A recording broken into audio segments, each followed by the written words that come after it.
That's all coming up on tonight's National Nightly News.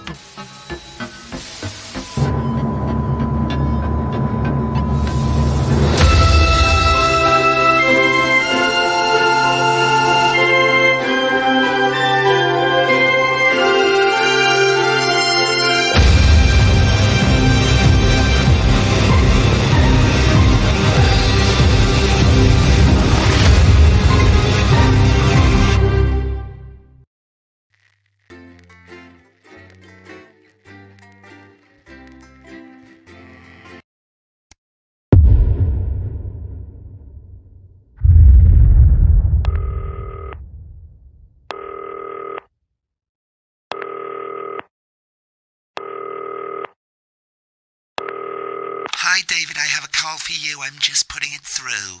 All right, mate. Dave here. Listen, I know you've only come in to clean up the place, but I've got a bit caught up, so you're going to have to run the news tonight. Now, don't worry, it's not hard, and I'm going to stay on the phone and help you. First, I'm going to give you a quick tour of the broadcast room, so if you're not doing it already, look forwards towards all those screens. Right, look up at the top. That coloured bar is your audience. You want to keep the viewers going up and not down. Underneath that, you've got the screens. The one on the right is the broadcast screen. That's what the viewers are seeing at home. It's only a couple of seconds behind the master screen there in the middle. That's the one you control. Now, the four small screens on the left show the different signals coming from the studio, and you can choose between them using the numbered buttons on the vision mixer at the bottom left. Don't worry, I'll talk you through it and you'll pick it up in no time. Now, have a look to your left. These plugs control everything in the studio. I've left them set up for you, so provided you haven't fiddled with them, all you have to do now is throw the master trip switch and we're in business. Once you've got the power on, face the front again. You can see on the broadcast screen that we're in the end titles for the show before us. Fortunately, they go on for fucking ages, so there's plenty of time for me to explain... Oh, right, okay, they're over, so we haven't got long now till the broadcast. Right, quickly, mate, look down under the desk. You can see a load of videotapes on the left. They're your adverts. Pick any three and load them into the machines on the right. When you've done that, look up to the front again. Take on 4 old ladies released Grinch. That followed at 8 p.m. by award-winning documentary series. Right, won't be long now till the signal starts coming through from the station. Stay on your toes. All the bigwigs are in tonight because of the election, so we better not make any mistakes. At 9 p.m, sit back and relax with multiple award-winning movie, The Freedom... When you get the signal, select screen 1 with the vision mixer and we're ready to go. Prawn and mayonnaise? You know, seafood makes me go out in pustules. Yeah, I thought it might increase our viewing figures. Every day. You offer me prawns every day. 10 seconds, everybody. It's how I show love. You're trying to kill me. And yet you persist. Going in 5, 4. But now, it's time to join Jeremy Donaldson. Good evening, I'm Jeremy Donaldson. Our main stories tonight. Okay, we're all good. Next thing is going to be to throw the news titles on screen 2. There'll be a countdown, but I'll count you in as well. Just relax, mate. It's all gravy. Buys Honest Andy's Totally Independent and corners the flowered market. Top chat. Sports fans everywhere celebrate as popular footballer Johnny Hamsleeves wins Sports Personality of the Year. And a spoonful of sugar. Meghan will be chatting with movie star Lawrence Blunderclatch about his new movie, The Medicated. And, of course, we'll be going live to Advance headquarters to hear what the leaders of this fledgling party have to say on their historic... Right, button 2 in 3, 2, 1. Lovely, mate. Next thing is to throw back to Jeremy with button 1 when that globe in the middle shrinks down and vanishes. Seriously, Alfred Blunderclatch on election night?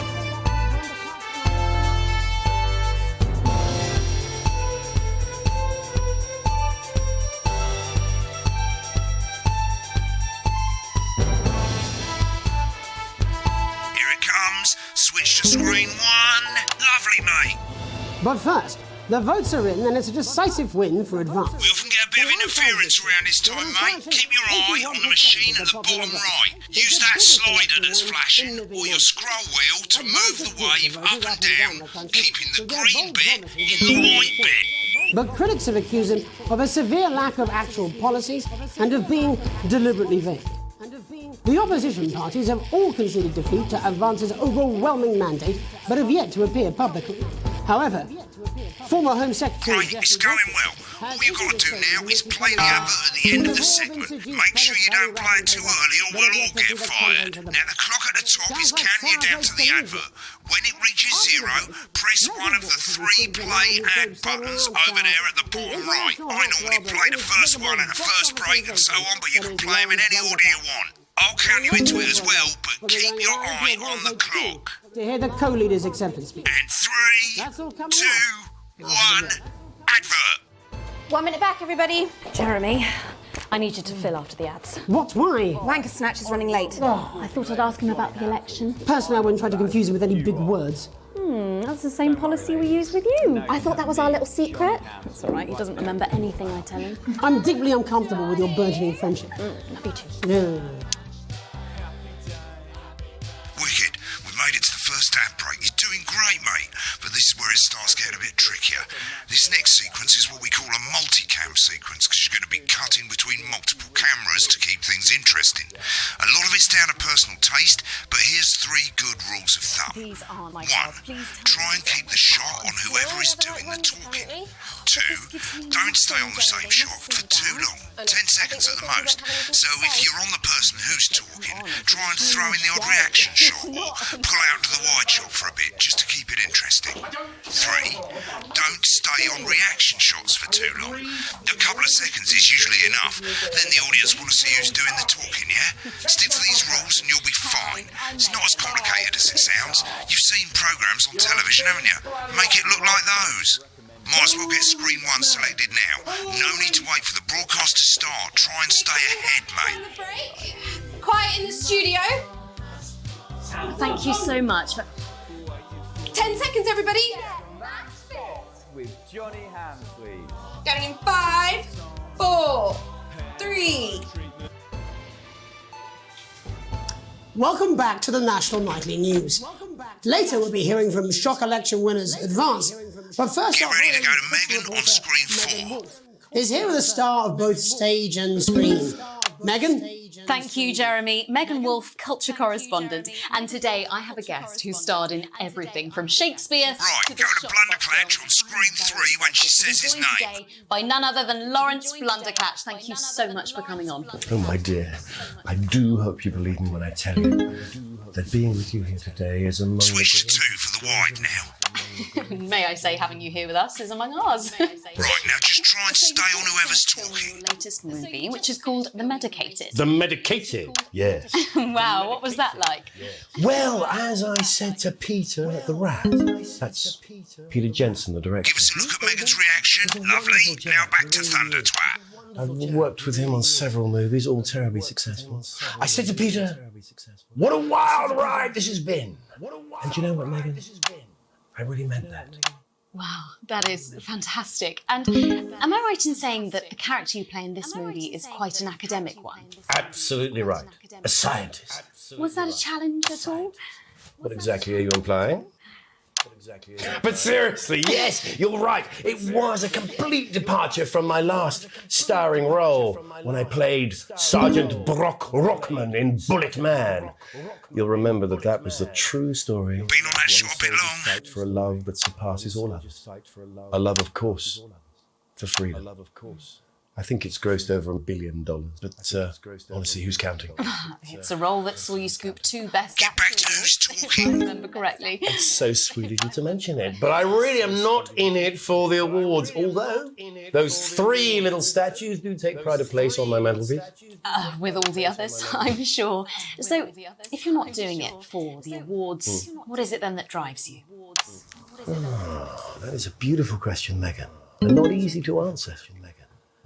Like you, I'm afraid. Cut me, and I will bleed. And often, that's how it feels, doesn't it? Doesn't it? Bleeding, giving, suffering for one's audience. I suppose in the end, I do it for the difference it makes. I do it for the people that I inspire. The little people. But most of all, I think I do it for the positive change that I can bring about in the world. And today, of course, we're in for some real change, it looks like, in the coming few months. What do you make of this historic election result? Oh, well. Well, now you're asking. Historic election result. Indeed. Historic is the word. Well, it's difficult, isn't it? Very difficult. But I think I've always been quite clear that when it comes to politics, one should always strive to not fuck things up. Shit, he swore. Oh, well, don't worry, he won't do it again. Sorry, I said fuck. Shit, he did it again. Okay, don't panic. I'll explain how to deal with swearing at the break. Medicated, which opens next week. Right, they've swapped the shot of Jeremy on screen 1 for a VT of the movie clip. You'll get a countdown on the screen, but I'll just let Megan cue you in. My character, Dr. Lance Hemlock, is faced with a decision that could affect humanity's very survival. Exciting stuff. Let's take a look. Cool, looks like Blunderclash is losing it in the studio, but we ain't got time for that. There's more interference coming. It's a bit trickier this time, mate. Use that little flashing joystick to the left of the knob, or hold down your middle mouse or Alt on your keyboard, and as the frequency changes, match it to the white bit by dragging right. You think I don't know that? Now we're going to squash the frequency back by dragging left. No, we mustn't. Think of Carol. That's Dr. Lance to you, Miss Flanagan. Jubbly, mate. Good for you, baby. Next, we're going to change the amplitude. Same as last time, little joystick or hold Alt or middle mouse, and this time, push upwards. You told me, but I didn't listen.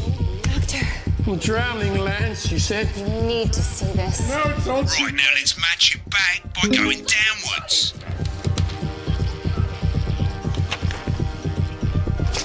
The virus.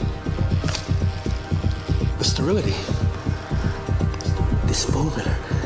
This is the key. We can stop it all. Yes. Bloody perfect, mate. We have to ask ourselves. At the end of the clip, you'll want to play another ad. Remember to use the clock at the top to count you in.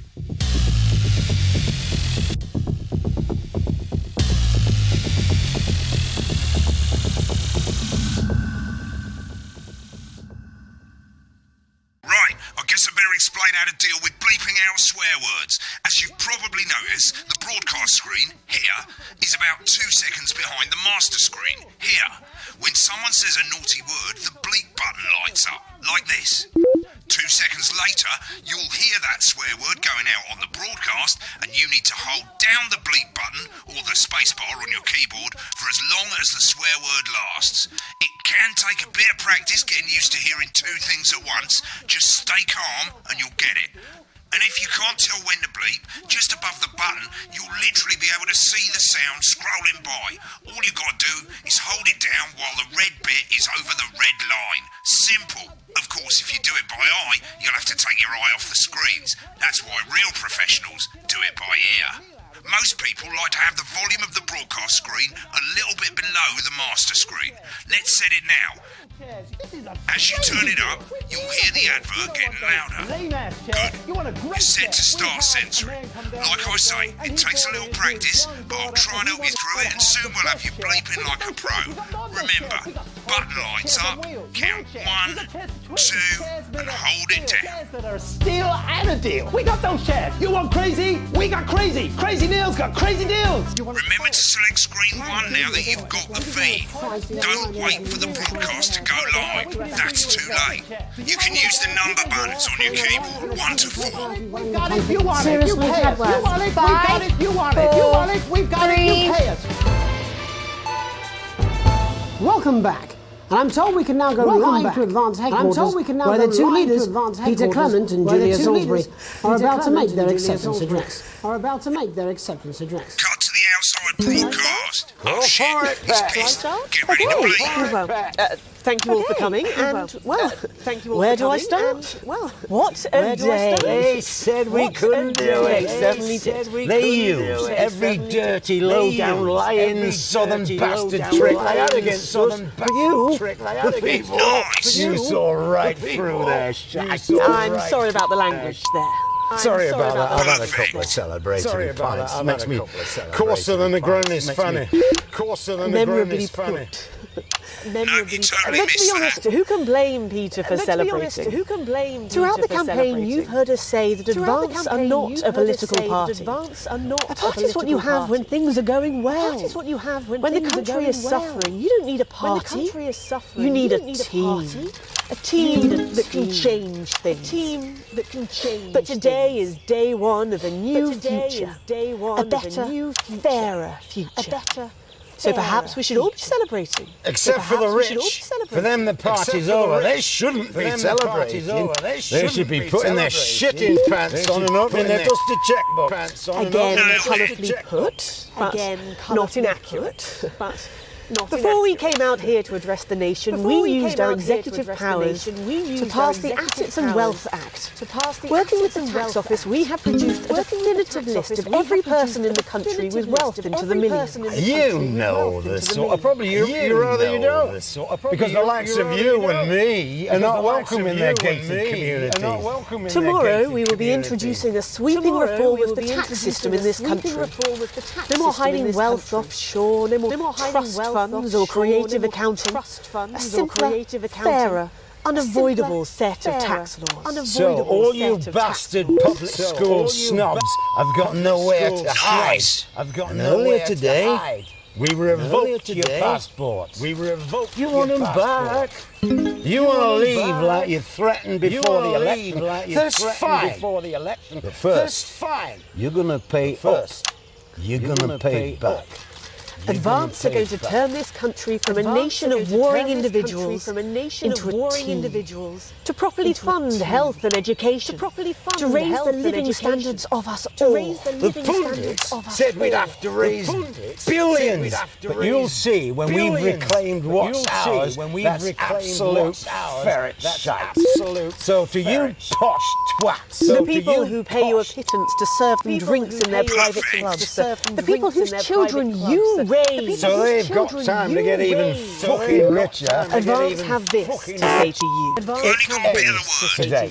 We are coming for your sports cars and your mansions and your vineyards. It ends today.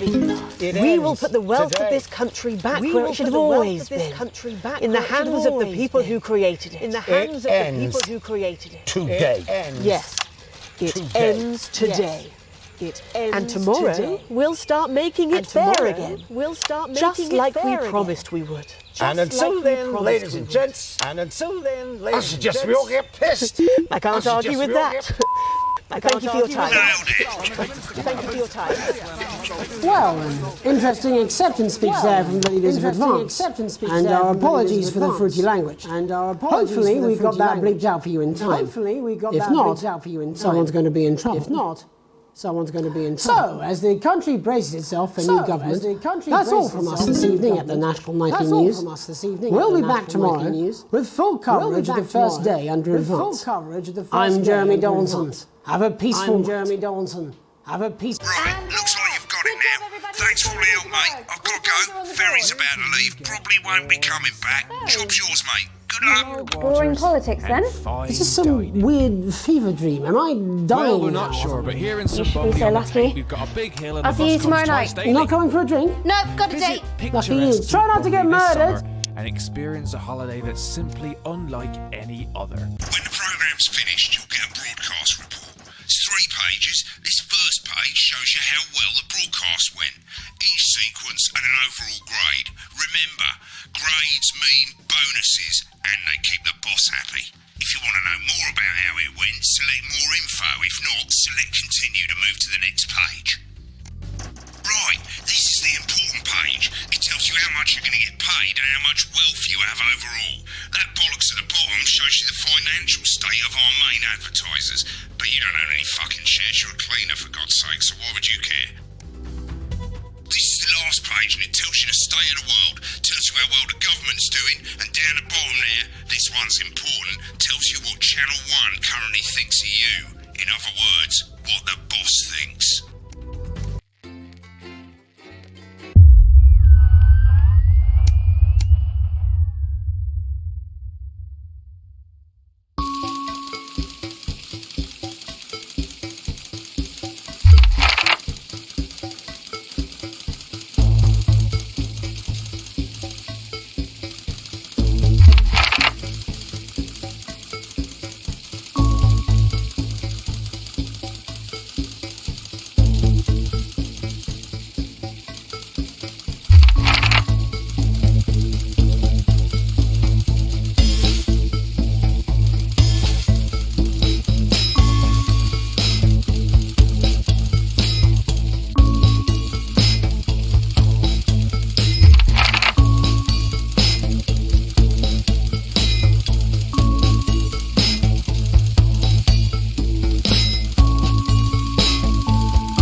That's better. Let's get set up and get on with it, so I can get back to my guests. First of all, let's get the power on. You need to get at least the bottom 4 plugs on. And the trip switch, mate, otherwise nothing's going to work. Right, let's load up the adverts. You might want to have a bit of a think about it. Your decisions have consequences, don't they?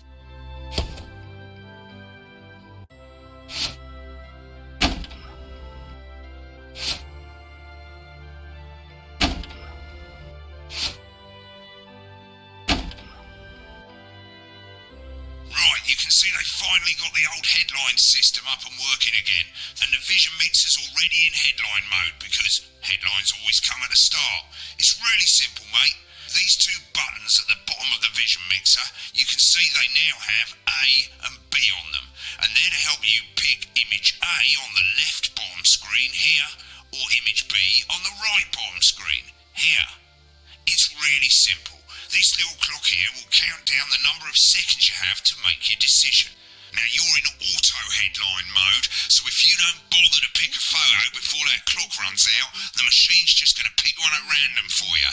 I just want to say one more thing, mate. The pictures you choose to show of these people, well, that's how the public is going to perceive them, and that's going to affect their lives. So like with the adverts, choose carefully. And we're off. Good luck, mate. If I get time off, I'll be back in the next break. Yeah, I'm coming, darling. Snuggle hugs? That's the bastard. Yeah, I wouldn't get one of those. My friend Janet says theirs gets really hot. Is this Janet who thinks dogs have their own secret language? Yeah, the one that mistrusts the moon. 10 seconds, everybody! Not the best source of consumer advice, then. Don't blame me when it explodes. Going in 5, 4, Before all that, 3. it's time to go over to Jeremy Donaldson for tonight's National Good evening, News. I'm Jeremy Donaldson. Good evening, our main headlines, Jeremy Donaldson. Destination unknown. At the end of Advance's first full week in office, we ask exactly who's leading this charge. Tonight, I'll be discussing what the new future might hold with a leading economist and radical freethinker. With the Assets and Wealth Act on the brink of raising living standards for the vast majority of the country, I'll be asking my guess if we're on the way to a new future. Out with the old, Remington's Fist have appointed Sophia Remington as their new CEO. The following photo, taken from our archive, gives us a sense of this influential young firebrand who, at the tender age of 23, becomes the youngest female CEO in history. Sophia Remington has always impressed. She was top of her class at university and graduated with the highest honours, immediately being asked back to lecture. The markets have responded favourably to Sophia's appointment, with stocks rising 30 points in light of the announcement. In her first press conference this afternoon, Sophia announced a children's toy named Mr. Snugglehugs. Sophia promises it'll be all the rage this Christmas, but concerns have been raised about the product's safety. Making a splash, intrepid scientist Dr. David Wong and marine biologist Ingrid Swarsborg-Horgensford have today set off to explore Dante's Taint. The recently discovered cave system was previously thought unreachable, but thanks to a new breakthrough in underwater flower technology, the pair hope to successfully reach the imposing central cavern and the undiscovered plant species it contains. This is, of course, only the latest in a series of successful expeditions for this unlikely pairing. In a joint statement about the dangers their team might face, the pair stated, "We will face the plentiful challenges together like we always have." Playing the field, rumours abound as sporting legend Johnny Hamsleeves is snapped leaving Bush, one of the capital's hottest clubs. The footballer was caught while out celebrating being named Sports Personality of the Year last week, as reported by this very programme. Johnny is seen here with socialite and performance artiste Tiffany Lamore, whose recent show, Snatched Inside My Snatch, has kept her firmly in the public eye. Could romance be on the cards for these two budding A-listers? And grievous bodily charm. With Advance promising a radical new position on crime, how afraid should we actually be? I'll be going live around the country to talk with people who've seen the criminal justice system from every perspective. With more and more people saying they're scared to walk the streets alone at night, could this be exactly the right time for Advance's new approach? All that and mega more for the group of young actors already experiencing the positive side of the new Assets and Wealth Act firsthand. They'll be talking and performing later. That's all coming up on tonight's National Nightly News.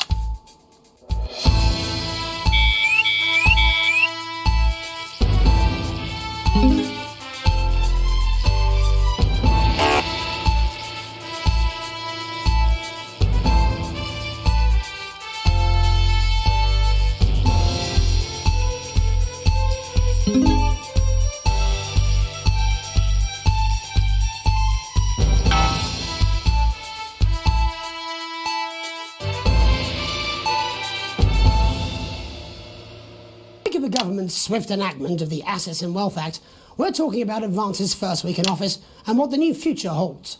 Joining me are Katie Brightman, a leading economist, and Alan James, author of Alan James is Right, The Free Man's Guide to Waking Up. Alan, the government certainly haven't dragged their heels on delivering some of the legislation they promised. But what does the Wealth Act mean for us? Nothing, Jeremy. We're still vassal slaves, we're just in prettier cages. A confident dismissal there. Katie Brightman, do you agree? I'm afraid I don't, no. I think that Advance have realised that the current economic system of unlimited, unending growth is untenable, so they're changing things up. There I agree with you. They're moving to the next steps in the grand plan. Grand plan, Alan? It's all in my book. Alan James is Right, Jeremy. We're to become the great herd, ignorant, sterile and short-lived. That's what they want. Or perhaps Advance have just realised that if we carry on the way we are, we will destroy ourselves and this planet in a mad orgy of consumption, if you'll excuse the colourful metaphor. Yes, orgy is the right word. Only it'll be the overlords having an orgy on our poor broken backs. It's all in my book. Alan James is... Shamelessly self-promoting? Katie, how do you think the rest of the world will respond to this new approach? I think they're watching carefully. Advance are the most disruptive threat that the world powers have faced since the last Great War. Yes, Katie's right. War is inevitable. Thank you, but that isn't what And this will not be a war like we've ever seen before. We're talking millions of deaths. We're talking high-tech weapons that can level entire cities. We're talking... Out of the wrong orifices? Mock me all you like, Jeremy, but when they murder your parents and they poison your food and they take you away to their camps for hypno-brainwashing, who will be laughing then? That might be a great way to sell books, Alan, but you know full well that isn't going to happen in a democracy. Democracy is dead. Yes, Advance are radical, and change is always frightening, but the truth is that the Wealth and Assets Act has made more than 90% of the population wealthier and is on target to produce a permanent end to poverty. Bollocks! What this young lady doesn't understand, Jeremy, is that these are the same people. Maybe they've rebranded, but it's all a little circus act to keep us from seeing the tyrant behind the curtain. That's where you're wrong, Alan. For a start, they've mobilised the youth vote like we've never seen before. You say mobilise, I call it grooming. The grooming of an entire generation to walk happily into eternal bondage. They're like psychic paedophiles. But based on the facts, Katie, what are your predictions? The Assets and Wealth Act is only the first step. Advance now have a historic budgetary surplus, and as well as properly funding our public services, they're already funneling unprecedented amounts into scientific research and the arts. Or, as I call them in my book, Frankenscience and opiates. Like opiates, see? Can we get back to the issue at hand, please, Alan? This is the issue. It's all coming from the water, the chemicals. They're pumping it full of belief juice. Don't get me wrong, I want to see these changes, but only if they're sustainable. If Advance lose their power after spending half of our GDP on dismantling infrastructure, that could be catastrophic. The catastrophe is that they're succeeding. They've got us sat here talking about their puppet show. All right, we're running out of time. Quickly, Alan, what does the future look like to you? A bleak space where we've all been figuratively sodomised into submission. No, of course. Katie? We might be on the eve of a brave new world. God knows we need some change, but we need to be cautious. Let's walk forwards with our eyes open. Two very different visions of the future there. Alan James, Katie Brightman, thank you for joining me. When we come back, I'll be investigating law and order before Megan meets some beneficiaries of the Assets and Wealth Act. That's all coming up tonight on the National Nightly News. 1 minute back. You know, I think they might do some good. I hope so too, Jeremy. How much are you being paid by them, then? Shut the fuck up, Alan. I've never heard so much shit in my life. Well, we'll see who's full of shit, won't we? Alan, I can explain it to you, but unfortunately I can't understand it for you. Well, I don't know what she meant by that.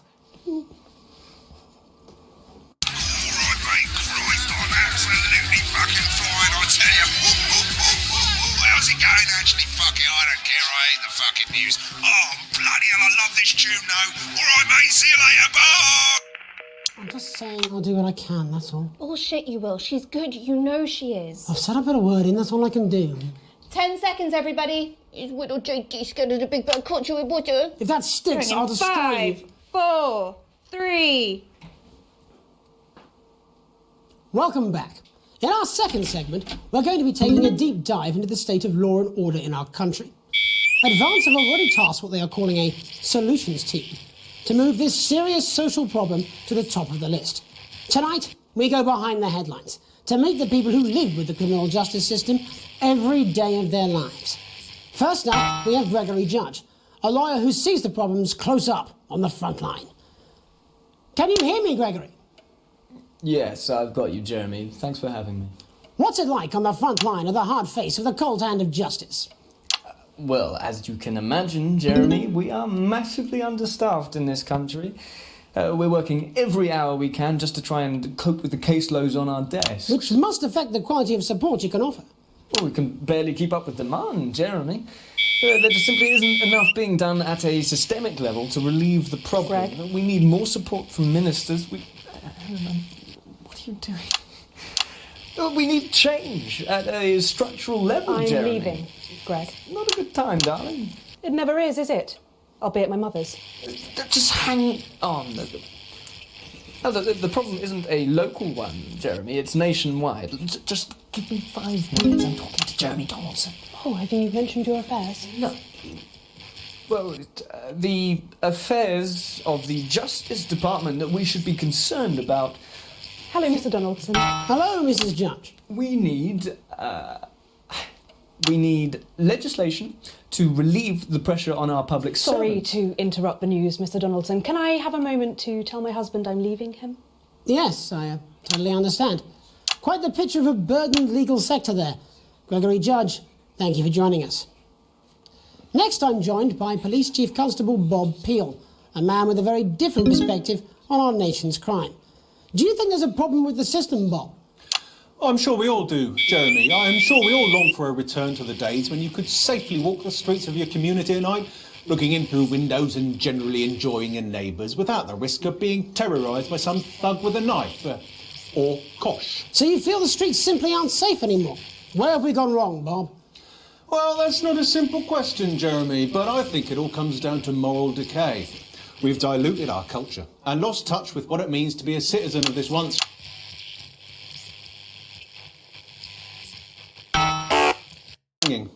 And to what do you attribute this moral decay? Foreigners, gays and gypsies mainly.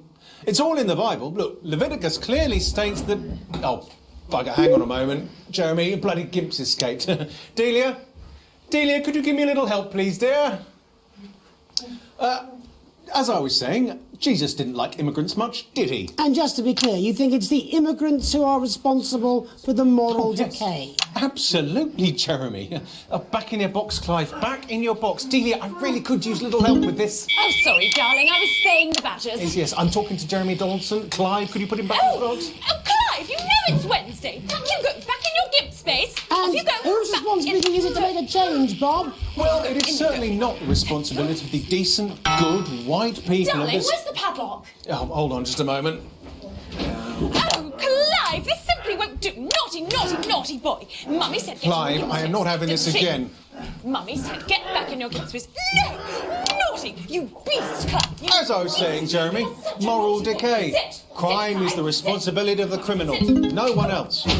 Look, everyone has a sob story, but we don't all end up as barbarians, do we? Look, when our daughter Alice comes home with an A-, does she go on a killing spree? No, she takes 3 of her pills and hides under the stairs like a normal child. Thank you, Bob. Bob Peel there, really locking down the police's position on morality for us. And finally tonight, hopefully uninterrupted, it's time to get to the heart of the matter.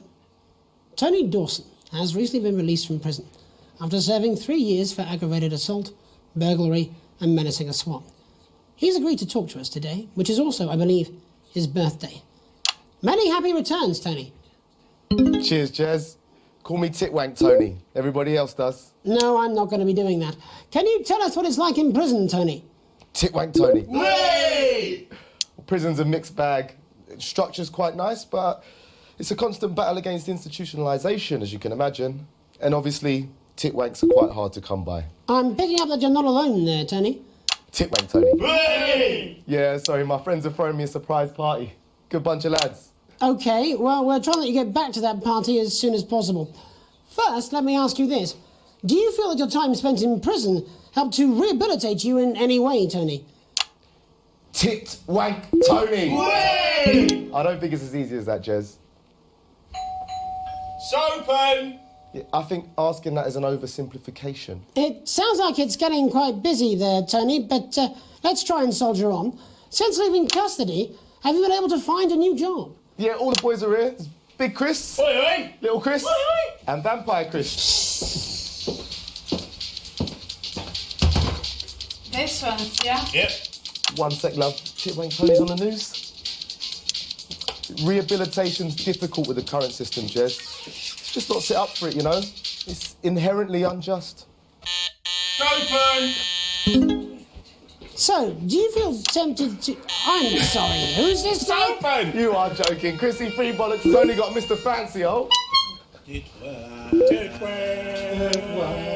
Not now, fellas. I'm on the news. It seems like we've caught you at a bad time. For the little boy. Oh, I can't really hear you, mate. It's getting a bit busy here. Jesus. Yes, we seem to be losing the signal No there, Tony. fucking way. Las Bolitas! Well, we're just trying to get that signal back. I think we... Yes, Tony? Tony, I mean, we're literally away for 2 seconds. How has this happened, Tony? Can you hear me?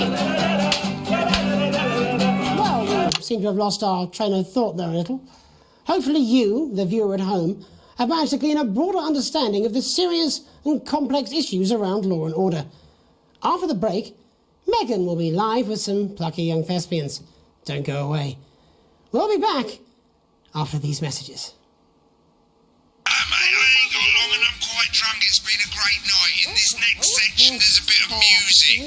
If you edit in time with the music, you can see the result on the Vision Mixer, and the public will love that. Don't worry if you don't know, you won't get punished for it or nothing. Just try and stay in the groove. Also, one last tip, when the music starts, turn down the broadcast volume. Right, enjoy the music bit. God, I love music. God, I'm so pissed. I think I might go and throw up in a bit. Probably banging his head against the wall. Look, it's all right, I've got this. I'm sure he's on his way. Come on, it's welcome back. How hard can it be? This is on you. 10 seconds, everybody. We're going to open on Megan. Camera 2. Going in 5, 4, 3.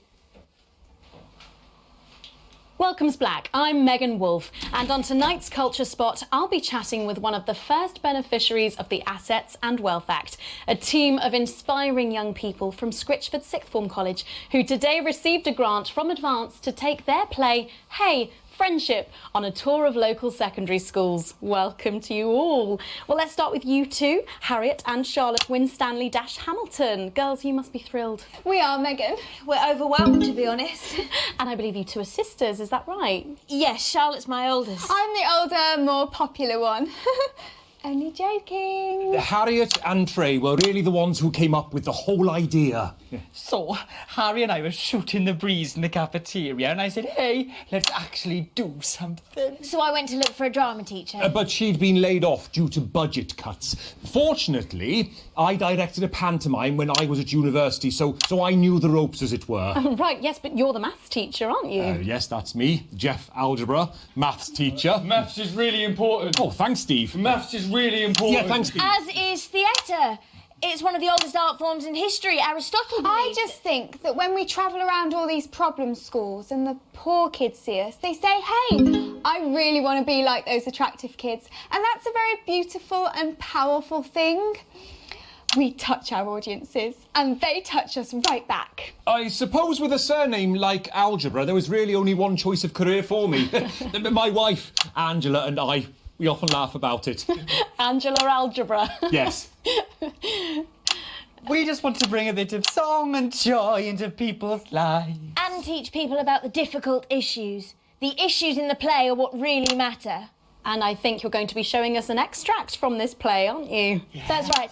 To put into context, I play a young first year who's having some troubles at school. Her character doesn't actually have a name, yeah, because in a way she's like all of us.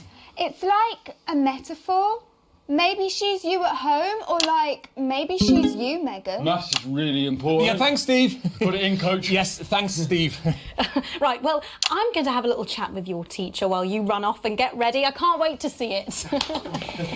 That's it, that way. So, Jeff, when did you first hear about the grant? 2 days ago. A letter from Advance arrived at the school. Now, the headmaster thought it was all a prank, but his secretary retrieved it from his bin and brought it to me. Wow, how did you react? I also threw it in the bin. But then Harriet and Trey rescued it, and they rang the number at the bottom of the page, and next thing you know, we're on tour. Wow. Well, I think we can all guess which way you'll be voting from now on. Do you know what? It's funny because Angela and I don't usually vote. We're not very political. I'm a mathematician, of course, and she's a paraplegic mainly, but we did used to watch that Peter Clements DIY show back in the day, and so we thought, why not? Let's have a go with this old democracy thing. OK. And here we bally well are. Good stuff. Fucking brilliant! So, let's have a look at a short section of Hey, Friendship.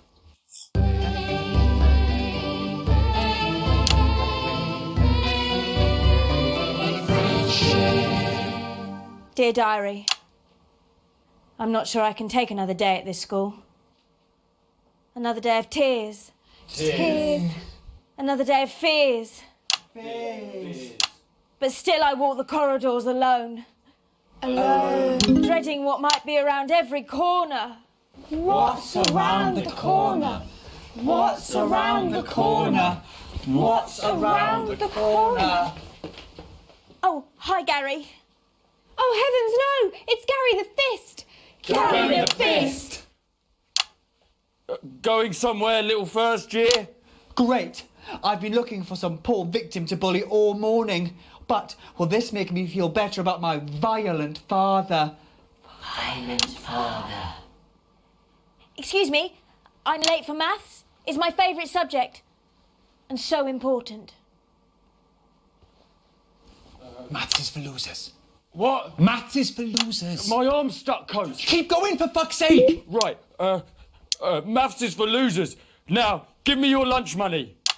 Double lunch for me today, but why am I only truly happy when I'm eating? Not today, Gary the Fist. What do you mean, not today? Who are you? Oh, my arm's free, coach. Brilliant, keep going. Right, who are you to stand up to me? I'm Gary the Fist, and you're just a sad little girl with 2 gay dads who's all alone. That's where you're wrong, Gary the Fist. These are my 2 new friends. Vanessa is captain of the netball team. Yeah. And Blake owns a motorbike. Yeah.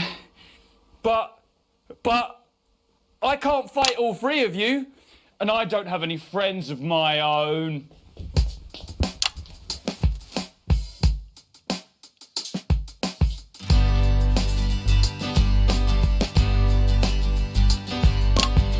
Take a look at me. Take a little look at my face. I could be you. She could be you. And you could be me. Or you could be me. Life can be peachy keen if you work as a team. It's my choice to be mean. So stop now, make a different choice.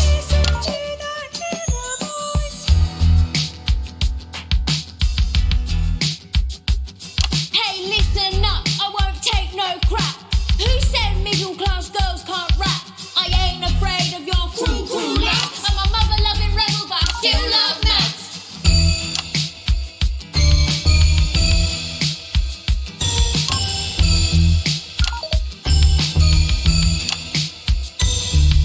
Hey, kids, I'm Gary the Fist. People think that folks like me probably shouldn't exist, but that's just prejudice, and I'd do better if you knew the way that I became Gary the Fist.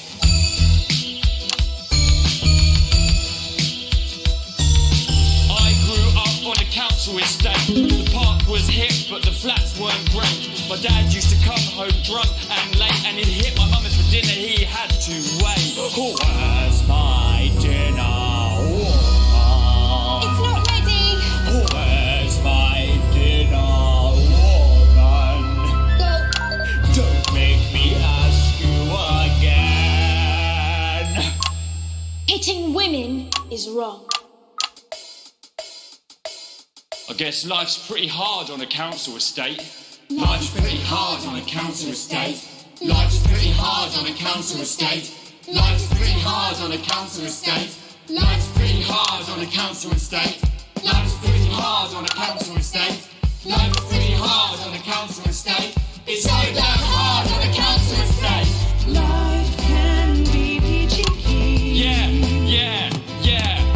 If you work as a team. Just work as a team. It's your choice to be me. It's my choice. So stop now. Make a different choice. Listen to that inner voice. Friendship! Yes! Oh. Well, thankfully that's all we have time for tonight on the National Nightly News. Join us tomorrow night for all the headlines from across the country. My name's Jeremy Donaldson. Have a peaceful night. And we're out.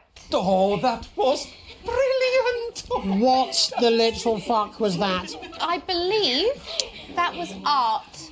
I believe I've got a 14-inch cock, but it doesn't make it so. I have a similar belief about an adequate paycheck. Oh, someone please get these twats out of my studio.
Alex. It's Bozeman here, your boss. While you're powering up and getting the adverts loaded, I thought I should just tell you that we've had one of those public information films from the government, and it's mandatory that you play it. You still have a free choice for the other two, so read those tape labels carefully, but make sure you play the advance advert, preferably at the second break. Right, that's the lot. Have a great show. Total pimp. My God, that weather looks nasty.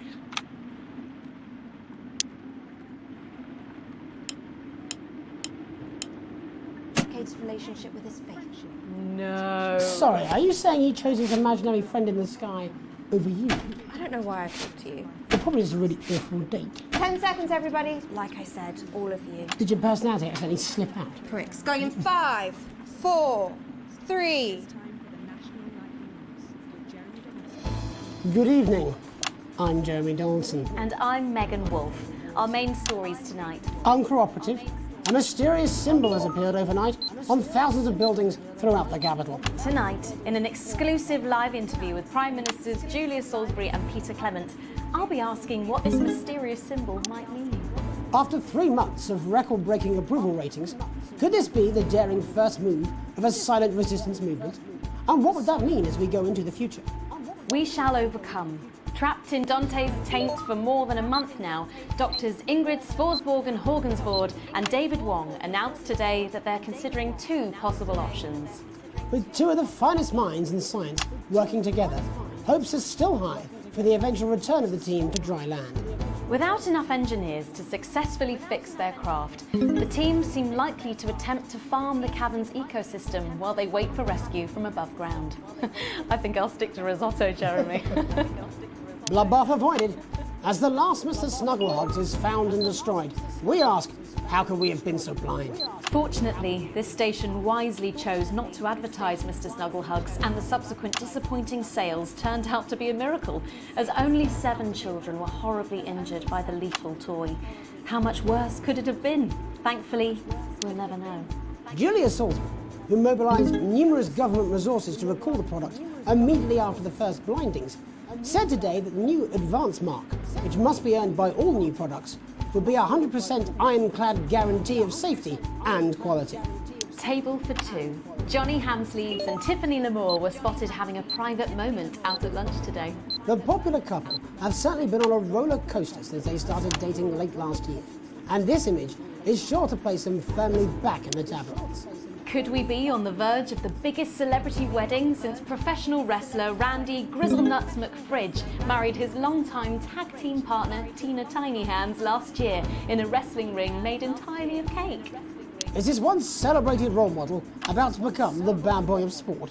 And onwards and upwards. In an attempt to put the Mr. Snugglehugs disaster behind them, Remington's Fist CEO Sophia Remington today announced a brand new product that already has the markets buzzing with interest. This groundbreaking product came as quite a shock when it was revealed earlier today, though its critics are sceptical that the young CEO can fulfill her promises.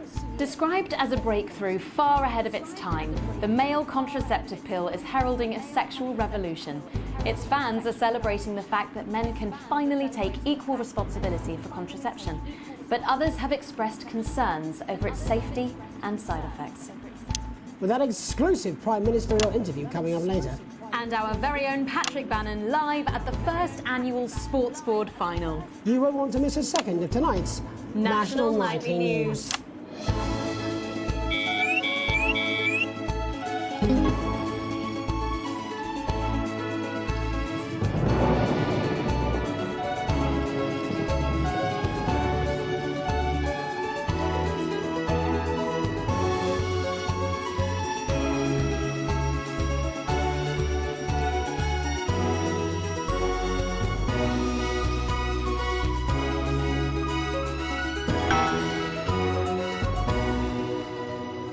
But first tonight, while Advance is certainly proving popular with the majority of the country, who've seen their wealth and standards of living increase considerably, for some, the transition has not been as pleasant. That's right, Megan.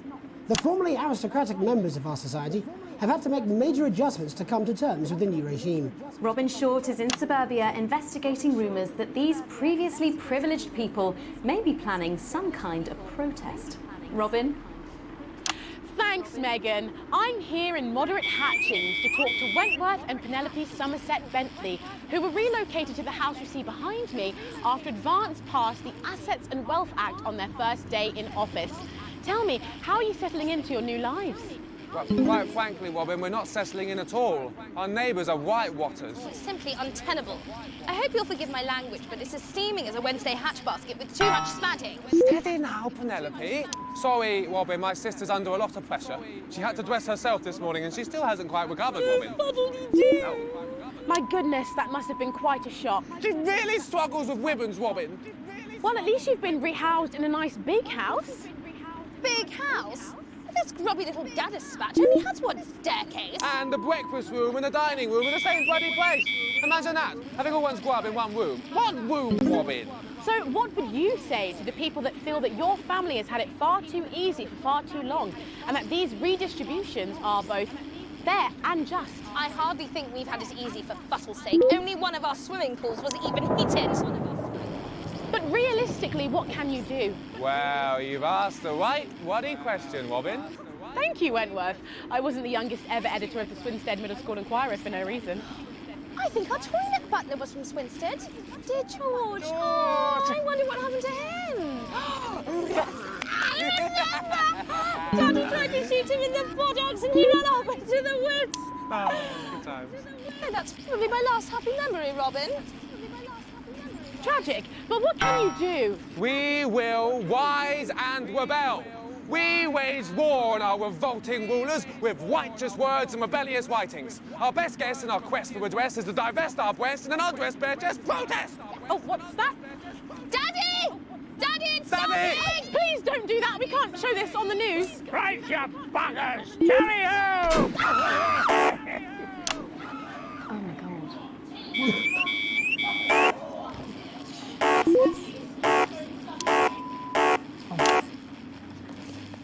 Free at last! Oh!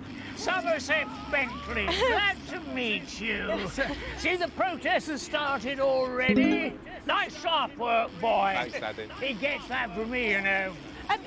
And forgive me, what are you trying to achieve here? We just want to be fudding well heard, that's all. Oh, language, Penelope. We are nude, not rude. Sorry, Daddy. We want the world to realise we won't roll over and run away. We will revolt. We will rise again. Yes, we bloody well will. Stuff and piff pop. Are you okay?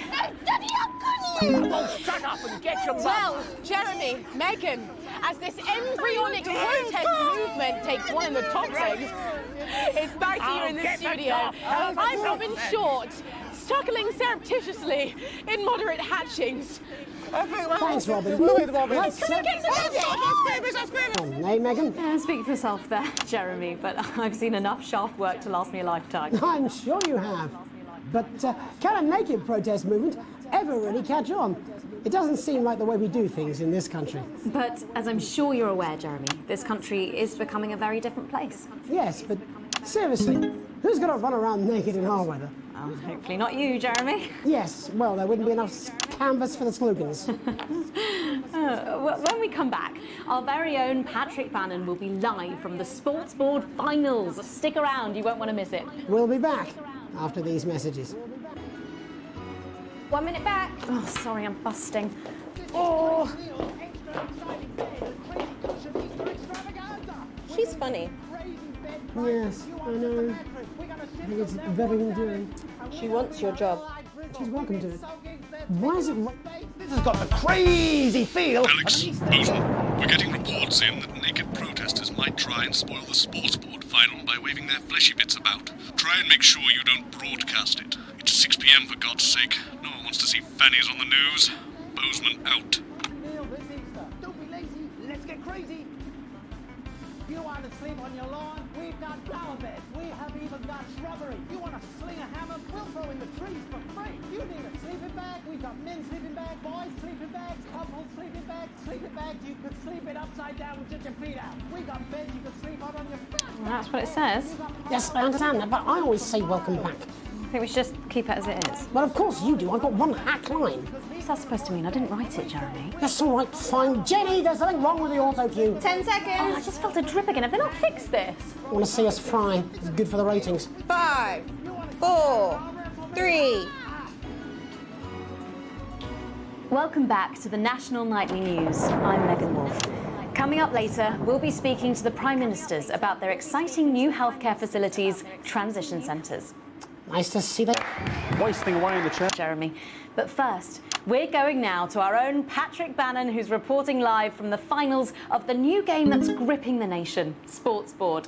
Patrick? That's right, Megan. You join me live here from the final of the first annual Sports Board Championship.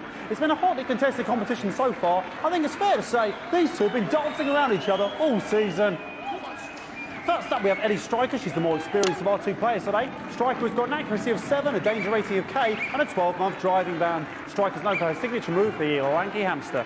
And facing her tonight, hoping to prove himself with a career record of 12 outs, 14 finishes, and a divorce pending, it's Mr. Wingspan himself, Tommy, the Fingernail Harris. Just waiting on the ref now. The slapping ceremony is taking part. Still going on. Striker go first. Striker, of course, first to start as she won the trivia round earlier on by some margin. D-Robe. Harris, perhaps the brawn and not the brains. Stupid. Eddie Striker. Nice start there from Striker. She's determined not to let the nerves show. Not after last time. On to Mr. Harris now. Tommy. Using his arm to pick up the ball. Not a bad shot there from Harris. Back to Striker for shots number 3. All right. She's gone to sort of throwing it under her legs. Not bad, if you ask me. Is there contact? Don't know why you complain. To Harris. Bit of business with the ref, but it got sorted out. Back to Harris now. A ball in the hand is worth 2 in the bush. Football. Move back. I'd say that's fair, but what do I know? Oh no, and Harris is not going to be happy with that. So really not a good start there for Tommy Harris in round 1. We can only hope that round 2 treats him a bit better. But first, of course, after the argument with the ref section, it's time to change ends. Of ends. Now we have the ceremonial changing of the ends.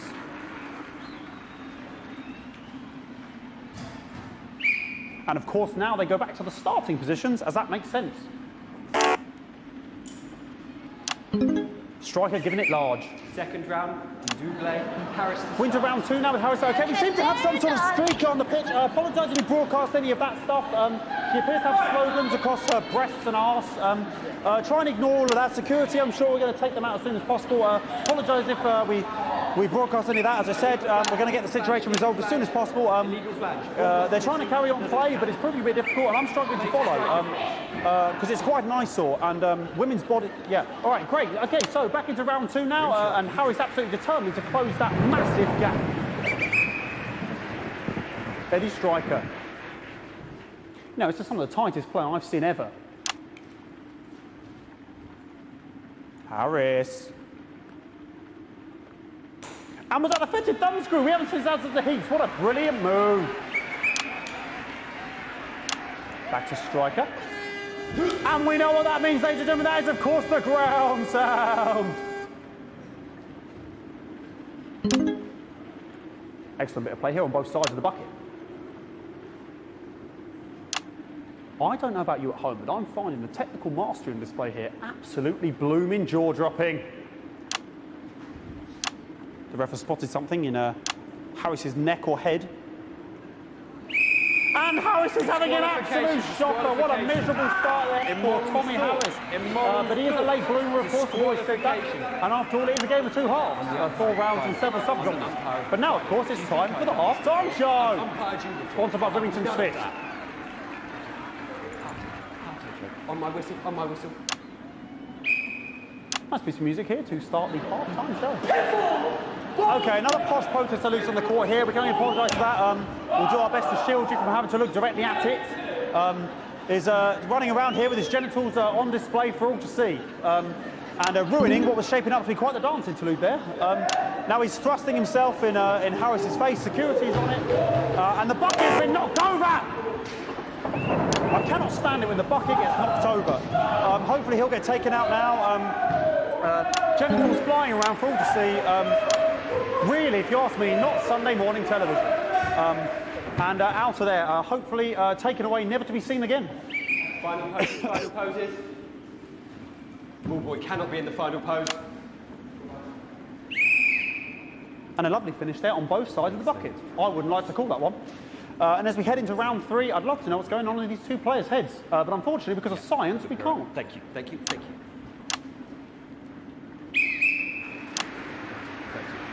Not bad. So that ball boy's giving me the eye all day. I don't know what's going on there. Striker there, not a great start. She looks a bit flustered, I think, after all that swinging around.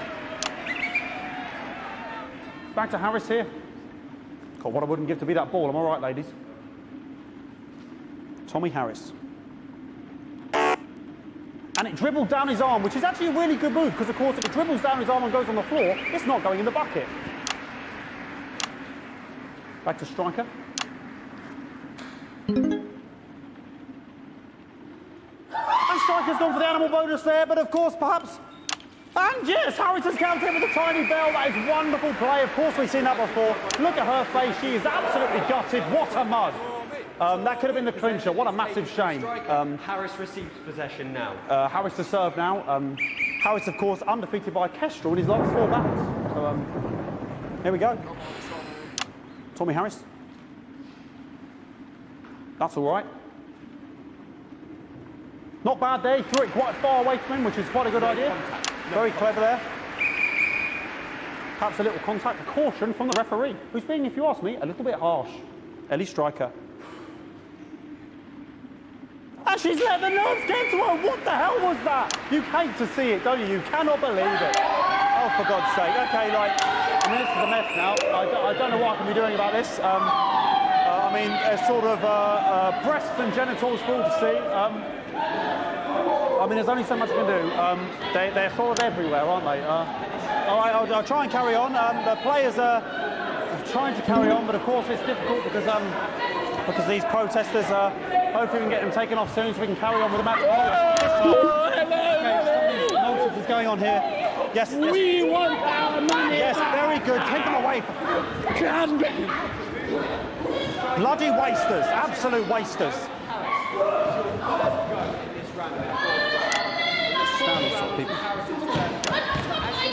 Oh, jog on! This is the mime round. It's an absolute bloody... Okay, and now we're going to go into the final round. And of course, as it's a Tuesday, the final round is a mime round. Who could believe it? Nice imaginary shot there from Harris. It really could go in at this point. Really high-level play here from two absolute juggernauts of the sport. Hold. The bucket getting moved back to its proper place. About time, if you ask me. She's juggling it around from her hands. Interesting.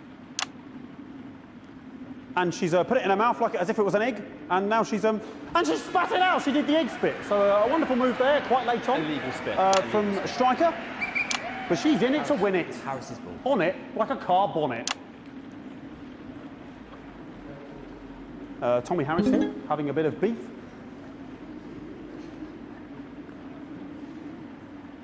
And he's peeling it as if it were a banana, which is an interesting move. Not sure if he hasn't had his potassium or what's going on today with Harris.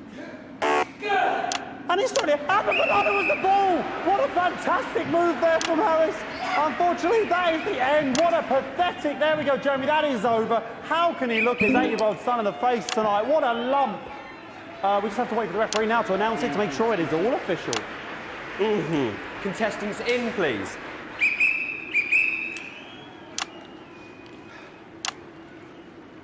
And the winner of the first annual Sports Board Championship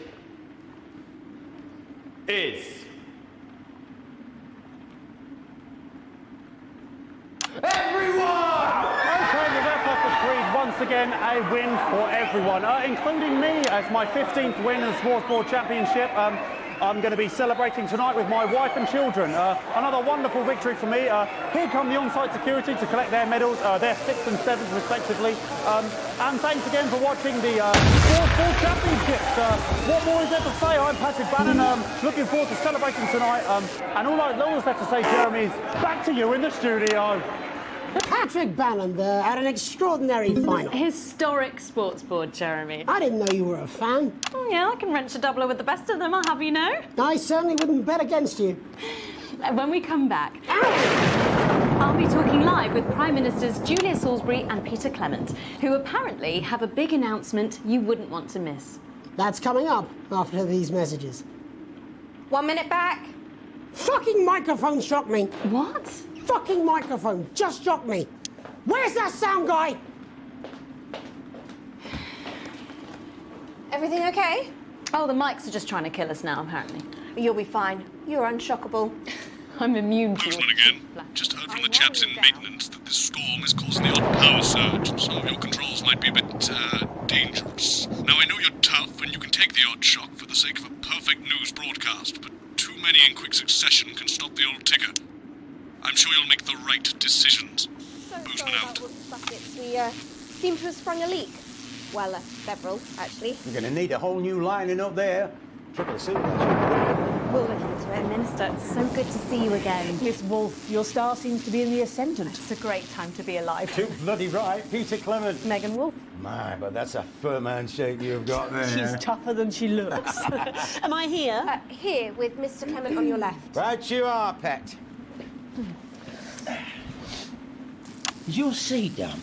10 seconds, everybody. No, mine's fine. Have you had a little accident? Chissy cow. 5, 4, 3. Welcome back. I am delighted to be joined by Prime Ministers Julia Salisbury and Peter Clement. Welcome to the National Nightly News, Prime Ministers. Oh, please, it's just Julia and Peter. We don't believe much in titles. It doesn't seem very advanced. We're delighted to be here. Well, firstly, I should ask how you feel about the graffiti that's been springing up across the capital. Should we be worried? Oh, no, you definitely shouldn't be worried. Well, not unless you've got a fatal paint allergy anyway. But yes, it does seem that there are still some people we haven't been able to help. You know, whingers. People who've yet to benefit from the many advantages of the new future. And you know, Megan, as my old mum used to say, there are some pissants who just don't know how to be happy. We're working hard to reach these people, find out what they're angry about and how we can help. The door to my government is always open. So much dripping on me. But we didn't come here to talk about what may yet turn out to be some alternative arts project. Which we no doubt will have funded. When we want to talk to the nation about something far more exciting. Yes, your office briefed us that you have an announcement to make, but they were being surprisingly secretive about it. Let me ask you a question, Megan. Oh, okay, it's not usually how it works, but... What scares you? I mean, really scares you? It's death, Pet. She's talking about death. We're all afraid of our deaths. It's part of being human. Sorry, are you saying that Advance have cured death? That'll be a vote winner. Yeah, that was definitely a drop there. But while we may not have cured death, we hope we found a way to make it much less scary. And much less painful and much less expensive. Look, which is me close-up camera, Oh, Pet? sorry, yes, it's camera 4 right there. When I was 13, me mam came and got me from school. He had to go to the hospital. Me granddad, he'd collapsed that morning, so we'd all to say our goodbyes. And I went in to see him. He were all frail and pale. And I was scared because I'd only seen him the week before, and he'd been fit as fiddle. And he said to me, Peter, he said, it's the right time. I don't ever want to be a burden to the people I love. Was that the last time you saw him? Nope. 3 days later, he were back home. He lived with us for 9 miserable years after that. He had to be fed with a rubber spoon. He had a commode, so he'd just take a shit right there in the lounge while we were watching football. He wouldn't even wait till half time.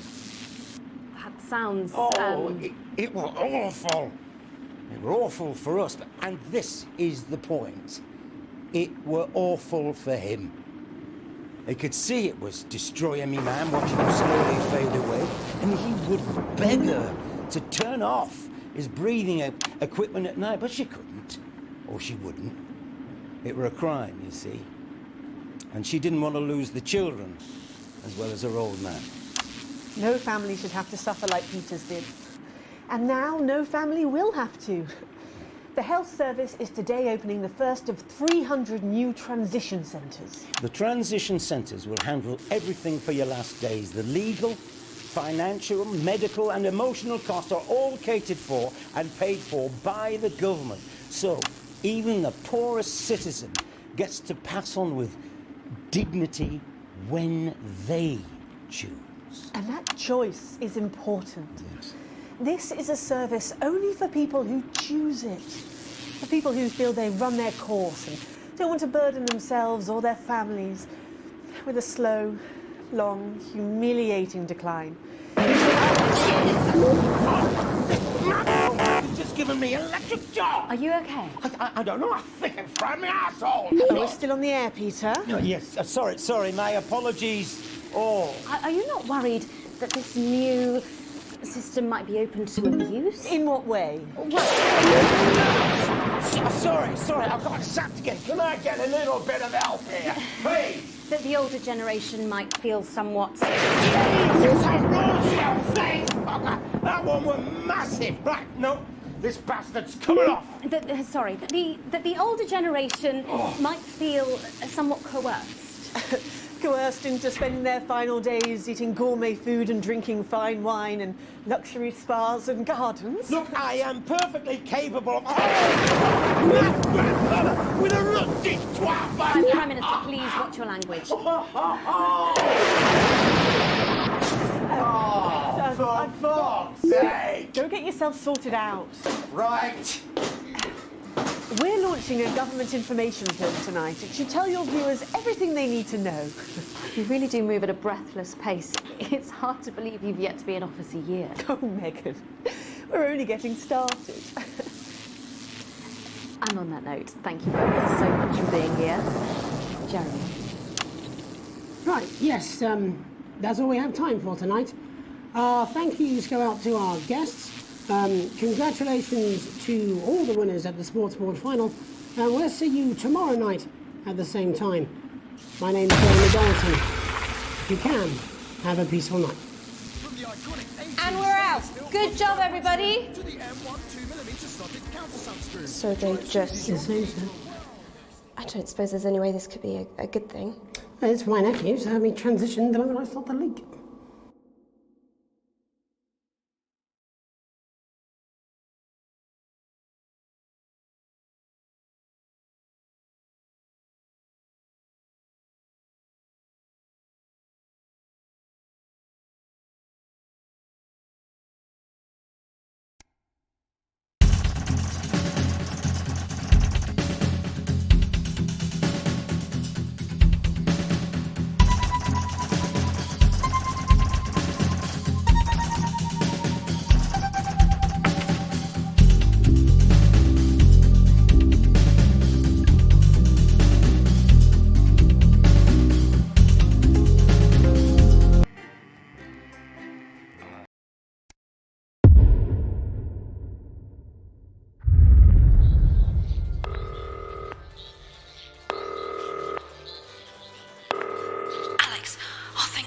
alive. It's Jenny, the floor manager. Are you okay? Alex, you need to get it together. Look at the broadcast screen. Just look at it. That's all we've been putting out since you went down. You have to fix it, now. Look left, Alex, out the window. See? They're all over it, little bastards. You're going to need a full charge to clear that many off. Hold down the big button until it's fully charged. Then release it to zap the little fuckers. Excellent, Alex. We're broadcasting again. They must have built up while you were napping. Usually it only takes a tap on the button to clear one. Look, there's a lone one climbing now. Zap it off before it starts to mess up the signal again. Great. That seems to be the last of them. For now. Right. We're about a minute out. Get the adverts loaded up. I've got to deal with my pet idiot. And Alex, keep your ears open. You'll hear them climbing up the tower. Don't let them build up. We'll be going live to the National Nightly News. But before that, let's take a look at what's coming up later on. This has no credibility, Jenny. On Channel 1 at 7 o'clock. No professionalism. What's wrong with this picture? It's not a mess. Everything is where it should be. It's ramshackle and characterful, and I expect you to know the difference. That's followed at 8 p.m. by Of course Megan's place looked lovely, but I can't see it, can I? Thanks, Jenny. How's lock-in with the boyfriend going? Decided to take his chances on the wild streets, eh? Rather than another romantic comedy. Electric Fever Dream, starring Lawrence Blunderclatch as Helen. Jeremy, Jenny says your hair looks stupid. Yes, I can hear her. As she says she's not talking to you. Yes, I know, I can hear her. Shall I count us in? Make it so. Okay, 10 seconds. Break a leg, everyone. Preferably a furry one. It's the National Weather Report. 5, 4, 3. It's time to join Jeremy Donaldson. Good evening, I'm Jeremy Donaldson. And I'm Megan Wolf. Our main stories tonight. Snugglefucked? It's been almost 5 weeks since all the Mrs. Snugglehugs toys woke up simultaneously in factories worldwide and began searching for their husbands. The Mr. Snugglehugs we have so short-sightedly destroyed. And now, as this photograph suggests, they may be changing tactics. Built to surprisingly traditional gender stereotypes, the Mrs. Snugglehugs have been arming themselves with a variety of household implements. All the more reason to make sure that cat flap is taped up good and tight. This frightening new development means that even those previously thought to be relatively safe, like the young and fit, must take care to watch their backs and keep their ears open for the soft steps of sinister feet. Going stir crazy, with no signs of Mrs. Snugglehug's batteries running out and the government lockdown now in its 31st day, domestic relationships across the country are taking some unexpected turns. Dramatic reports are beginning to emerge of uncharacteristically bold behaviour in homes across the country. And we're not talking about the model planes that occupy so much time in the Donaldson household. With dating options limited, many house sharers, in particular students, are finding solace in co-tenants they'd previously rejected as unfuckable, indulging in an activity that has become known as snuggle tugging. Going it alone, popular crustacean Johnny Hamsleeves is back in the news today as his astonishing photograph that he leaked himself shows exactly how he's been spending his lockdown. It seems that when the lockdown was announced, Johnny's long-term partner, Tiffany Lamour, was busy in the capital preparing her new show, Chocolate Clit Bombs, for its now postponed grand opening. Let's hope the exhibits don't melt. Being locked in alone seems to have made poor Johnny realise the empty pointlessness of the professional sportsman's existence. A life that, while no longer bringing great wealth, still offers vacuous conversation, narcissistic wives, and an utter lack of social importance. Let's hope he doesn't run out of toilet paper for those tears. The shape of things to come? In their own version of a lockdown for more than 45 years now, the descendants of Doctors David Wong and Ingrid Sporsborgen-Horgensvoord and their unfortunate team today managed to get a personal statement to the surface using flagellized imaging equipment. Many of the Sporsborgen-Horgens brood, as they've come to be known, have certainly captured the public imagination, with a recent vote naming Helvetica Sporsborgen-Wongensvoord the most likely to survive a massive electric shock. I'm Sporsborgen-Wongensvoord here with another pointless message that no one will ever see. We've been down here so long now, and you never communicate. What's happening up here? Have you all fucked off into space? I'd like to fuck off into space. With ladies. Or just a space with ladies. It's harvest time again. Like it is every third Wednesday, but harvest's not what it was. Still. Someone found a couple of unopened boxes in the rusted wreckage. Mum and Dad must have missed them when they first got down here all those years ago and totally effed up my life! Kids' toys, apparently. Mr. Snufflehugs or something? Helvetica's trying to get them switched on. Apparently there's still life in the batteries even after 30 years. Topsiders are amazing. It's hard to believe they've been down there so long now. But everyone knows time moves differently underwater, Jeremy. That's why baths take so long. That's right. And as anyone will tell you, the deeper the bath, the quicker the relativistic forces of temporal causality will have a measurable effect upon the fixed dimensional parameters of your environment. Yes, I've said that many times. Papers, please. With the lockdown becoming ever more rigorously enforced, having a passport is becoming increasingly important, Alex. The government caused controversy today by announcing a fresh charge of passport fraud with an imaginative form of punishment for those found guilty of this brand new but incredibly serious crime. In what's being called a draconian measure, the government has reinstated the ancient right of trial by custard. Just like in the old days, if you float, you're executed on the spot. But if you sink, well, you'll go well with profiteroles, Jeremy. And Advance speaks out, with the snuggle struggle proving a test to governments around the world. Advance HQ released a curious statement this afternoon. In the accompanying release, they asked us to stress that they have been listening and that this should be taken as a response to how the people really feel. We've certainly done our bit on this show to contribute to the political climate. But let's not forget, how we behave in our home lives is what really matters. Let's hope it's not just me who filled out that questionnaire, Jeremy, or we're all in trouble. Let's play that statement. Evening. Apparently, we need to have a chat about playing by the rules. So, the other night I were at my local park for research purposes, and there were a bunch of lads having a kickabout without a care in the world. And not only did they refuse to let me join in, they wouldn't even let me have a swig of their white stripe. Laughing and joking they were, like there weren't a national crisis on, until one of them little pink demons followed them home and kicked the shit out of their nan. So, I've got two things to say to you young, fit folk. One, stay at home.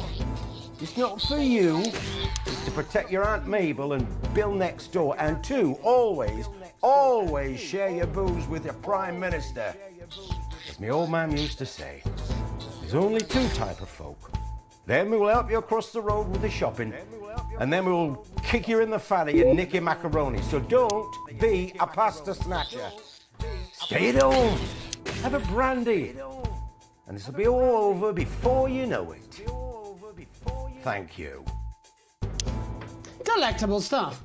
Later tonight, Jeremy will be catching up with brave roving reporter Patrick Bannon, while I check in with two friends of the programme who find themselves stranded at opposite ends of the country. And then, in part 3, there's going to be a quiz.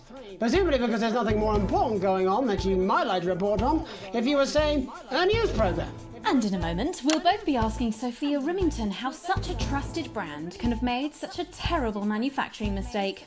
With what it describes here as help from popular psychic scientist Delia Lywell. Oh, I like her. No, you don't. Why do you do that? That's all coming up on tonight's National Nightly News.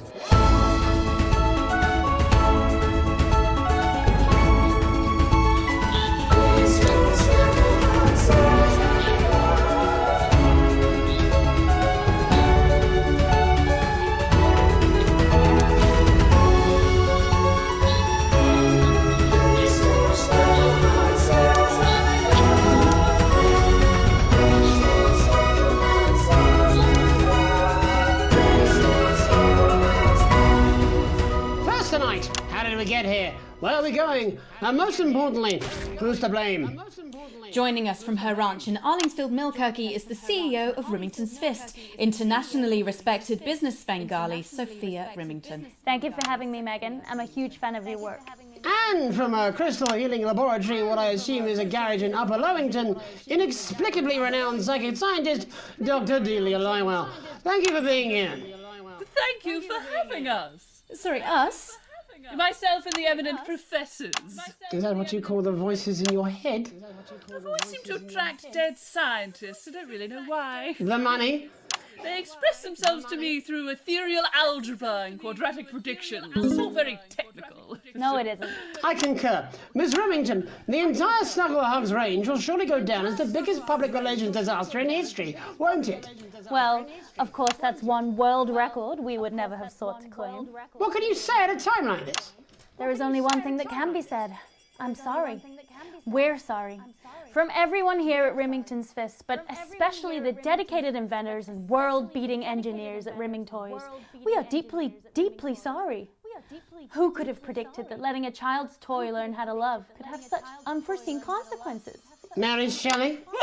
We see you, Sophia Rimington. You are preening by a metal vessel, and where you venture, you will see neither land nor sky. Is that supposed to be the future? Only the past is concrete.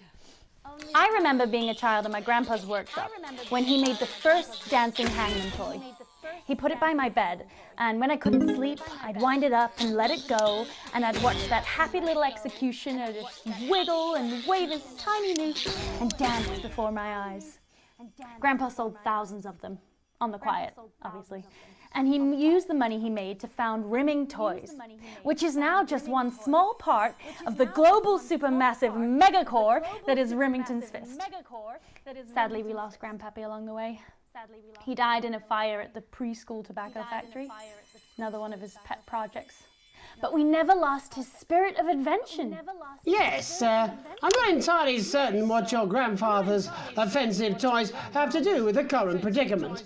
The spirit of invention, Mr. Donaldson. The passion to create, to problem solve. And that is why I'm here today, to tell you about a brand new product we're launching simultaneously around the world from midnight tonight. We said science! Science! We hear its song on the breeze, its breath on the wind, its fart under the covers. How does she do it? Well, please, don't keep us in suspense any longer. Won't be my feature she's making up next. Remington's Fist is proud to present Snuggle Traps. Safety and security in these dangerous times. Each box of Snuggle Traps contains 8 devices, all guaranteed to stop a Mrs. Snugglehugs in its tracks. That's enough for a small lawn or 4 window boxes. And you want to know the best thing? They're only $129.99 a box. Now that is affordable peace of mind. We see you, Jeremy Donaldson. Not now, honey, I'm mid-pitch. The best thing about Snuggle Traps is they're powered by next-generation Flardinium batteries. So, however long the enemy lasts, these traps will outlast them. We see you, Mr. Donaldson. You are screaming and yelling. Your friends are crying. They fear you. And then you're gone. Oh my God, I just got chills. Did anyone else just get chills then? I think I did. I think it's more concerned. I think I'd be more concerned about these traps. Quickly, before we go to the break, these appear to be attractively repackaged landmines. Aren't they dangerous, say, to children? Oh, hell yeah. These are not toys. But they're explosive fun. Sophia Rimington, Dr. Delia Lywell, thank you for joining us. When we come back, we'll be taking a look at the situation across the country tonight. Don't go away. We'll be back after these bandages. Is that all right? Oh, yes, Doctor, that was exactly what we... She seems very nice, that young Miss Remington. I think she'd make an interesting dinner guest. Do you think so? I think I'd rather spend the evening shoving Delia's sacred crystals up my skeptical asshole. You're not going to believe this, but I've decided to come home. Listen, I'll call you back at the next break and we can talk about how I get me job back. Cheers, Alex. See you, mate. Look, and that wasn't popular. I used to have a ventriloquist act. I cheated, rather, because I trained a dog to talk. You can get down on all fours and yap like a dog for only $22.99. Yeah, well, it's been a long time coming. Oh, exactly. You said it, I've said it. He must know. He's not stupid. Came from us. Love, you should support me. I support... No, Jenny, you're not backing out on me now. We're in this together. It's gonna work. We'll get him. I've made the cake, you're on the balloons. Got no idea how old he is. 40? 17? Yeah, ready. Okay, coming back. In 5, 4, 3... Welcome back to the National Nightly News. I'm Megan Roof. Now it's time to take a trip around the country to hear how the lockdown might impact the nation from some friendly faces. Joining me are respected academic Katie Brightman and author of Alan James's Kites, Alan James.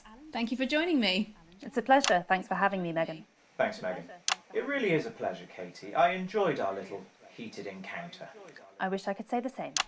So first off, Katie, how are you coping? I'm holding up okay.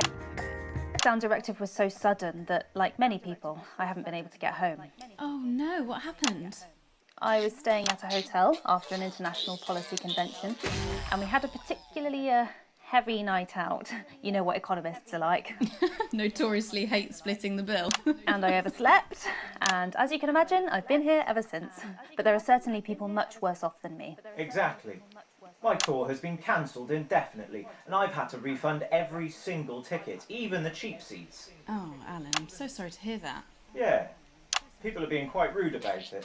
They don't seem to realise I've already spent it filling the beach house with beef. The crisis claims yet another victim. So, this is just a reminder that my book, Alan James's Reich, is now available in paperback.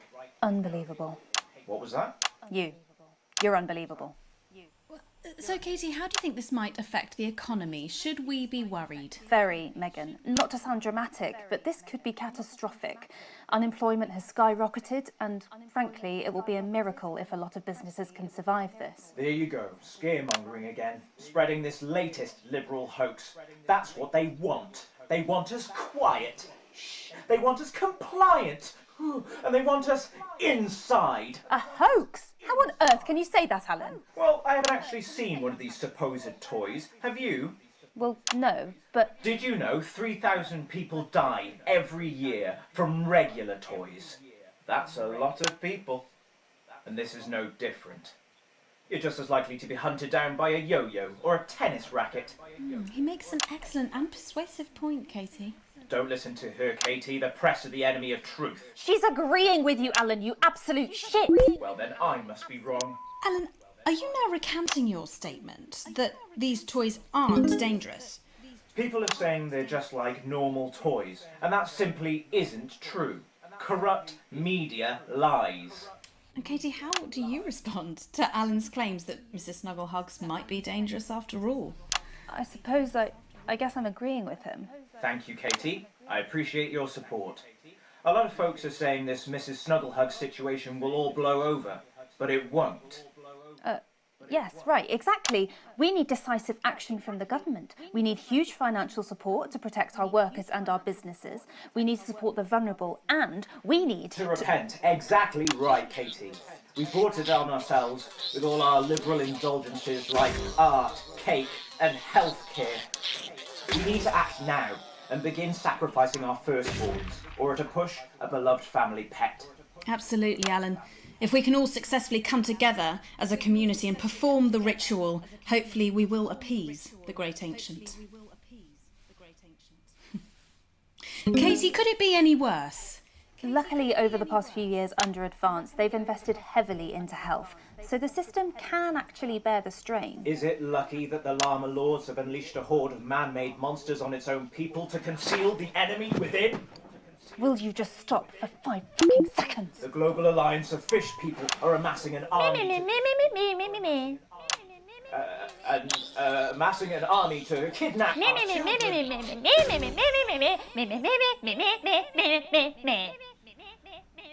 That's you. That's what you sound like. But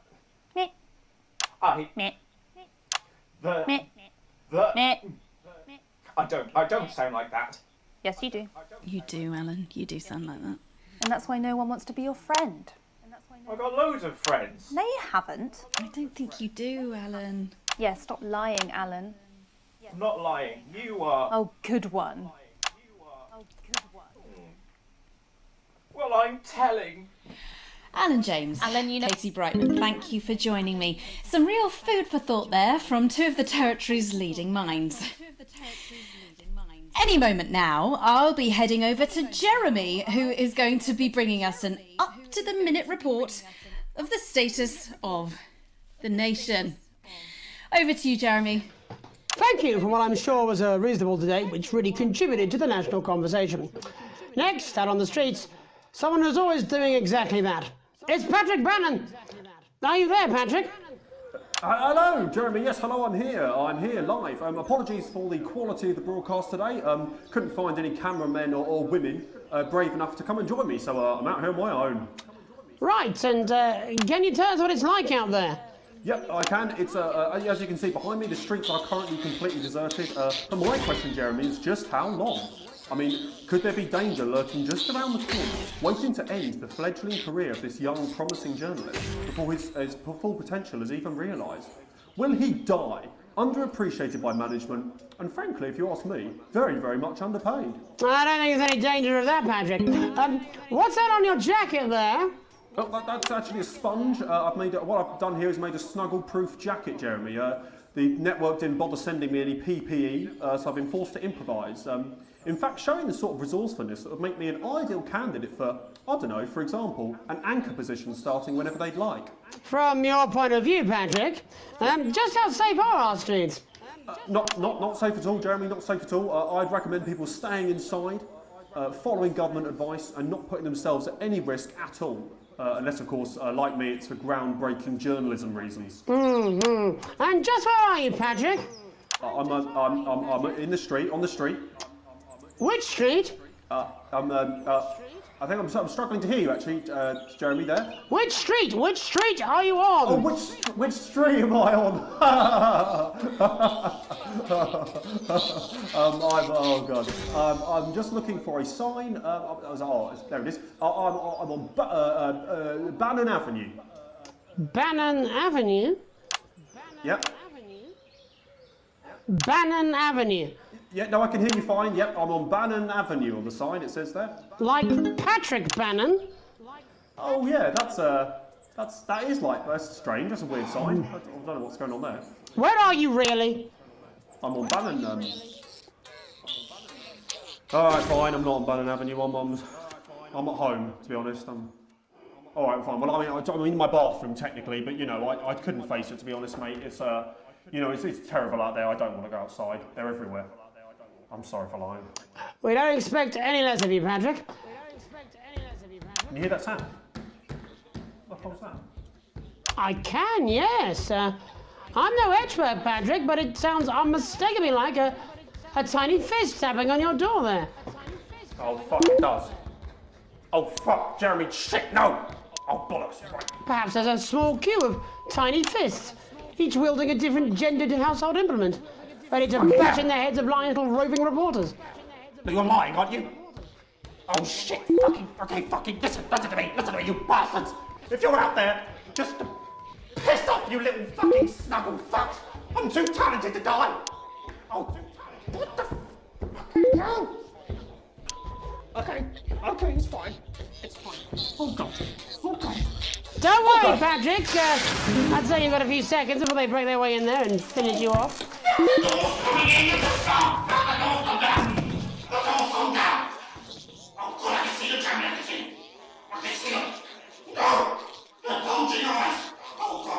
What do you see, Patrick?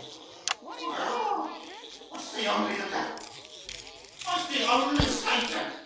Oh, God, no. They're coming to me. They're coming after me. No, you fucking little shit.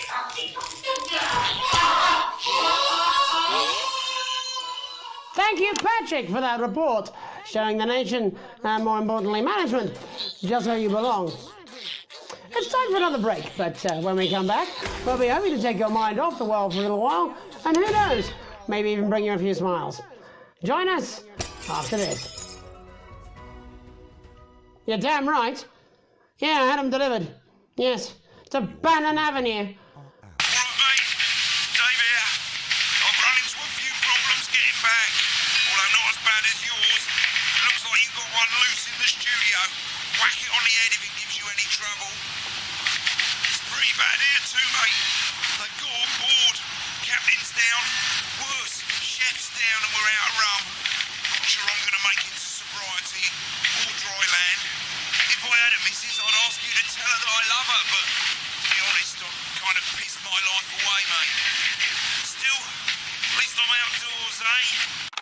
Or abandon them to a life of shame and mockery and eventual death on the streets. So you sent them to fly with us instead. No, I'm not. I'm not going to. I don't have to. No, you're being a child. I'm not. I'm not. I'm not. No? Oh, 5, 4, 3. Welcome back to the National Nightly. Well, welcome back anyway. We know isolation isn't easy, so finally tonight we have something a bit different for you. Even though some people felt it's not our job to entertain the public with absolute nonsense, other, more important people overruled those people. So it's time to find out who will National Nightly win and who will National Nightly lose. National Nightly, National Nightly, National Nightly lose. So, how do we play? Well, joining me is a man who knows all about playing. It's Tommy Harris. Hello, Tommy. All right, Johnny. It's good to see ya. And how are you finding the lockdown, Tommy? What do you mean lockdown? The enforced isolation of everyone in the country. Ah, yeah. I think I heard about that, actually, yeah. You're in bed, Tommy? Yeah, you called during nap time, so... Of course, that's my fault. So, why don't you tell us how the game is played? Well, it's pretty simple, Jeremy, you sausage. I'm going to ask contestants from around the territory 3 questions about what else, yours truly. And those people are going to get a chance to win a very special prize. And what are they playing for, Tommy? Drum roll, please. Jeremy. Oh. Thank you. This. Is that... What is that? It's my athletic support, Jeremy. Oh. But I've signed it, so... Oh, well then, what a fantastic prize. Have we got anybody waiting to win this once-in-a-lifetime prize, Jimmy? I believe we have Angie on the line. How do you feel about winning this man's old pants, Angie? I've never been so excited, Jeremy. And can I just say, I love you. Both of you. Well, you've said it now, haven't you? Oh, Angie, I love you. In a way. Tell us about yourself, Angie. Well, what can I say? My name is Angie. Always has been. I'm a human woman, and my dental hygiene has been described as acceptable. Brilliant! Right, well, shall we get this shambles underway? Absolutely, John. Can I get 30 seconds on the clock, please? We haven't got a clock. Yeah, I did ask for a clock. So... Well, why don't you start, and I'll stop you when it inevitably becomes unbearable to watch. I love it. All right, here we go. Time starts now. Question 1. When is my birthday? The 13th of August at 7:19 a.m. That is absolutely correct. Question 2. What? I said, what is my favourite colour? Crushed praline 4. Correct, the colour of my nipples. And finally, Angie dear, what is my star sign? That's a trick question. You were born outside of the human understanding of the cosmos. Unbelievable, that is correct. Stop the clock. Wow, that really was tough to watch. How did you do, Tommy? Well, Angie, my love, you got every single question right. Which of course means you lose and win absolutely nothing. Thanks for playing, Angie. Bye. Do we have another contestant on the line at Jelly Bean? We do indeed. We should have Sonia Artleach. Are you there, Sonia? Of course I am, Jamie, darling. Thank you for being here, Sonia. Oh, there you are, Tommy. Mwah. Let me guess, you work in theatre, don't you? Is it that obvious? What gave it away? Was it the glamour or poise? It certainly wasn't your inherent sense of humility. Tell us about yourself, Sonia. Oh, well. Let's play this game. I am a theatrical agent. I represent the likes of Rudy Beefman, Samuel Coffee Cup, and Jodie Carpetburn, amongst others.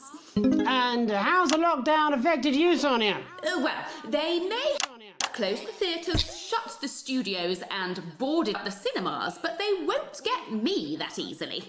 How are you managing without any work? Due to a savvy clause in all of my artists' contracts, I am able to claim my 15% from their unemployment benefit. Wow, that certainly is sharp. Standard stuff, standard stuff. And can I ask, where are you speaking to us from? Well, I work from home, you know, to keep costs down. And who's this? Oh, well, you know, when they gave the order, I was actually mid-meeting with a client, so we've been isolated together. No fucking way! What the fucking fuck? Is that Tommy Harris? I'm a huge fan. Can I just tell you how bloody brilliant you are? Actually, Jeff, we're about to play a game, aren't we, Tommy? We've got time, Well, if it's not too bold, I think I am in love with you, Mr. Harris. No, it's not too bold. That's all right, don't worry. Hey, I'd love to show you some of my stuff. I've been working on some new shit. Well, at least you're already aware. During lockdown, we've been workshopping some of Jeff's ideas for much younger children, haven't we? People still let you near their children, do they? Yeah, that's right. Yeah. I've been developing some shows for younger children. Well, we'd love to see it, wouldn't we, Gerbil? Absolutely dying to. Right, so, what do kids love? Timely child support payments from their absent fathers. Shallow and overproduced musical numbers? That's right. Animals! So, I'm trying to address the things that kids need to know, but through a medium that they'll understand. Do you understand? I think so, yes. Jeff's one of my best clients, aren't you? I am, yeah. So, the first one we've been working on is called The King of the Jungle's Mortgage Repayments. It's about a lion who's having problems with his interest rates. I see. Does he have a broker? He does, yes. He's a porcupine. How did you know that? Well, your work is universal, darling. It speaks to people. I'm going to say something to you, mate. I think you're onto something here. Oh, the bear, Yes, right. This one is much better. So, this one tells the tale of Mr. Bear. Now, Mr. Bear is a very sad bear, because all of the other bears don't think that he'll amount to much, and they tell him that his plays are lazy and derivative. I think you're onto something there. Now, Mr. Bear is a tragic figure. Picture this. He's at his lowest ebb. The trees are closing in. He can't even face his salmon, can he? No. But then he meets someone that will change his life forever. This is fucking gripping. That's right. He meets a wise old octopus who takes him under his wing and says, "No, Mr. Bear, don't be sad. You're not like all the other bears. You have this ambition and these dreams." Such fucking dreams. I think I love you, Jeff. And what you need to do, Mr. Bear, says the octopus, probably doing an 8-armed gesture or something. What you need to do to find happiness in this crazy old forest is you need to set yourself more realistic goals. It's called Mr. Bear Lowers His Expectations. Wow, you really have taken yourself to new depths. And what do you want children to take away from this? Oh, fuck shit, fuck. What? I said a more realistic worldview. Are you all right, Jamboree? It's Jeffrey. My name is Jeffrey Donington. No, stop. How does it end? We need to know how it ends. Well, all the animals learn a thing or two about inevitable mediocrity. Yeah, and Mr. Bear settles down near to his parents' cave, stops trying to make his band happen, and he goes into bear telemarketing. Becomes a bear maths teacher. Oh, and we end... We end on a big musical number. Oh, there's dancing. It's very repetitive, so it's catchy but not too challenging. Well, if you like, I could go and get my boombox. Yeah, I might be able to... Hang on, can we get Angie back? Why not? The more the merrier, as they say at orgies. Right, I'll just fill then, shall I? Coming up in a moment, it's the world premiere that nobody saw coming. Lights! Or wanted. At all. Right. I can only apologise in advance for what we're all about to... endure. Could you turn this shitting thing... Well, there's all sorts of creatures down on Dangly Doodle Farm. Like wise old Mr. Octopus with way too many arms. There's Mr. Pig and Mr. Cow, they're always in good moods, but that's 'cause they don't know they'll soon be sliced up into food. Mr. Bear, what's that over there? That's where your hopes go to turn into despair. Mr. Bear, what's that over there? That's where your dreams go to die. Mr. Raccoon wants to go to the moon, he'll end up as a bus driver soon. Mr. Porcupine thinks he'll read the news at 9, he'll end up as a janitor who stinks of turpentine. Mr. Tiny Mouse thought he'd own a massive house, ended up in a bedsit where he can't control the louse. Mr. Horse thought he'd go into professional sports, now he's an alcoholic and he's on his third divorce. Mr. Bear, what's that over there? That's the place your life becomes an endless questionnaire. Mr. Bear, what's that over there? That's where your hopes go to die. Lower your expectations. Maybe you could get a job in telecommunications. No matter how you try, you'll never reach the League of Nations. The best you'll get is middle rank in trading operations. So lower your expectations. You'll never win an Oscar, so there's no congratulations. The future that is coming will not meet specifications, and no amount of visualizations will save you from your own deterioration. Mr. Bear, what's that over there? That's a tramp who thought he'd be a multi-millionaire. Mr. Bear, what's that over there? That's where self-esteem goes to die. Mr. Bear, what's that over there? That's the disappointment that is waiting everywhere. Mr. Bear, what's that over there? That's where your schemes go to die. That's where your dreams go to die. That's where dreams go to die.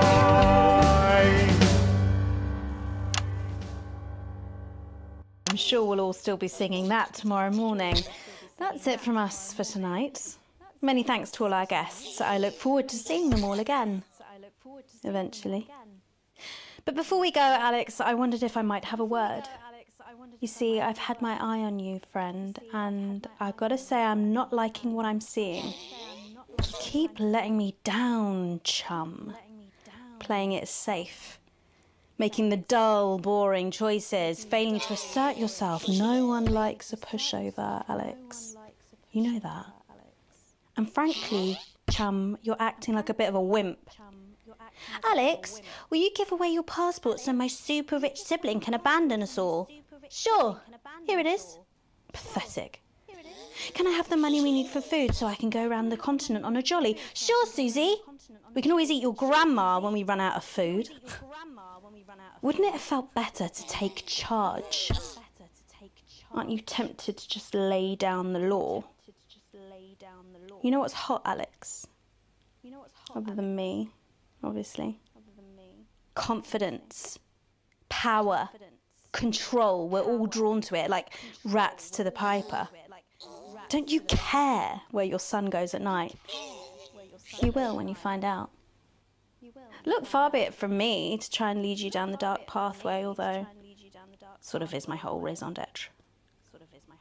But imagine, just for a moment, that none of this was real. It was just some stupid game where you could just do it all over again if it all went wrong. Imagine if Sam and Charlie and Susie were just characters. Wow. Think of all the fun you could have. Just being bad, you know. For the hell of it. My name's Megan Wolf. Have an evil night.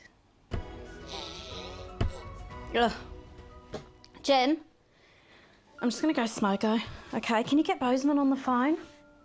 Babe, I don't care if this is a dream, a bad trip or a shock-induced coma. I did not sign up to be dressed like a slag doshing out wristies for a 20.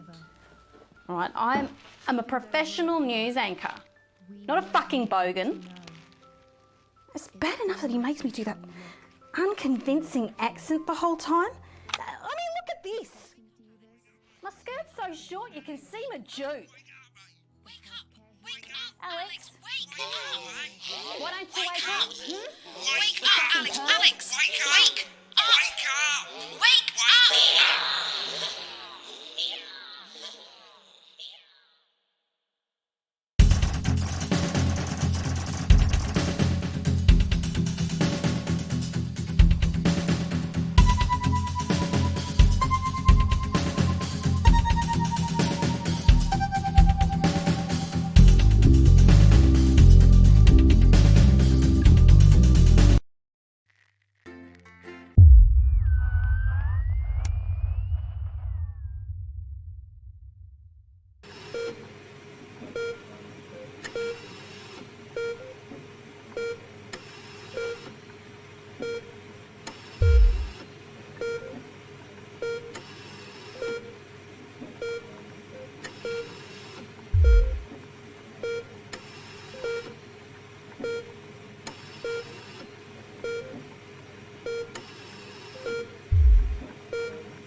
fired today, now.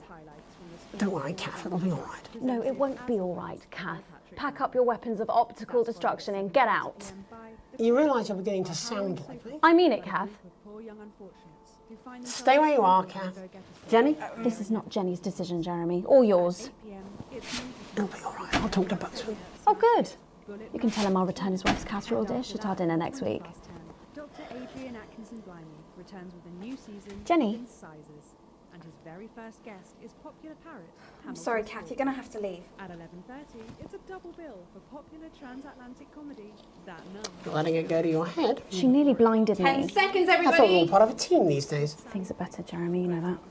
Just stop being so Going in high and mighty 5, and do your job. 4, You'll have me fired 3. Don't tempt me. Meghan and all the team at the National. Good evening. I'm Megan Wolfe. And I'm Jeremy Good evening. Dawes. Our main headlines tonight. The establishment strikes back. The World Council has agreed today to impose punitive sanctions on the people of this country.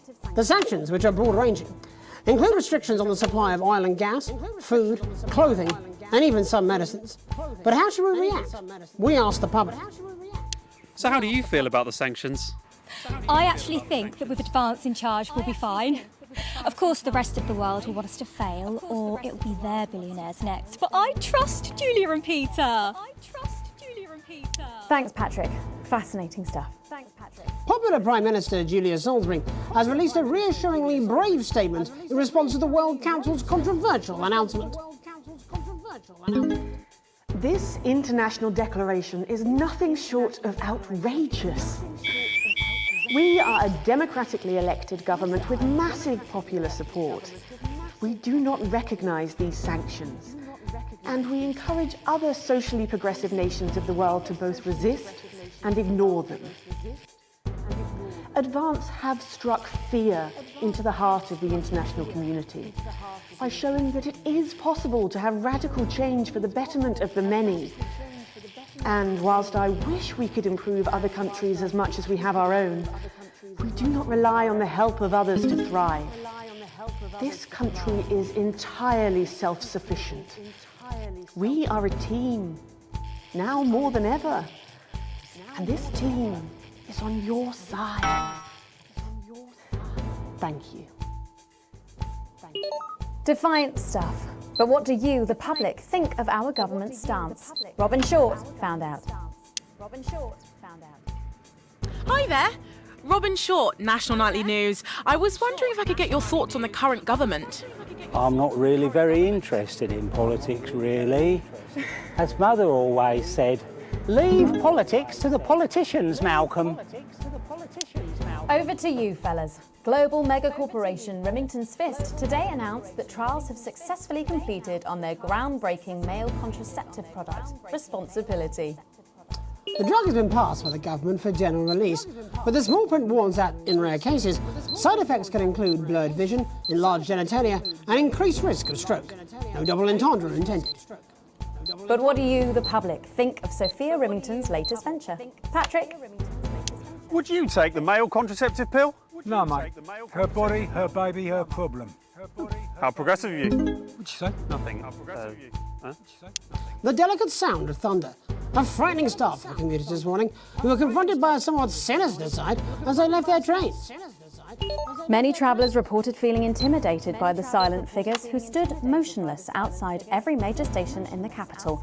Radical extremist group Disrupt, who organised the show of strength, refused to comment on the meaning of the strange protest. Or to apologise to this presenter for making him drop his morning bagel in surprise. But how do we feel about these somewhat radical extremists and their upsetting methods? Robin found out. How do you feel about Disrupt? Oh, well, now you're talking. Ruddy hero, showing us not to take it lying down like Iris here. So you both feel they're a cause worth supporting? Well, Iris doesn't speak on mine, but we're pretty sure there's still one in there, aren't we, love?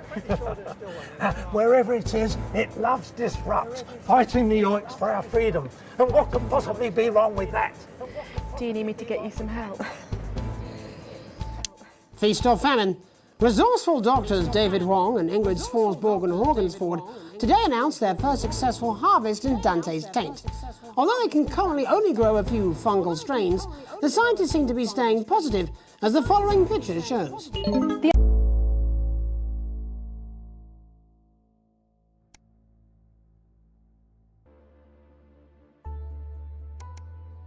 Undauntable scientists chose to try and survive in the cave system while the complex rescue operation inches forward up here on dry land. Let's hope they like Stroganoff. But with Advance planning to spend an eye-watering amount of public money on the rescue craft, we asked Patrick Bannon to find out what we should all be thinking about the accelerating costs. What are your thoughts on the costs of the rescue? Oh my God, Patrick Bannon, wash your mouth out with soap. You can't put a value on human life. You have to spend whatever it takes because one day you might be trapped in an underwater cave system and you would want exactly the same. I don't think so, actually, because for legal reasons, we're actually not allowed within 31 yards of the coastlines. I am not a number. Applications finally opened today for the new Advance Team membership cards, a scheme by the government to allow fast access to all the new public services being introduced daily. The team membership cards are entirely voluntary, but will be recognised as legal identification by all major organisations, including the police, banks and, rightfully, pubs and bars. And of course, there's no charge, Jeremy. It all seems too good to be true. Well, you've always been a cynic. But most importantly, what should you, the public, think about the new team membership cards? Team membership cards? Oh, yeah, fantastic. I'm applying today. I mean, why wouldn't you? What are these protesters doing that they don't want us to know who their names are? Besides, have you seen the savings you can get? I'm getting one for the little one as well. Oh, how adorable. Yeah, gonna be a proper little team member, aren't you? Yes, he smiled. He smiles. And finally tonight, back of the net, popular sports personality Johnny Hamsleaves and his fiancée Tiffany Lamour was spotted out today doing a little shopping for what many are already calling the greatest wedding ever. We can only assume that Tiffany's latest show, My Teenage Secretions, has sold better than expected, as by the looks of things, the whole affair's about to become more expensive than Lil C's shoe collection. I don't know who that is. But what should your opinion be of this extravagant display of wealth? Don't really care, love. Wise words there. Tonight, in a bit of a switcheroo, it'll be Jeremy in the culture chair, spitting rhymes with popular rapper Jay Zus. And then we'll both be chatting with a familiar team of thespians set to take the nation by storm again. That's all coming up on tonight's National Nightly News.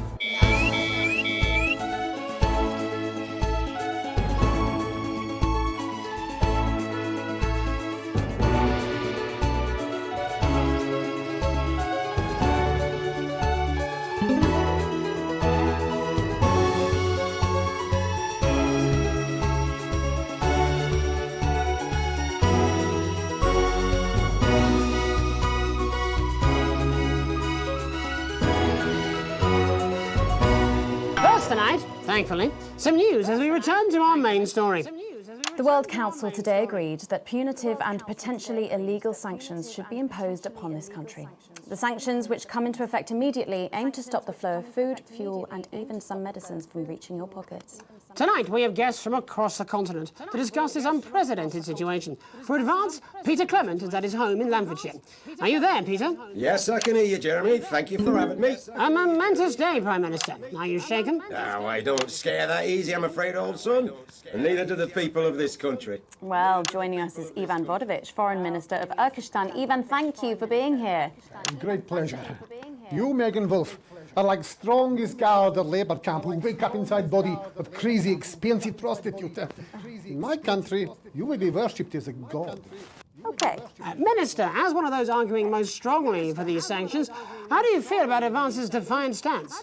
Advance is like man who thinks he a big career in movies land, when actually he in dirty sanitarium, screaming at mirror and holding tiny penis in hand. He's clearly not from Svenland then. We have like some of the cleanest mental health facilities in the continent, yeah.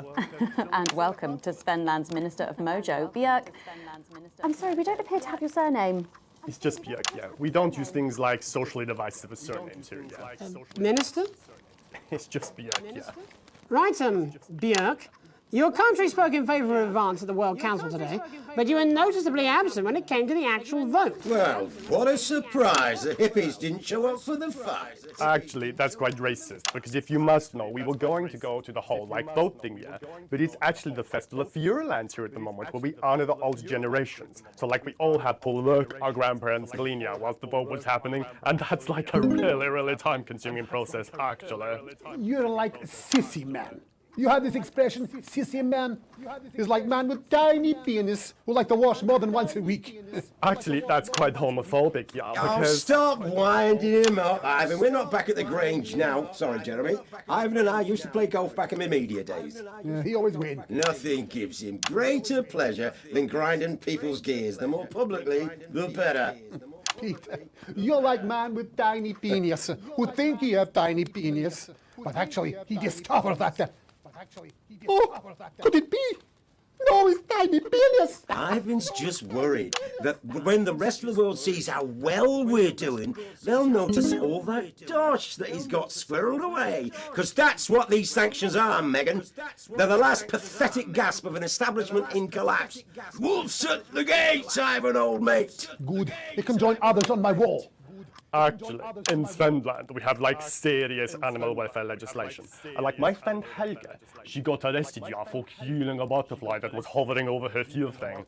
I mean, in English, jam sandwich. I used to know a girl called Jam Sandwich. She was a right cracker too. I wonder what became of her.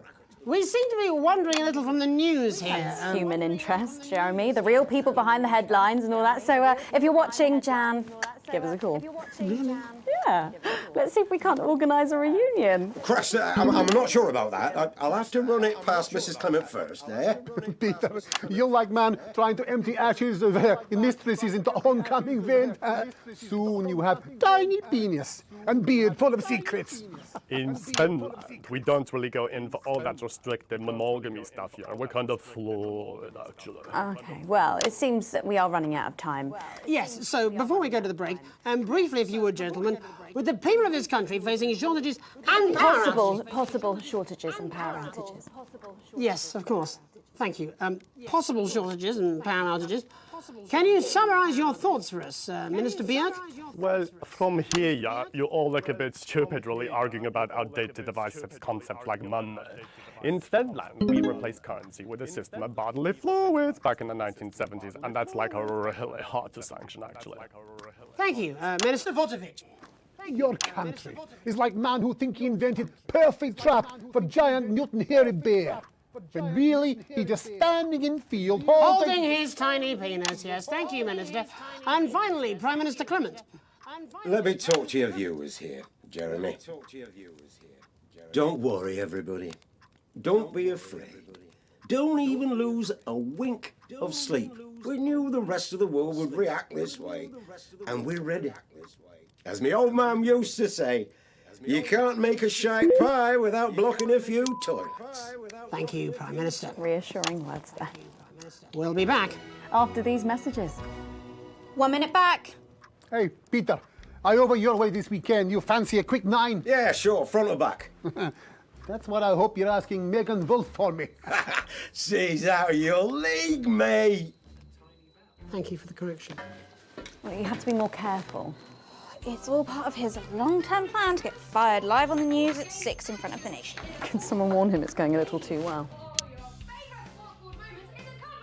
This is important. New government censorship should show up in blue. Same as regular censoring. Keep an eye out for the advanced blue waveform.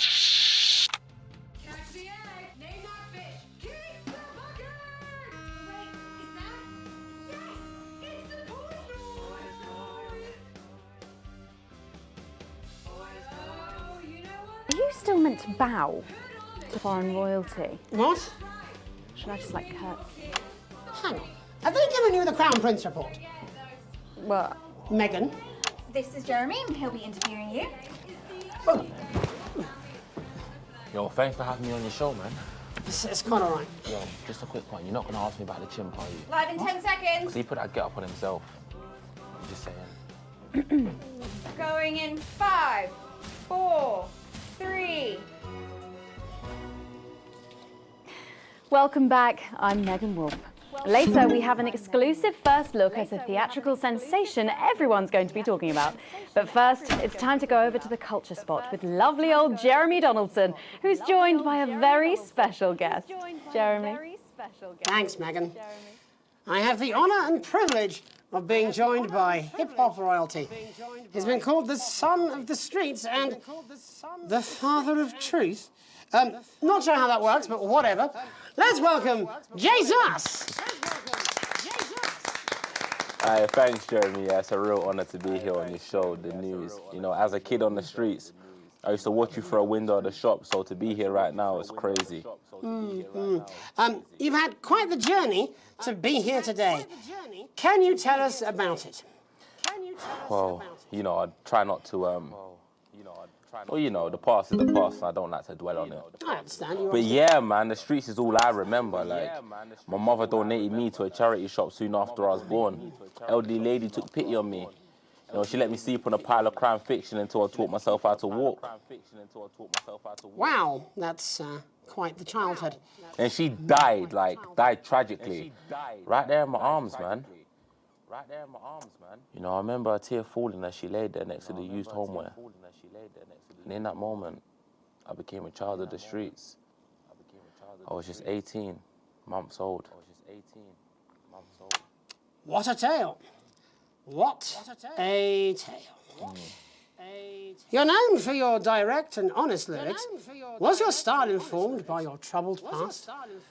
Oh, like I said, I try not to talk about it. It's just, it's just too hard.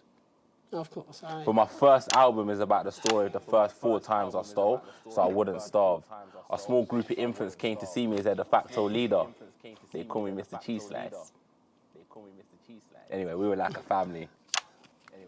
So it would seem. Recently, you've been quite outspoken about the government. Yeah, fuck the government. Fuck Advance. Fuck Peter Clement. What is it that you object to so vehemently? Well, you know, they stole from us. They're taking our money and spending it, man. Redistributing it. Actually, homelessness has been all but eliminated in the last couple of months. So? Surely that's a cause close to your heart? Yeah, nah, of course, man. Very much so. I just mean, like, why do I have to pay for it, you know? You don't. People have been rehoused on property seized from the historically wealthy. And that couldn't have been you, could it? Look, yeah, I worked hard to be here. I built this from nothing, and I deserve to be rewarded for that. Would you say you worked harder than, say, a farmer or a care worker? I don't know. But if people are taking something from my music, choose to value it, buy it, who's to say I don't? And no one can take that away from me. Not even to help, say, vulnerable children? Mr. Cheese Slice? What is it you're trying to say? I just don't understand where you've placed yourself politically. I mean, is it ideological or is it tactical? Well, it's more of a... Or maybe it's hereditary. Stop trying to tie me in knots with your words, Jeremy. I let the music speak for itself. And the people agree with me. Well, that remains to be seen. But you have given me a very easy segue out of a conversation that I promise you was much more painful for me than it was for you. So here he is with his hit song, Mrs. Ludlow's Tears. Oh, no. I'm going to do something a little different. It's a new single I've been working on. Oh, so this is unapproved, is it? Yeah. You love it. Excellent. Don't worry, we've got a state-of-the-art censorship system. What's the worst that could happen? So here he is with a new song. Aren't we lucky? It's Jesus! First, you're gonna pay up.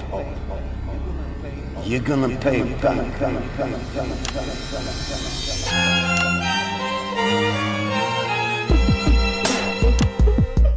Well, we're all different races from many different places. At any given moment, only one could be the greatest. So you can feel elation from your participation. Still 2 leaders in this motherfucking nation. Now we're getting sanctioned, talking about expansion. Why does Julius require a massive fucking mansion? So fuck all your schemes. I don't need your freaky team, and I don't need your help to achieve my fucking dreams.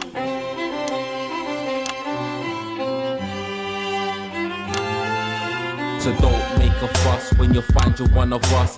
Yeah, every single one of you's a bit Jesus. And you can call me crazy, cause no one ever pays me. But I won't waste a lifetime being motherfucking lazy. I may be inventive, my taste may be expensive, but why would I get out of bed with no fucking incentive? Although it's contravention of your obvious intention, I like to eat a little of the fruits in my invention. You make us the same, but we're not all the same. All our dreams, all our schemes, all our means are not the same. The best of the praise, of the crest of the wave, cause we're only equal people when we're motherfucking slaves. Take this fact, gonna stain it red, gonna slam it into Peter Clemens' motherfucking head, cause he's thick as shit, he's got a job he's unfit for. It's time to storm the castle with a motherfucking pitchfork.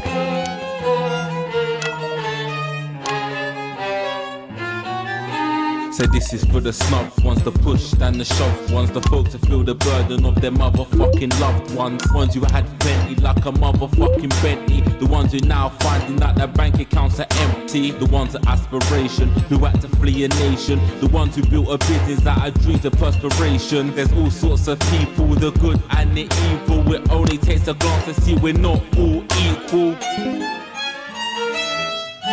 You make us the same, but we're not all the same. All our dreams, all our schemes, all our means are not the same. And the best of the praise, of the crest of the waves, cause we're only equal people when we're motherfucking slaves. Gonna take this fact, gonna stain it red, gonna slam it into Peter Clemens' motherfucking head, cause he's thick as shit, he's got a job he's unfit for. Time to storm the castle with a motherfucking pitchfork. Get out of your seats, get your asses in the streets, set a fire in the building, let them feel some fucking heat. Say you hate to go getters, no squilling best letters, and burn them on the powers of advances fucking letters.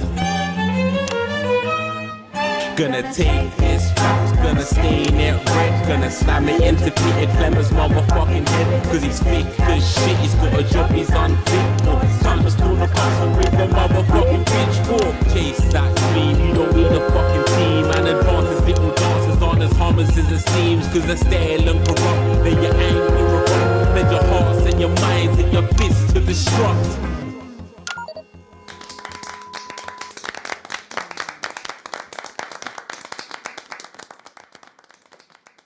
Jesus there with his new song. Thank you so much for joining us in the studio. I'm sorry. I may not agree with you, but I'd just like to offer you an apology. I've just been told that there was some kind of issue upstairs, and an attempt was made to censor some of your lyrics. What? Are you joking? I'd just like to say to you and everyone at home that this was a mistake. This is absolutely ridiculous. I cannot believe this. Here at the National Nightly News, we pride ourselves on remaining neutral, unbiased, and independent of any outside interference. You have my word. We will never censor ideas. Back to you, Megan.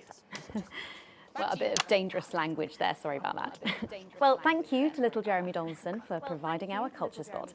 Coming up, we'll be speaking to a couple of familiar faces about their upcoming dramatic outing. Don't go away. Just to remind, fixing that old VCR. With a new tape. Fast ad break. You could just come with me. No, this is ridiculous. Who do I complain to? This is just a mix-up, I'm sure. Now, if you come with me, I really do have to ask Oh, you to trust leave me. it. My father's going to hear about this. I understand. This is unbelievable, Megan. I don't know what you're talking about, Jeremy. Right here in the territory.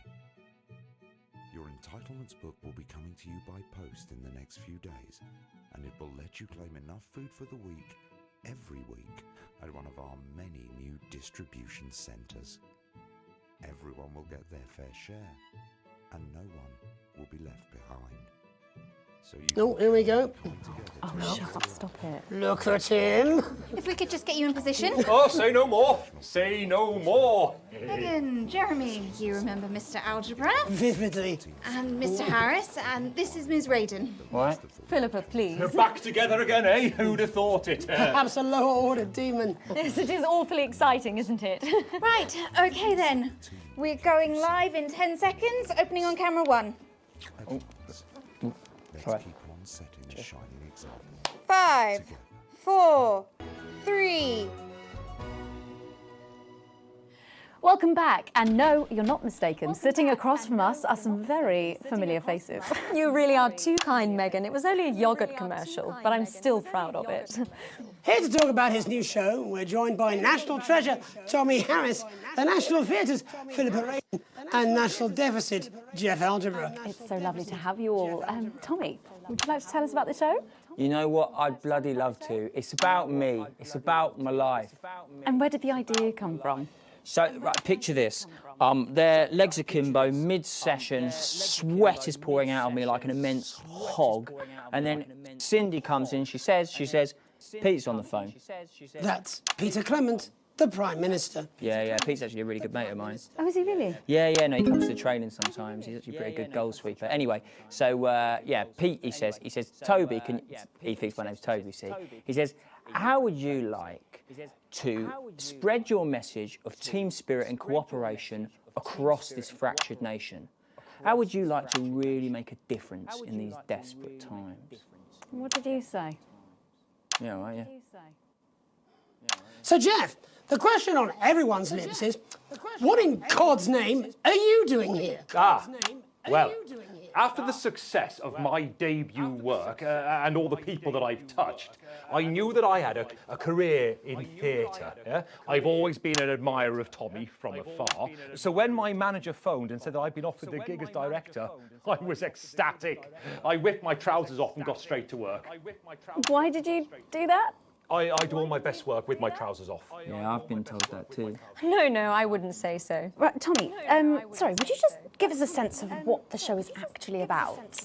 It's about how hard it's been for me and some of the struggles that I've faced. It's like really getting to the heart of how tough it is to be me. I call it Tommy Harris, Jesus, that was hard. Catchy. We actually have some clips of the process of the show. Would you mind telling us what's going on here? Yeah, so the show is built around two things that are very important to me. It mixes scenes from my life as well as epic fantasy retellings of scenes from my life. But Dad, you promised you'd come to my graduation. I'm sorry, son. You're an embarrassment. But Dad, you promised you'd come to my graduation. Back, demon! Back to the hells! Back to the hells!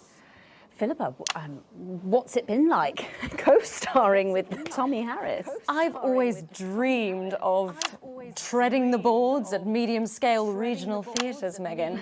And for once, this show really gives me something to sink my teeth into. What's different about this show, then? Tommy, Mr. Harris's show really lets me show my tremendous range as an actor. I've always suffered from typecasting, forced to play the same tired characters in every god-awful yogurt advert or godforsaken soap opera or, God forbid, a pantomime. But, you know, this show has really let me just go there. Jeff, the viewers at home will be dying to know exactly what is it that you bring to the show? Oh, good question. I think these guys would agree with me when I say that it's my steady hand on the tiller, my arm round the shoulder approach that's really brought the production from strength to strength. Absolutely right. Jeff's contributions are immeasurable. He was our rock. Can you give us a sneak peek of anything else that might be in the show? Yeah, all sorts, yeah. We've got lots of exclusive first-hand experiences of Tommy's time in the underground sports board scene. And some epic fantasy retellings of Tommy's time in the underground sports board scene.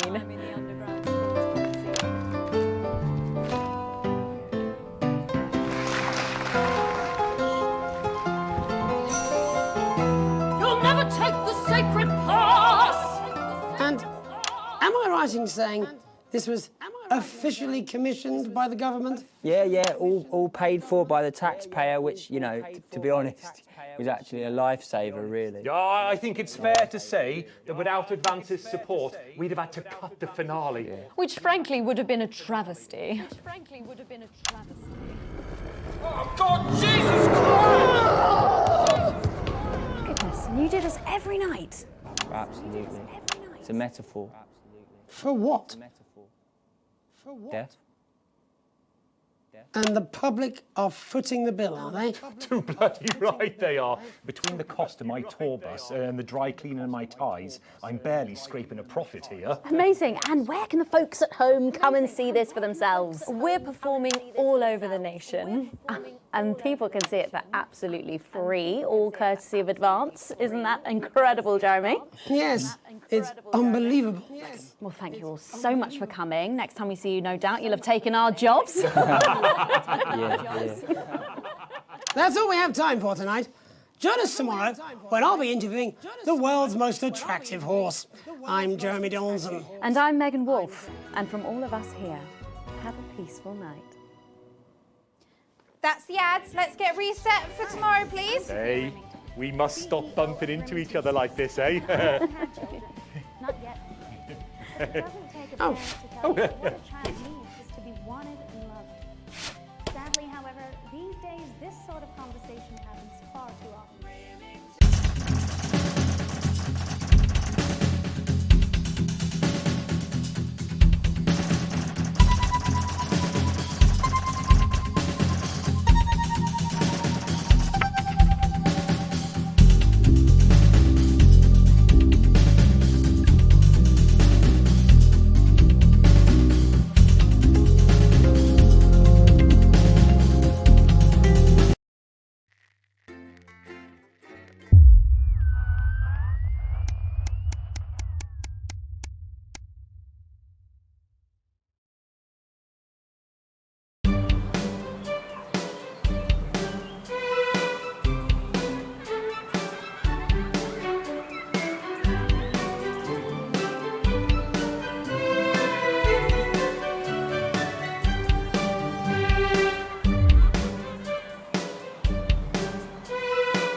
they get too hot, the trip switch will blow, as you've seen. Once things have cooled down and the trip switch is back to normal, you can get the power back on. You should keep the fan pointed at the correct valve by aiming it up and down. The middle gauge when you're facing the screen will warn you, so keep an eye on it. Also, maintenance tells me that the fan power switch occasionally turns off for no good reason, so keep an ear open for that too. I'm sure you've already worked all this out, though, Alex. You're a rising star of this network, and we're all very What, proud you've got of you. someone to hose down the sun, have you? Yes, they've just strapped on their wax wings. Classical illusions are no substitute for air conditioning. You know, I genuinely thought you'd be in a better mood today. She's not even here. Yes, but he is. Our gun-toting handler. Who, Andy? I don't know what the fuck his name is, do I? He's here to keep us safe from people like Disrupt. More like keep us in line. I hate guns. Give me the willies. 10 seconds, everybody. So, we've got any actual real news tonight? Well, the world's on fire. That good enough for you? Going in 5, 4, 3. Good evening, I'm Jeremy Donaldson. Our main headlines tonight. Siege mentality. The World Council today established a military blockade to enforce the unjust and punitive sanctions now entering their 10th week.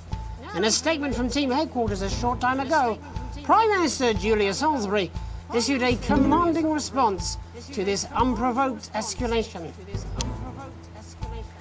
The World Council should make no mistake. This blockade and the illegal sanctions it seeks to enforce are an act of war and will be treated as such.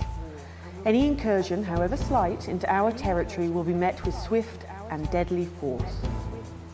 You have been warned. Taking the plunge? Far be it for us to be cynical, but it's beginning to seem like the wedding of a certain celebrity power couple is more about attention than it is about love.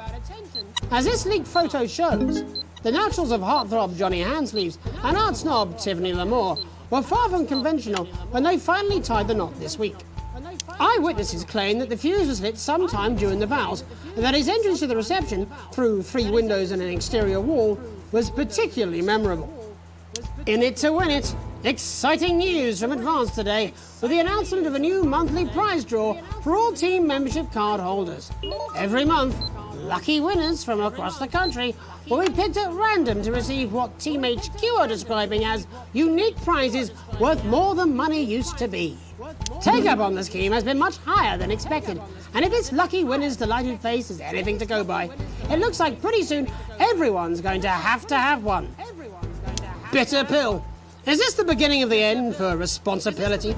The male contraceptive pill, lauded by scientists as a remarkable achievement, has been widely rejected by the public. Sales of the revolutionary drug have been non-existent, with many claiming the world simply wasn't ready for such a shift in radical reproductive politics. Sophia Remington, the hapless CEO who called the treatment a new era for sexual health, has removed the product from sale. Pictured here arriving at a board meeting this morning, she is said to have utterly lost hope in humanity, remarking, "What's the point when you're all so damn stupid?" before bursting into tears. Oh, Captain, my Captain. Progress today for the stranded scientists of Dante's Taint, as the captain leading their rescue mission is announced. The trapped team have survived in the cave system for many months now, but hope is on the horizon as the expedition leader is announced by the Board of Underground Theoretics. A respected professional with decades of experience, training and knowledge, Captain Audrey Aerospace is said to be the only real choice to successfully save the troubled scientific excursion, but an unfortunate one to be sat next to at a dinner party or social occasion. Burning down the house? The capital was put on high alert last night after disrupt terrorists set an emblematic fire in the heart of Parliament Park. Violent conflict broke out at the demonstration after a mob of so-called protesters from the radical group launched an unprovoked attack on community cohesion officers in attendance. With the methods of this increasingly violent rabble becoming ever more extreme, many are asking if the military should intervene. Colonel Phineas Mad Badger Fortingley Davis of the 1st Mounted Bastards Brigade said his men were, and I quote, oiled up and ready for action. All this, and I'll be talking to some people with fascinating medical conditions, as well as one of the contenders in this year's Feline Football Championship, and her proud owner.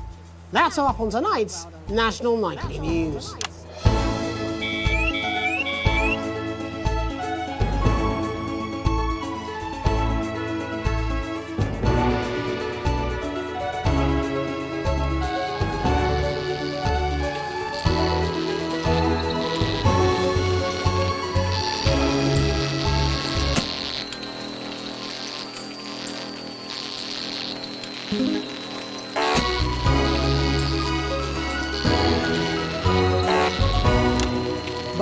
tonight, our team of correspondents has been dispatched to every corner of the country to see how the people of this great nation of ours are coping with this unprecedented hot weather. First, let's go to Megan Wolf in Shining-on-Sea to see what the scientific community has to say. Megan, how's the weather there?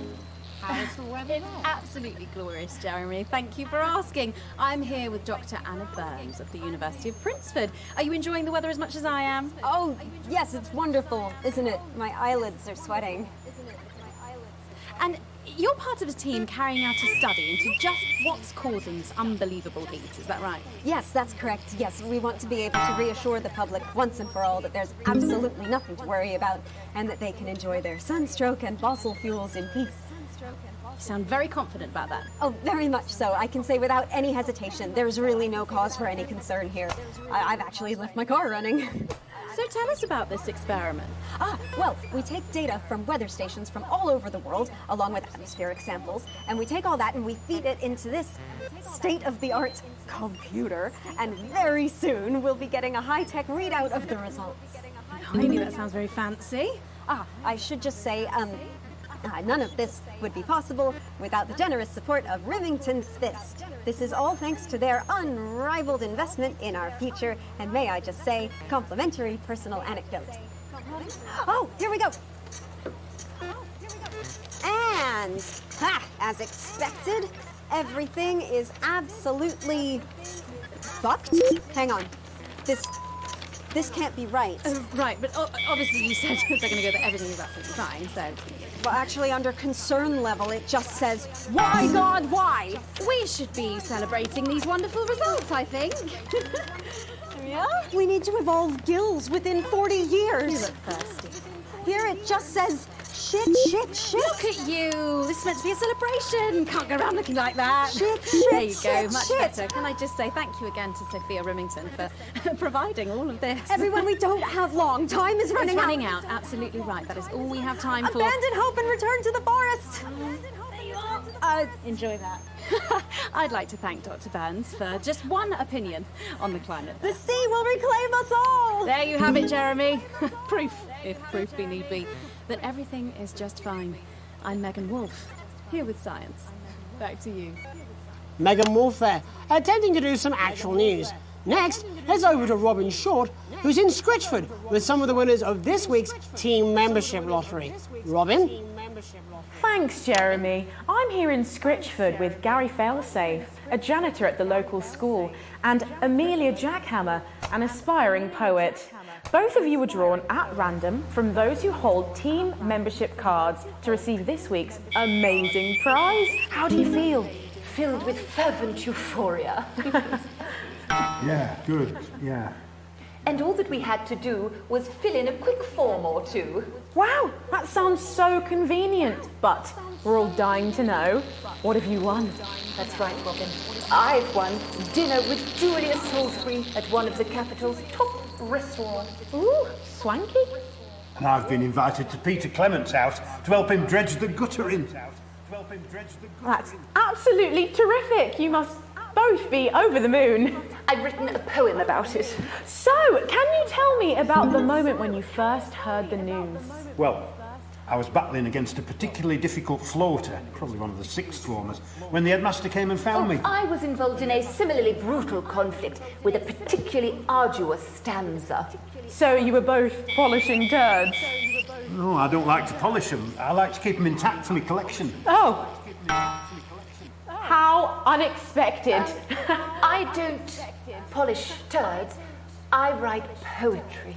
Potato, potato. So, Gary... Do you think Peter Clement's going to let me keep the contents of his downpipe? There's no harm in asking, I suppose. Would you like to hear one? No, thank you. Gary, when you signed up for team membership, was it in hopes of winning the lottery, or were there other reasons? I like a flutter, of course, but no, the boss said I had to sign up to keep coming into school. Very sensible. It's important to know who we're trusting around our children. Oh, I have an unpublished book of sonnets about children. Perhaps you'd like to hear one. No! Or an anthology of haikus on the death of innocence. I'd rather hear about Gary's turd collection. Really? I thought you might say that. Oh. Are you all right? Yes, it's coming. It's inspiration and it's delicious. Right you are. Today on the show there's no news, just a man who keeps multiple poos. Yeah, this big one's my favourite. See how it's fibrous, really lovely texture. Would you encourage other people to enter for their chance to win? If it's colour you're looking for, take a gander at old Blue Eyes here. The national news lost its way when it covered some crap on a tray. These are quite rare. Maybe that was unfair. And that's all we have time for today. Back to you, Jeremy. Thanks, Robin. What a lucky pair they are. And finally in this segment, it's over to Patrick Bannon, who's gone to the smelliest town in the country to see how the unprecedented weather is affecting the locals. Patrick? Hello there, Jeremy. Hello, yes. I'm here live in Grizzleford, which was recently voted the smelliest town in the country. And I have to say that, you know, in this heat, the smell really is. I mean, it's something else. Barry Lardons, mate, you've lived here your whole life. How'd you put up with the stink? Well, we're just all very proud of our achievement, to be honest with you. You can tell that, look at him, proud as punch. Do you know what it's like, son, being the second smelliest town? No, I don't. Living in the shadow of Arseminster. Those smug fucks. But who's laughing now, eh? So what, not me, that's for sure. So what happened, mate? Right, the good people from Remington's Fist came in and saved the day with their factory. You're talking, of course, about the newly built Flard factory. Yeah, they gave us this big presentation on jobs and growth. But as soon as we heard about the stench, we paid them whatever they wanted to put it here. Does the stink not affect your life in every way, Barry? I mean, perhaps if you're filling in a tax return or completing the physical act of love. It's strong at first, but you get used to it after several weeks of your first bout of sickness. The judges were very impressed. So, what's the sickness? Oh, that's nothing to worry about. It takes a few minutes before you develop any symptoms. Now, folk are saying something about the production line and how they dump carcasses directly into the water main, but I think it's probably the fume valves on the high street. On the high street? Should I see a doctor? What are the symptoms? Well, the first one is asking stupid questions. Then folk experience a loss of inhibition. Fuck off, do they? When was the last time you brushed your teeth, you stinking old tramp? Next recording is a period of randomly bursting into song, followed immediately by delusions of grandeur. That's not really a problem, never sung in my life. Hello, it's sexy Patrick Bannon, and he's wearing sexy shorts now. Oh my God, look at me. I'm like a stallion. I'm gorgeous, why didn't you tell me? I should take my shirt off. You know what? I'll even let you touch me if you want. That will be the bout of undeserved self-confidence. Love the Bannon, feel the Bannon. Oh, man. And the ennui. All that's left now are the hallucinations and unconsciousness. No, Dottie? Was that you? Why are you made out of elbows? You know I don't eat opinions. Oh, don't worry, folks. Once he wakes up, he'll be just fine. We'll just find a place to stick him where it won't matter how many times he evacuates his bowels. Right, that's all here from Grizzleford, a town that's really making a stink. I'm Barry Lardons. Back to you, Jeremy. Thanks, Barry. With a naval blockade being set up around our coastline as we speak, when we come back, I'll be talking to 3 members of the general public who appear to be here purely for medical reasons. Don't go away. Unless, of course, you've got something better to do. We'll be This back. next section features a potentially controversial guest, and Barnes may request some censorship if he goes too off topic. You've done a great job so far keeping everyone happy, so let's keep up the good work. Done. I am done. It's 200 fucking degrees in here, and I can't do this anymore. You say this every Friday. I've done something. What do you mean? Jeremy? My mic is still.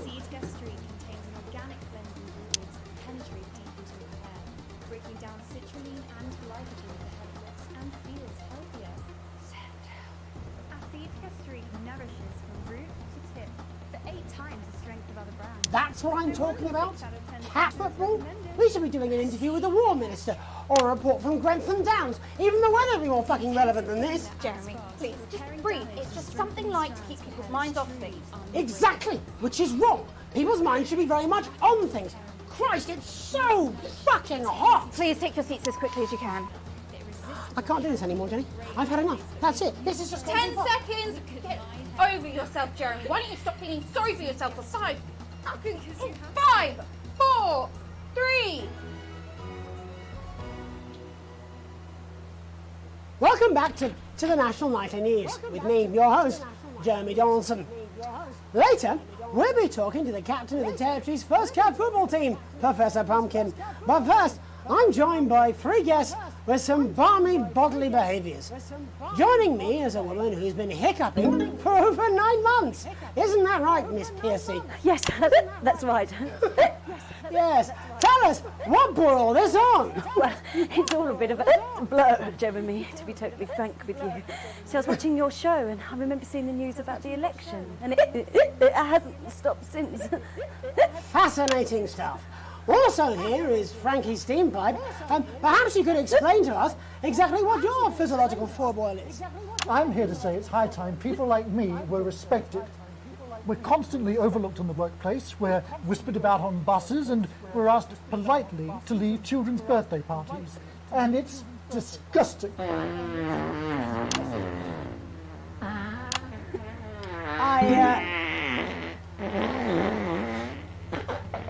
I'm sorry, my bowels have comic timing. And finally, I'm joined by a man who answers every question honestly, even when it isn't aimed at him.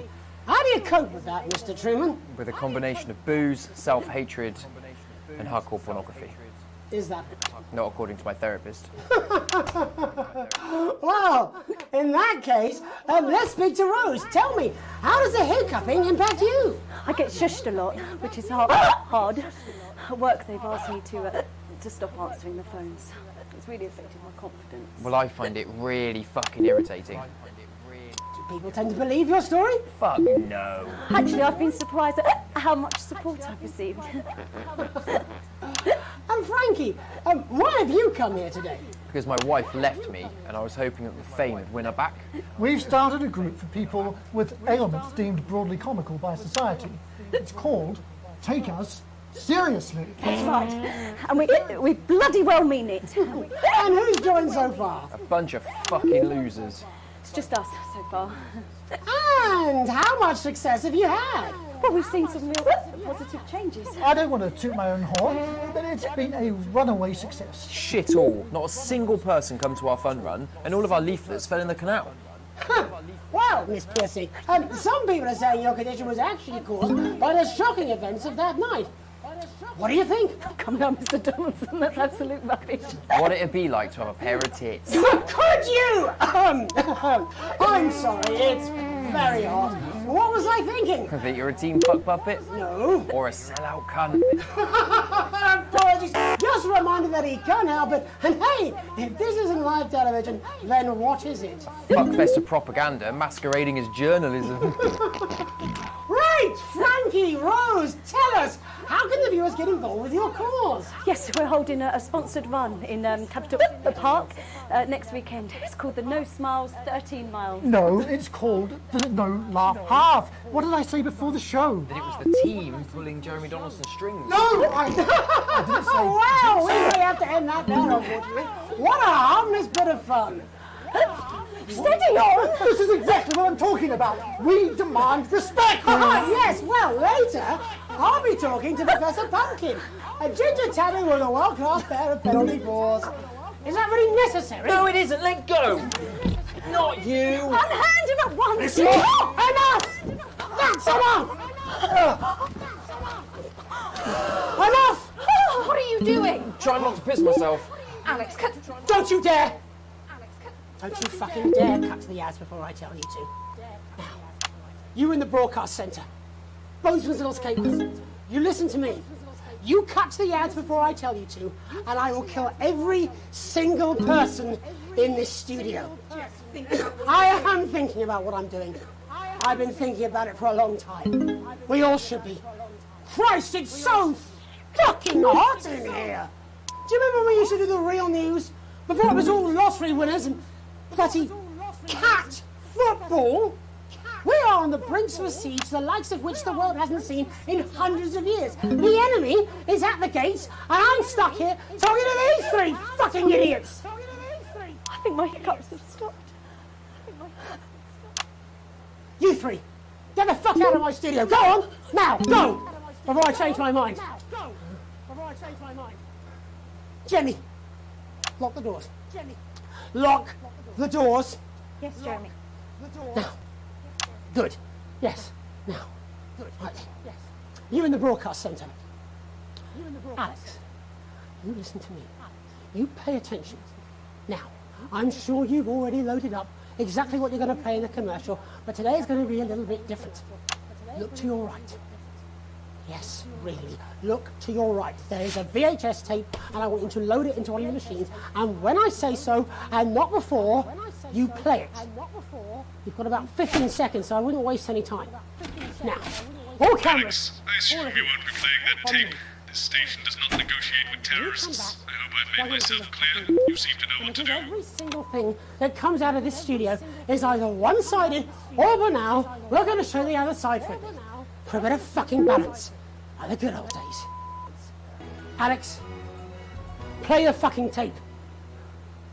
No, I don't want to hurt. Well done, Alex. From the station's perspective, you made the right call. I will not hesitate to start by killing this man. Now, reset the system for the third segment. I imagine the ratings are going to be through the roof. We have raised living standards and are the envy of an increasingly jealous world. And with these newfound luxuries come new opportunities for those who have put the needs of the team before their own. From this month, everyone who is registered for a team membership card will automatically be entered into a lottery to win life-enhancing prizes. And why wouldn't you register? After all, the team membership card is your passport to your world-class public services, and it's absolutely free. Just be sure to have your team membership card with you. What do you mean they didn't play it? Why the fuck didn't they play it? Alex, what the heck is wrong with you? You had a chance to make a real fucking difference. Jeremy, calm down. You fucking calm down. How long? 8 seconds. You. What's your name? Andy. Of course it fucking is. Jeremy, put the gun down, please. How long?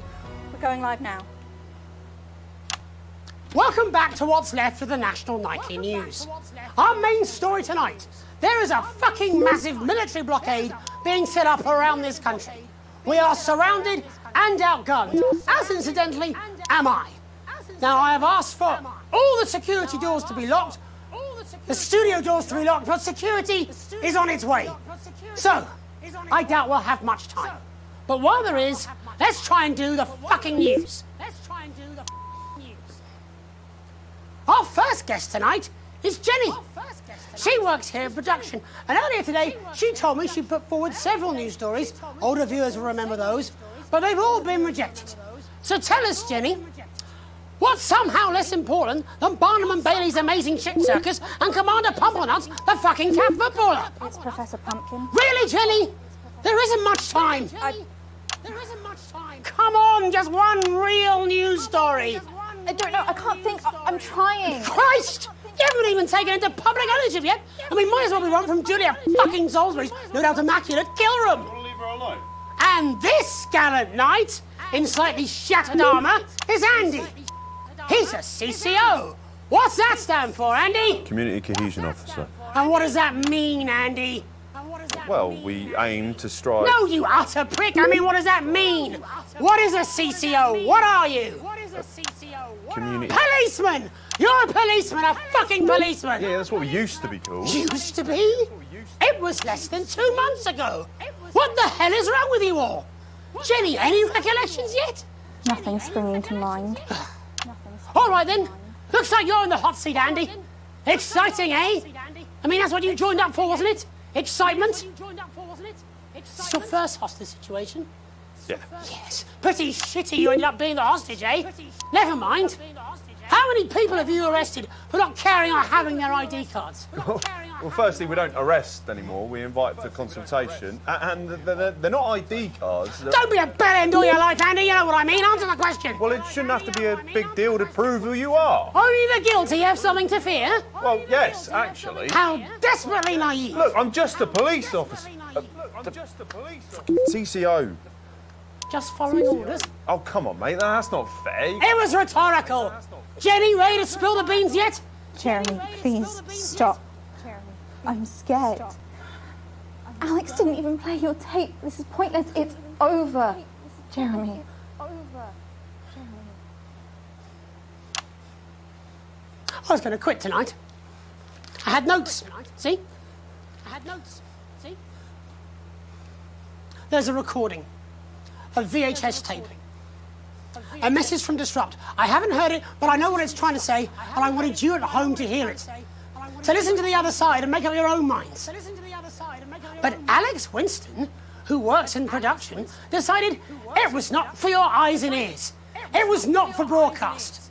Maybe Alex will play it after the next break. Doesn't matter. Tomorrow morning it will arrive in every major news broadcaster worldwide. But I wanted you to hear it first. To listen to what Disrupt had to say about this unreported country. Because Disrupt and I, well, we swapped places while I wasn't looking. They're now the ones investigating, looking for evidence, trying to make the world a better place. And me, I'm in this newsroom interviewing Jeff fucking Algebra. What Disrupt have to say is important. You might not agree with all of it, but you should still hear it and make up your own minds. Are you serious? Disrupt. A credible source. Get more objectivity out of Alan fucking James. Oh my God, are you being deliberately obtuse? Why can't any of you understand there's no such thing as a credible news source anymore? Aaron! Shit! Aaron! Oh shit, I'm sorry, I didn't mean to. He's bleeding. It's in his shoulder. First aid! Whoa, we need first aid. He doesn't need first aid, he needs a fucking ambulance. Paramedics. There'll be paramedics for the security. Unlock those doors. No! Don't do that! Jeremy, he's bleeding. He could die. Yes, but if you open the door, it's a How did you think this was going to end? Why are you even here today? It's supposed to be your day off! My date cancelled. I thought it'd be more fun to be here than moping around at home. Truth be told, I wanted to see you. Being annoyed with you is like wearing a comfy jumper. I think that's the nicest thing you've said to me. Let's not make it the last. Right. All remaining cameras on me. In a minute, I'm going to ask Jenny to unlock the doors. No. Only Aaron, our cameraman, can get the medical attention he needs. I should imagine I'll get arrested for this. I wasn't the graceful. I had a speech. I was meant to be resigning with a flourish of honour. A last hurrah. I was going to wish you all one last peaceful night. I'll see that happening now. Still, I want to have one last stab at the news before I go. You see, there's so much more we're not telling you. There's large groups of scientists, and they're testing something. Something loud and something... What was that? I didn't think it over the... Why did Don't shoot him. Stay back, please. Mr. Donaldson, Stand you back, have Jenny. 10 seconds to lower your weapon. If you do not comply, we will open fire. God, 10. cut to the ads. 9. Alex, cut 8. to the ads. Alex, think of the consequences. For God's 5. sake, put the gun down. 4. 3. 2. I think we both know I wasn't very well in prison. Jeremy, no! No.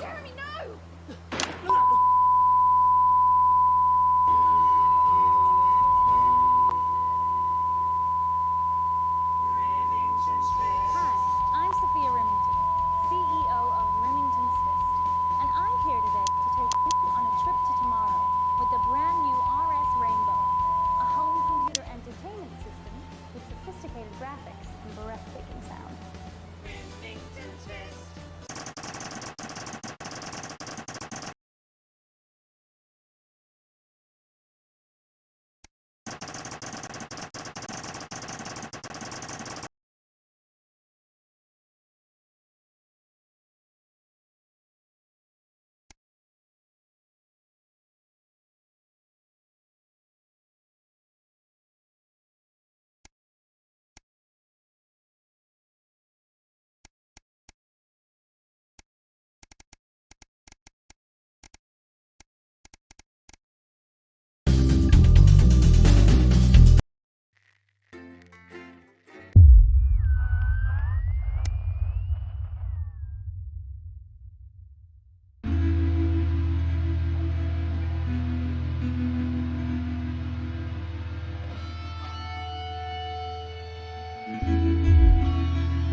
It's Bozeman here. Hope all's well with the family. Just a heads up, we're expecting those troublemakers at Disrupt to attempt to hack the channel during the broadcast, so keep an eye on the interference screen and stay out of the orange. Let's keep the news on the air. It's important, now more than ever.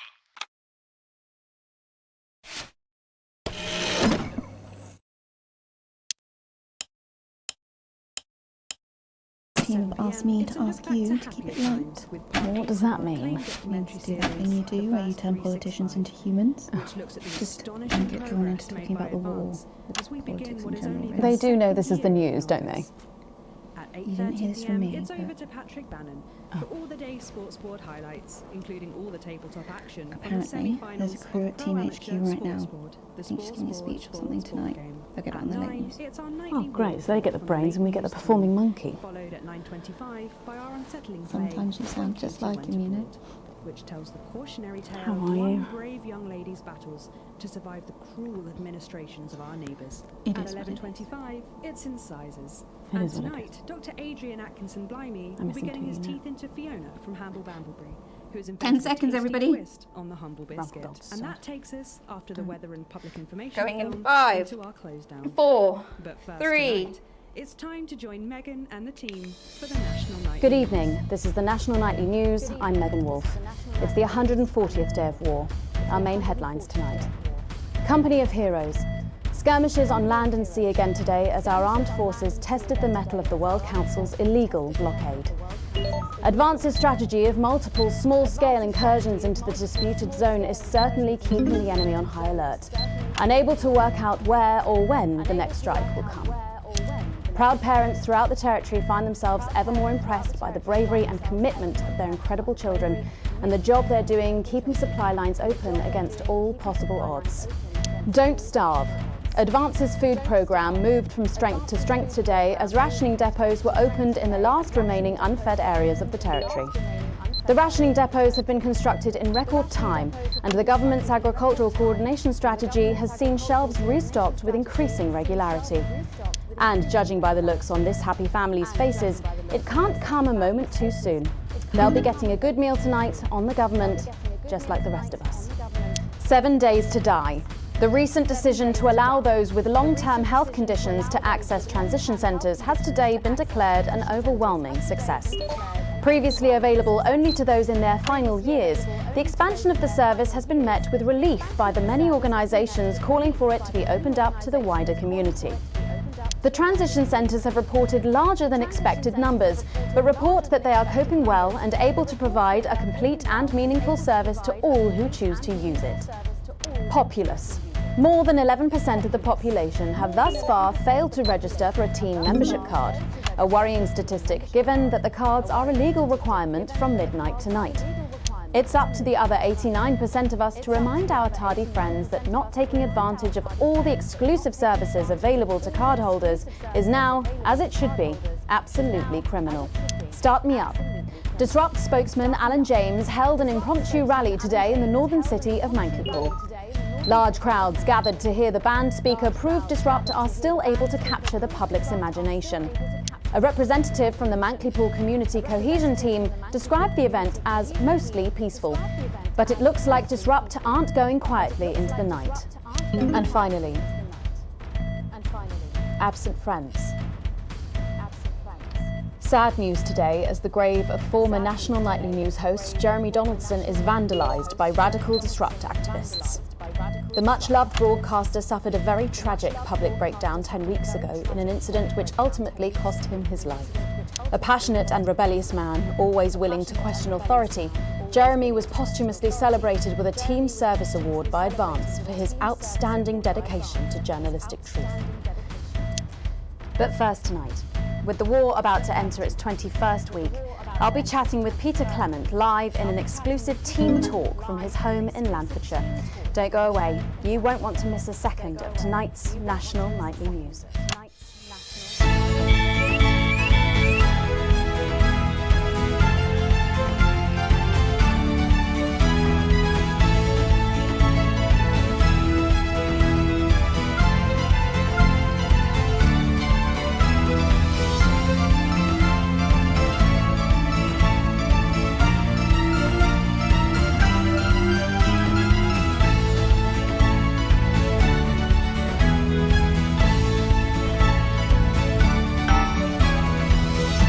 Programme, I'm thrilled to say I'll be chatting with mega pop star Lil C, who's going to be treating us to a world premiere of her new single. And then after that, in part 3, we've got something new I promise you won't want to miss. But first tonight, let's check in with Prime Minister Peter Clement, who's coming to us through the magic of television all the way from his home in Lanfordshire. Are you receiving me, Prime Minister? Loud and clear, Miss Wolf. Loud and clear. Well, let's start with the obvious. What's that in your hand, Prime Minister? Cheeky cow. Cheeky cow. 75 days without an alcoholic drink, and I've got to say, I'm beginning to feel the benefits. It certainly looks that way. Well, I made a promise to Mrs. C, and as my old man used to say... a promise is worth keeping? Something like that, only with assholes. So, I've heard from my sources that you and the illustrious Mrs. C plan to take your winter break somewhere a little different this year. That's right. We're planning a walking holiday right here in the Territories, which is different for us because, like you, Megan, I've always been a big fan of those warm foreign beaches. Did you make this decision because of the blockade, Prime Minister? Well, no, that's a good question. Well, as you know, while the blockade has effectively restricted the flow of goods into the country, we and our neighbours have continued to allow unimpeded travel for business leaders, ministers and such. So, although me and the missus could theoretically go to that gorgeous beach I just mentioned, it just doesn't smell much like team spirit to me. After all, as my old man used to say, when life gives you shite, make shite pie. It works just as well with lemons and lemonade. I suppose it does. Prime Minister, maintaining a healthy body like yours at a time of national crisis must require some demanding planning. What's your regime and how do you go about it all? Well, the truth be told, it's all down to Claude, my infinitely patient personal trainer. He's a man with a plan. I'm just the prat with the fat. Well, on that very subject, how are you and Mrs. C handling living on rations? Well, let me tell you, Megan, back in the 50s, when I worked for you backstage for your Patrick Brannan's dad, did you know I did that? I think everyone knows that, Prime Minister. Well, what you probably didn't know was that Graham Bannon was a right tightwad, paid the bare bloody minimum and still found every possible excuse he could to dock your pay even further. I remember he once docked me a whole $5 for having an unacceptably smelly lunchbox type bastard. Anyway, what I'm saying is back then I ate a lot less than I am now, even under rationing. We all did. And let's face it, there are still plenty of people in this country who could afford to lose a little bit of weight. What are you implying? No, but seriously, Prime Minister, we know you're very busy, but one final question, if I may.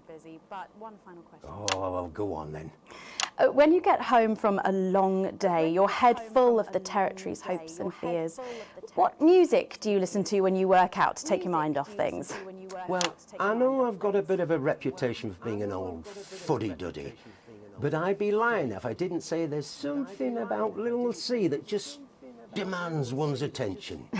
Well, let's hope you stay watching, Prime Minister, because she is going to be talking and performing live after the break. Oh, I'll be watching. After all, as my old man used to say, everything's a treat on a boring Friday with nothing but the wind up your shunt. It's Wednesday, Prime Minister. I think the expression still stands.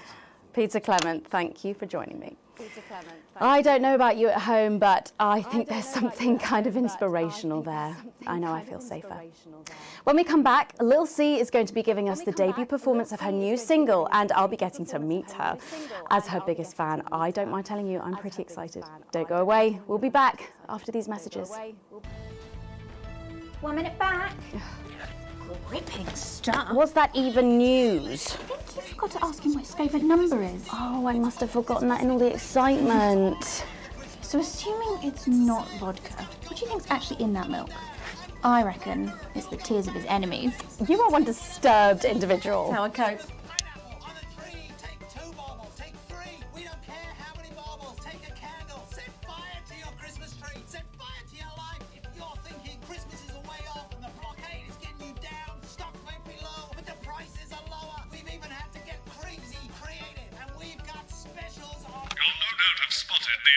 Mixing disc. You'll need the new buttons during the next sections. First, we'll need applause when the guest enters and before her song. Don't worry, I'll walk you through it when we get there.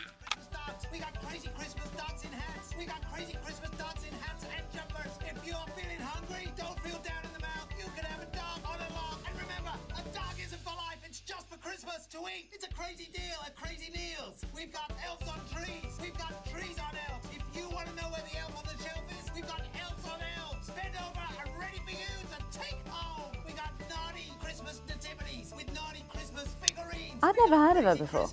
Oh, she's big, really big. Really? Is she any good? Nah, of course not. She's dog shit. But kids go mad for her, absolutely mad. Live in 10 seconds. Hang on, Colin, you've got kids. Yeah, I've got about 6 or 7, I think. What? 5, 4, 3. Thanks for coming back. Later, we have an exciting new feature that we just know you're going to love, so stay tuned for that. But first, I'm really excited for our next guest. She rose to prominence as the delightful Susie May in All My Daughter's Children's Men, before taking the music industry by storm this year with her debut album smashing the chart records at the age of just 20. Let's give it up and welcome Lil C.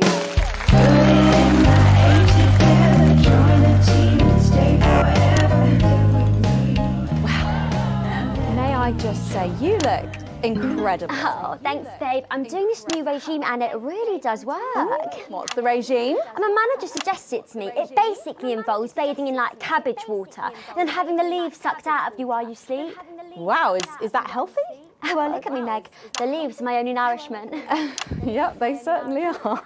Now, you'll have to forgive me, but I'm somewhat of a super fan, so I'm sorry if I get a bit starstruck. Oh, bless you. I've never actually heard of you before, so if you do get a little tongue-tied, I can always carry the interview. Oh, that's good to know. So your first album, F My Face Together, it hit shelves this summer and it just exploded. I mean, what was that like for you? Bonkers, just so weird. I was in all the papers and the magazines.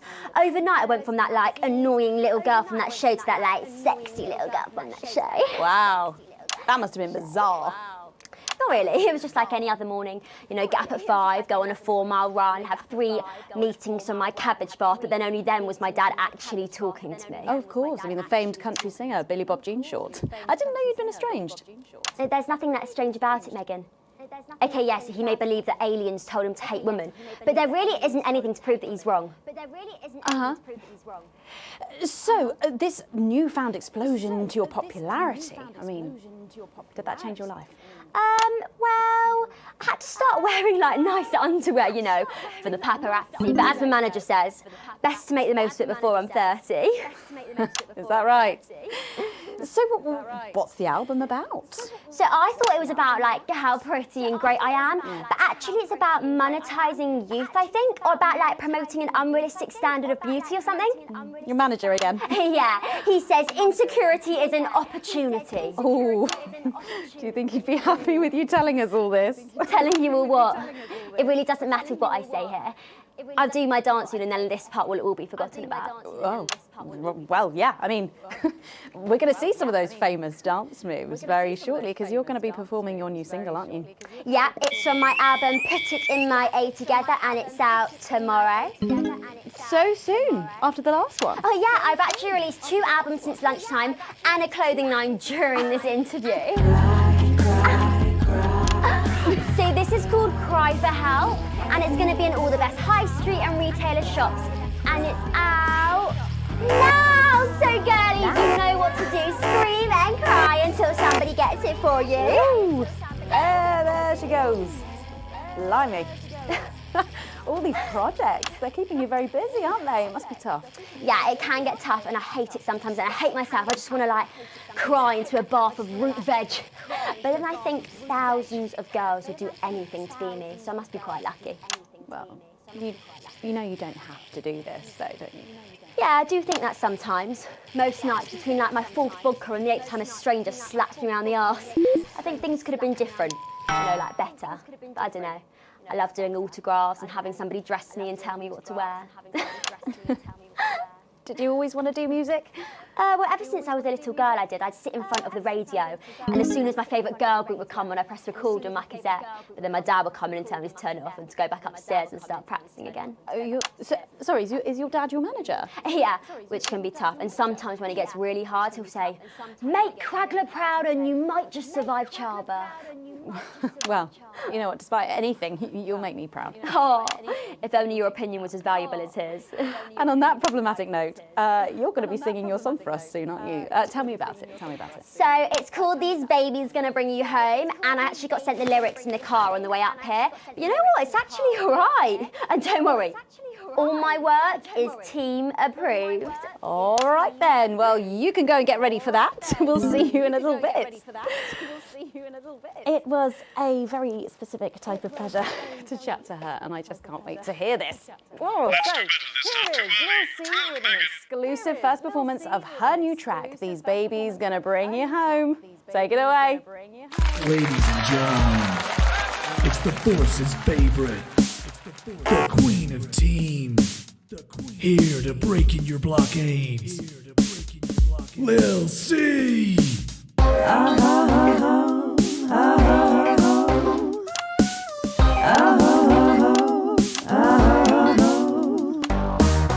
Oh baby, can't you see I'm hungry? There's a place in me that's empty. I want that meat you're packing, only you can fill that crack in me. I'm under siege, so come and free me. Ain't no disruption here, boy, I got no agenda. Just want the team and me, no dirty foreign member. Don't stop your morning drill, there's holes in me that ain't been filled yet. I only scream this loud when you do your country proud. I ain't no Vickers daughter, come and skirmish on my border. Quick before I get much older, tie me down and pull me like an enemy soldier. An enemy soldier. So let them try and break our dream. We fight and love and die a team. So what a Peter Clemens boys can come and use me as a toy. I wanna see some action, so come and break my sanctions.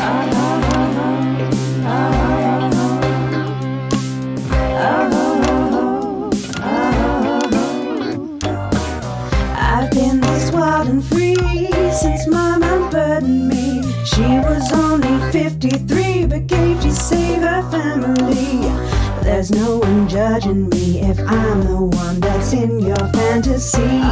Don't die alone, these babies gonna bring you home. I ain't no Vickers daughter, come and skirmish on my border. Quick before I get much older, tie me down and pull me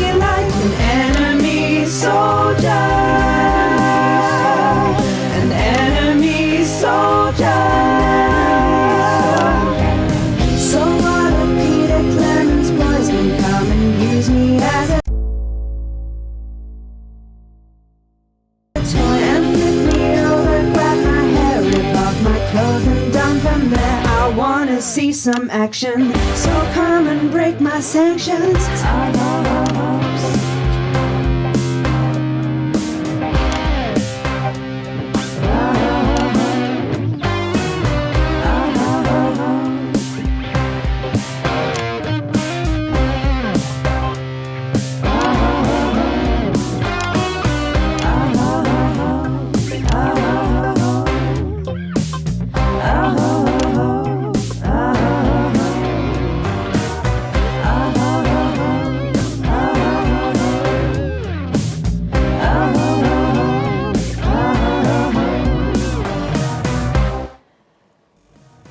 Well, if that doesn't distract you from the world outside, I don't know what will. I'd like to thank Lil C for doing that. Don't go anywhere. After the break, we'll finally be revealing the new segment of our show that we just know you're going to love. We'll be back right after this. And we're out.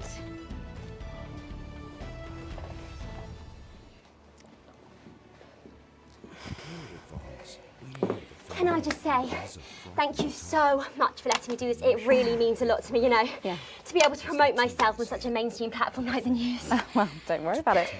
And you know what? Good luck for the future. Take care of yourself. This industry can be crazy sometimes. Watch out for that father of yours, won't you? Oh, no. I manage myself. It's just, you know, for the public to have that certain perspective on me. You know what it's like. Oh, right. And Michael? Michael? What about Billy Bob Jean Short? Is he? Oh, my dad. He's such a sweetheart. We both had the same agents, you know, like it just made sense. Both of us for our image together. Wow. And Michael, I want to see the revenue share for the clothing line and get me a G&T before my meeting with the lube guys. If they say for your pleasure, I'm going to start needing it. Scientific and cultural communities. As a team, I hate to tell you this, but you're going to need all 4 sound effects buttons for this next section. Try and pick the most appropriate sound effect for the actors' lives. They can't hear your choices, so they'll be assuming you're helping things along and not making them look ridiculous. Mind you, after the last section, can't help us all. No, Try and do better. not anymore. I'm better than that now.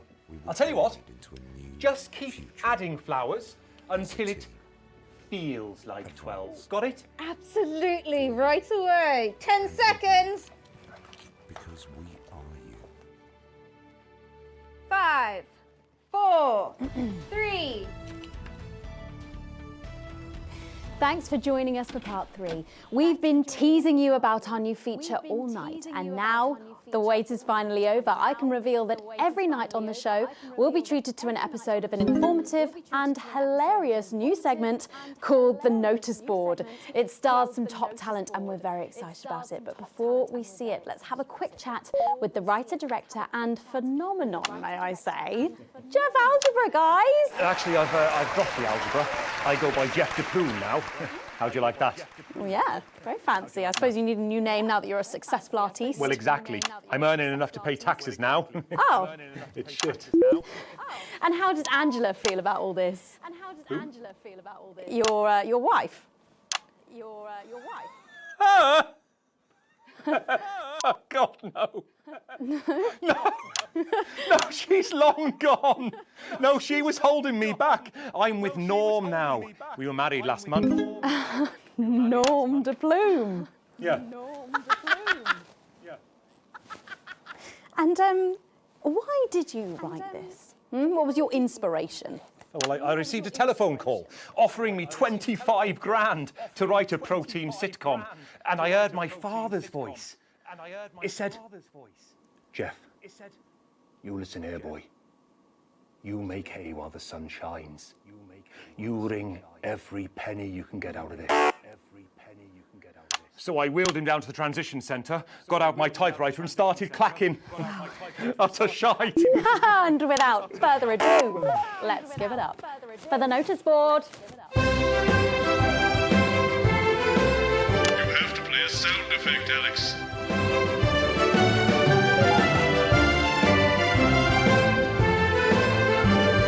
Alex, if you keep this up, you'll ruin the notice board, and the actors won't be happy. Good morning, Miss Craven. Oh, morning, Ray. Everything all right, Mrs. Craven? You look as worried as the vicar in closing time. Oh, Ray, it's those young louts. They've vandalised my shop again. No! Yes! They've written all sorts of obscene language and crude pictures, and I know it's those damn youths. I don't know. It could be the vicar at closing time.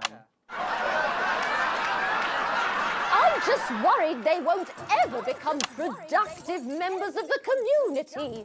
What if they never see the error of their ways and end up as social outcasts, such as shoplifters or bong rats? Don't worry, Mrs. Craven.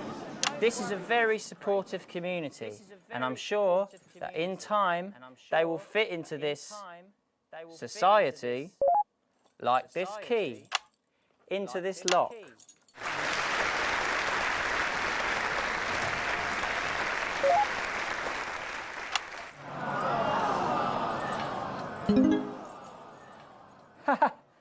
See? Works like a charm. What a lovely way to put it, Ray. And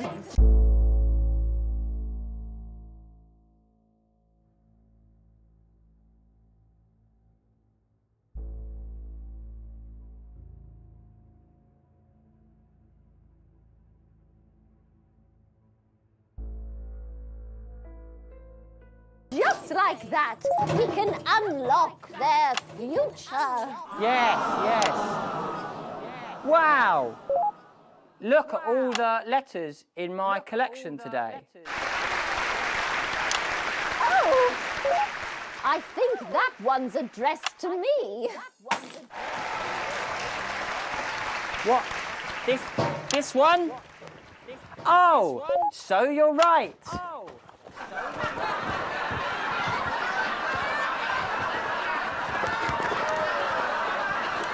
Here it is. It's a letter from my granddaughter, Brenda. She says she got an A on her maths exam because one of her friends has been helping her. She was always a team player, was our Brenda. What's up, losers? What's up, losers? Oh, no. It's Brad. He's the coolest guy in the village. That's right. I just got here on my motorbike. Oh, clear off, Brad. We don't want any of your ilk around here. What? Rad dudes? No, ruffians. Have you come to tag the notice board with your gang signs? No way. I've actually come to pin my resume on that notice board. I'm looking to do some tutoring after school. What? Did you say tutoring? That's right. Maths is very important. Would you mind, Bray? Not at all.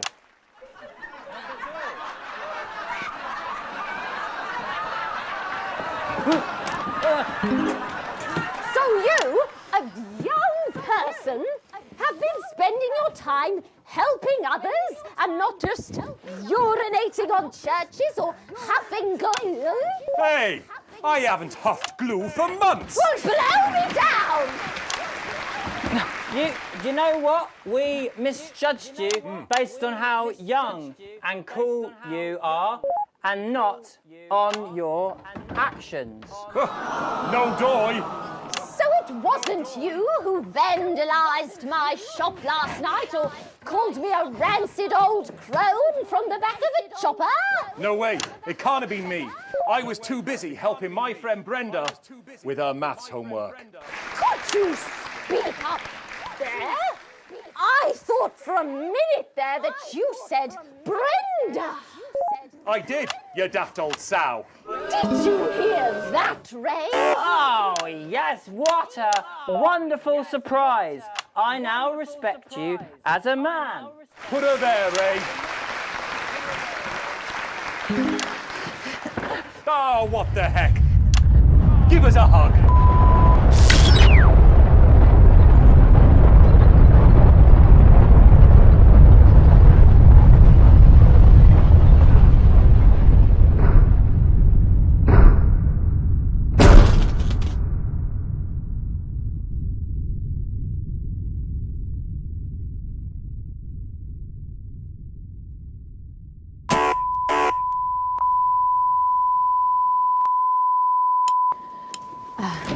Sorry to interrupt the first groundbreaking episode of the notice board, but we are receiving some breaking news. I'm being told we are picking up reports from across the continent of what appear to be what appear to be nuclear explosions in 4 major foreign cities. Initial estimates put the death toll into. They put them into millions. I'm being told we're experiencing some power shortages as a result, so apologies for the interruption. And apparently we can go live now to team headquarters for an emergency broadcast from Prime Minister Julia Salisbury any moment. Yes, let's go to that now. Yes, let's go to that now. Good evening, citizens and leaders of the world. Minutes ago, operatives working for Advance detonated nuclear explosives simultaneously in 4 major cities across the continent. We have similar devices in 58 other urban centres and will not hesitate to detonate them if our conditions are not met in full and without delay. The people of our territory will no longer tolerate your illegal and genocidal blockade. You are to remove it immediately. We will accept nothing less than your unconditional surrender. Your territories will be taken under our control. We will install replacement governments to ensure that your citizens become part of the new future. Your borders are now our borders. Your people are our people. They will finally be fed and clothed and educated and healed. But for your privileged few, the moment that they feared is now upon them. Allow me to be crystal clear. If you fire a single shot at our territory, or harm a single one of our citizens, we will not hesitate to detonate further devices. You will not find them, though no doubt you are already searching for them. Our technology is decades ahead of yours. We will expect your complete acceptance of our terms by midnight tonight. Thank you. Thank you.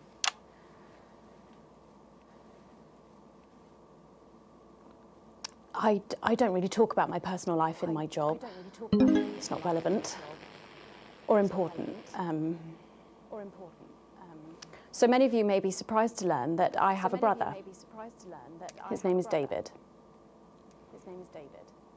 And right now I can't get his stupid face out of my head. He's a researcher and he's currently travelling the continent for work. And I don't know where he is right now.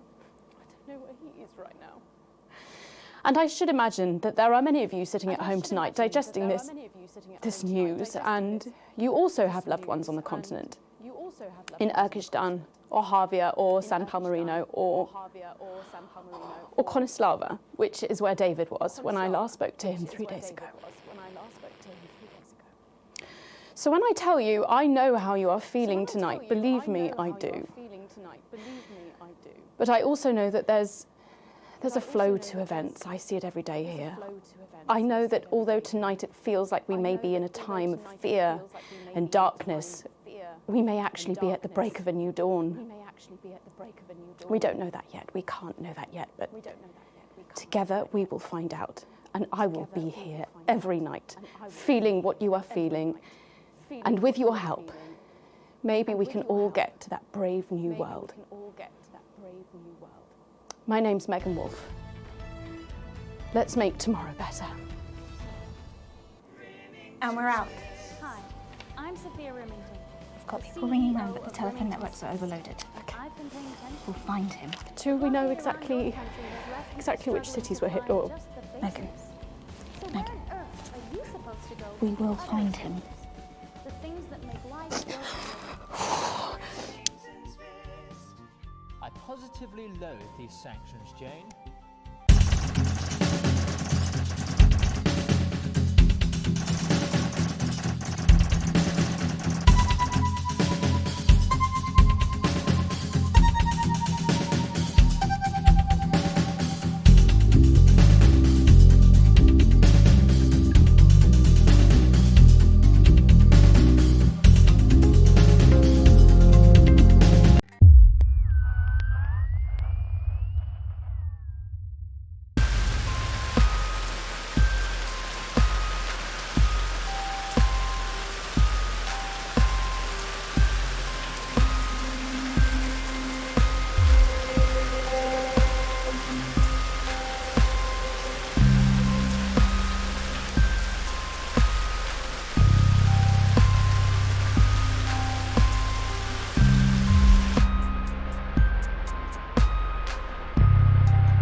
Alex.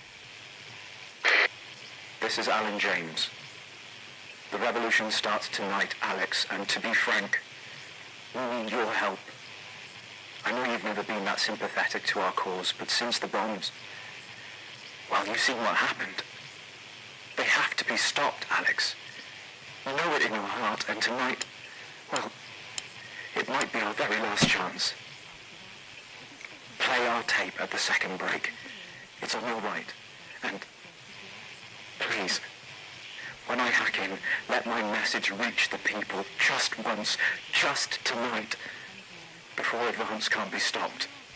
Because I don't want to go on a date with your cousin, Colin. What have you got to lose? My dignity, my reputation. It's all right once you get past the teeth and the problematic tattoo. I am perfectly capable of messing up my own love life. Sorry about that. David wouldn't get off the phone. Oh, is David single? For Christ's sake, Colin, stay out of it. I can help you. I'm an expert at romance. Ask my ex-wives. Please don't set me up with your brother. That's 10 seconds, everybody. You're not as tight, babe. Too short? Too smart. Going in 5, 4, 3. Good evening. This is the National Nightly News, broadcasting across the territories. My name is Megan Wolf. Our top stories tonight. Ashes to ashes. It's been 40 days since Disrupt conducted attacks across the territories. The coordinated action, dubbed the Night of Fire by commentators, was seen as an attempt to subvert the supply chain, but there may have been more to it. While emergency services were all kept busy at the agricultural centres, it seems a series of covert attacks was carried out, including the freeing of political prisoners and, sources say, several assassination attempts. The Department of Betterment have declined to comment. Food, glorious food. With the last of the menu centres opening in territories 5, 8 and 14 today, Advance confirmed that the programme is now in full operation, providing free food for every citizen of the new future. What started as rationing during the 20-week war has blossomed into a social contract that is the envy of the unawakened world. Jack Tractorpants, spokesman for the menu centres, said today that while they can guarantee the contents of every box is nutritious, the actual quality of the meals you cook depends on whether you have a touch of Chef Jordan Rankley or the culinary skills of a professional footballer. Happy talk. Record happiness levels have been reported today across the territories. As more and more former countries join the new future, a survey carried out by scientists at Queensview University reveals a stunning fall in depression, self-harm and suicides, especially in those territories which have historically faced the most unjust of indivisions. Professors Whiff Piffle and Grantley Major said that their rigorous statistical analysis left them in no doubt that things are numerically better for everyone everywhere. So if you think you're feeling down in the dumps tonight, you're empirically wrong. Something's coming. Unsubstantiated rumours here in Territory 1 of armed protests tonight by increasingly desperate Disrupt terrorists. Despite the best efforts by the government, the self-styled resistance movement has continued to carry out a series of ever more extreme attacks. When asked about Disrupt's future plans, inexplicably popular spokesman Alan James answered, "You won't have to wait long to find out." Thanks, Alan. Opaque as always.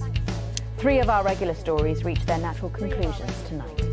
CEO RIP. Sad news today as the remains of missing Sophia Rimington were found this morning at the company's Grizzleford facility. Sophia had become ever more reclusive following the total and utter failure of her pet project. Having flung herself into one of the toxic preparation vats, she was only identifiable by her ears. A spokesman for Rimington's Fist said, "Sophia will remain in our hearts and in the approximately 45,000 flards that rolled off the production line in the last few days." A tragic ending for Sophia Rimington after a turbulent 2.5 years since she took over the company. Fun guy. Unexpected news today as 2 familiar scientists announced the birth of an extraordinary child. The underground struggle of doctors David Wong and Ingrid Sporsborg and Horgensvoort captured the hearts of people around the world. And after an arduous return voyage, which took over a year, the couple say they've never been happier. Baby Dante is said to be healthy, if a bit partial to the airing cupboard. Full time. The sporting world mourned the loss of a former hero today at the funeral of footballing star Johnny Hamsleeves. Dogged by controversy throughout his life, the troubled striker's behaviour became more and more erratic in recent years. His tragic and avoidable death at the age of just 29 will come as a blow to his literally tens of fans around the world. All that, plus we'll be taking a trip to Angley Parks for the notice board, as well as getting a sneak peek at the hottest ticket in town. That's all coming up on tonight's National Nightly News.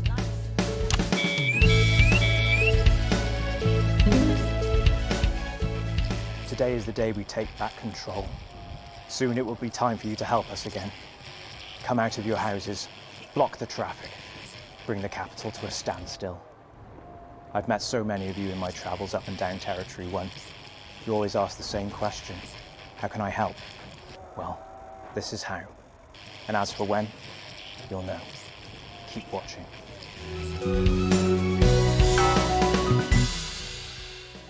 But first, days after the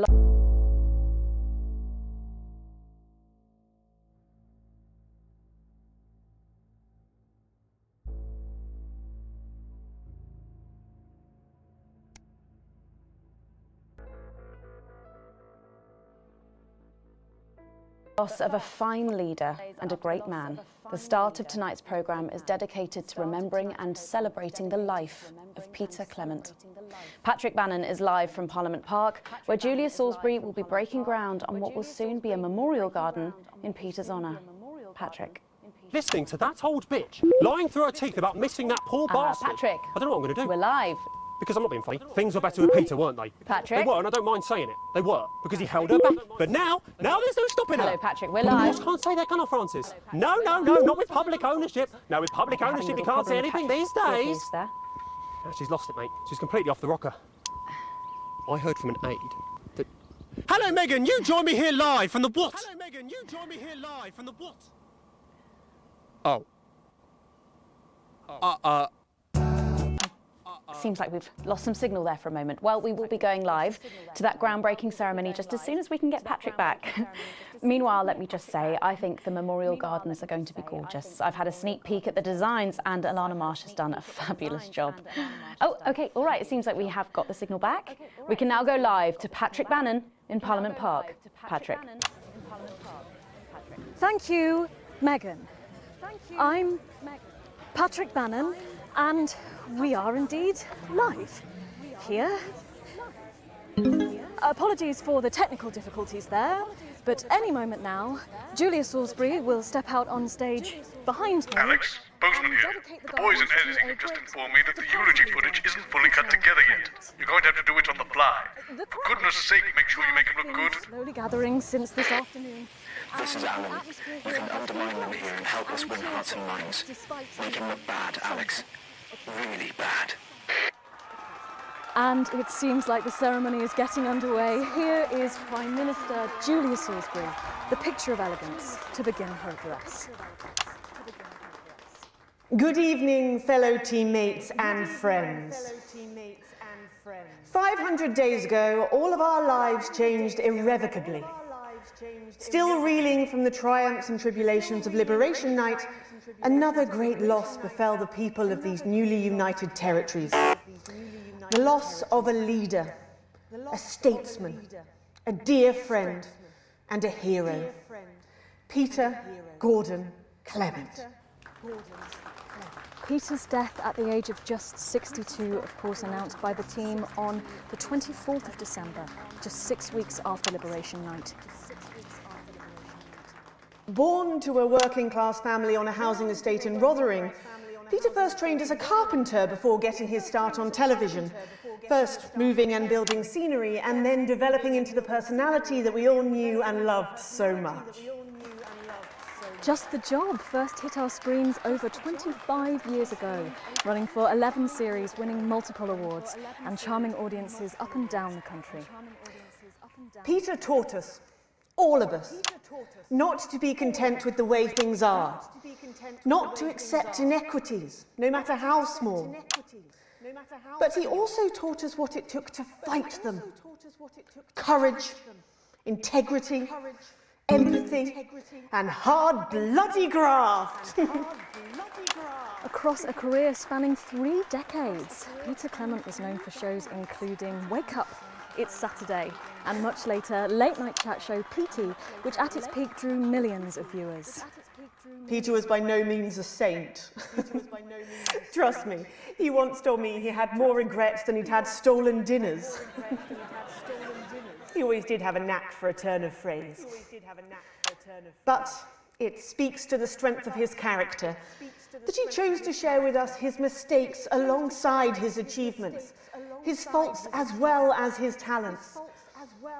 Peter had the heart to give it all he had for the people of these united territories.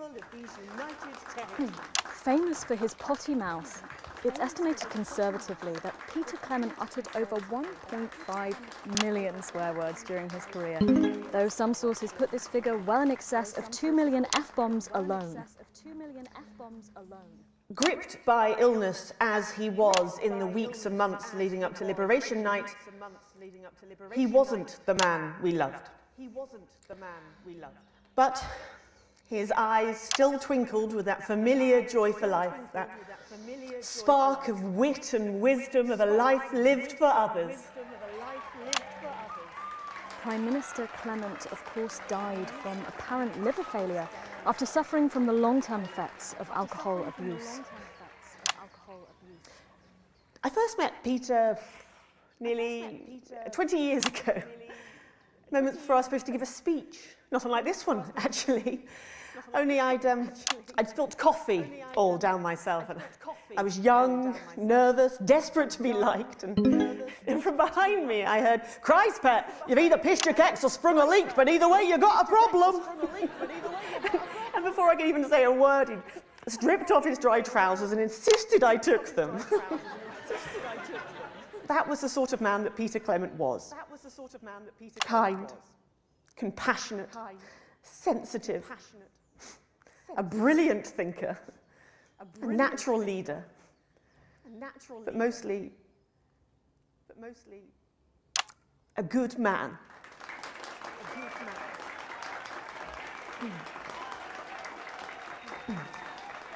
This glorious, beautiful and new, this shining beacon of Thank you, Alex. equality and There'll be another opportunity to steer public perception soon. It's really starting. You'll know when.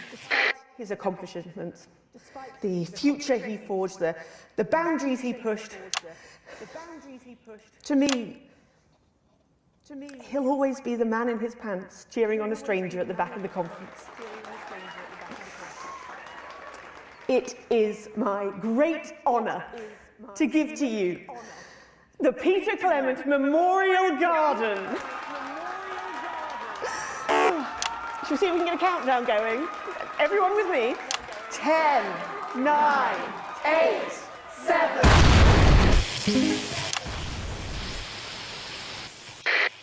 Now, Alex, control the message. Mom, we have to get you to safety. Come with us. I'm not leaving, I can't. You two, come with me. Don't panic. No. We're going to help you. We need a medic. You're hurting me. Well, stop resisting then. Stop resisting and we'll let you up. Not resisting. Ah! What are you doing? Not resisting. You saw. Not resisting. Turn the camera off. National Night News. We have the right to be here. I said turn the fucking camera off. Who the fuck are you? Oh, I can't hear you. I can't hear anything. Just stay with me. No, stay with me. Well, then you can consider this payback. Salisbury's still here. We're going to request authorization. Centipedes are requested. Target approaching Songbird. Target armed. Target armed. Haven't you done enough? Look around you. Fucking This is what your precious freedom looks like, is it? Oh, God, no. Rise up! Take to the streets, the time has come! Stop fires! Break windows! Draw them out! They can't stop us all! Resist! Distract! Lower your weapons! Location secure. Lower your weapons! Centipedes authorization was granted. None. It was unnecessary. Can't you see? Please, sir. I said, please turn that off. Please turn that off. Shocking scenes from the capital there. It's not enough. Shocking scenes. You've just seen them execute unarmed civilians, people like you and me. So why are you watching this? Why are you not in the streets with us tonight? What will it take for you to get up and be a part of this? March on team headquarters, storm the building, demand elections, demand answers. Be what you were born to be, the once and future free. Go away. We'll be back after this. Alex, I don't know what else to say. We need your help. I'm begging you. And I'm Janet, and we are the last. It's becoming a weekly event. No, it's different tonight. This is the big one. Great.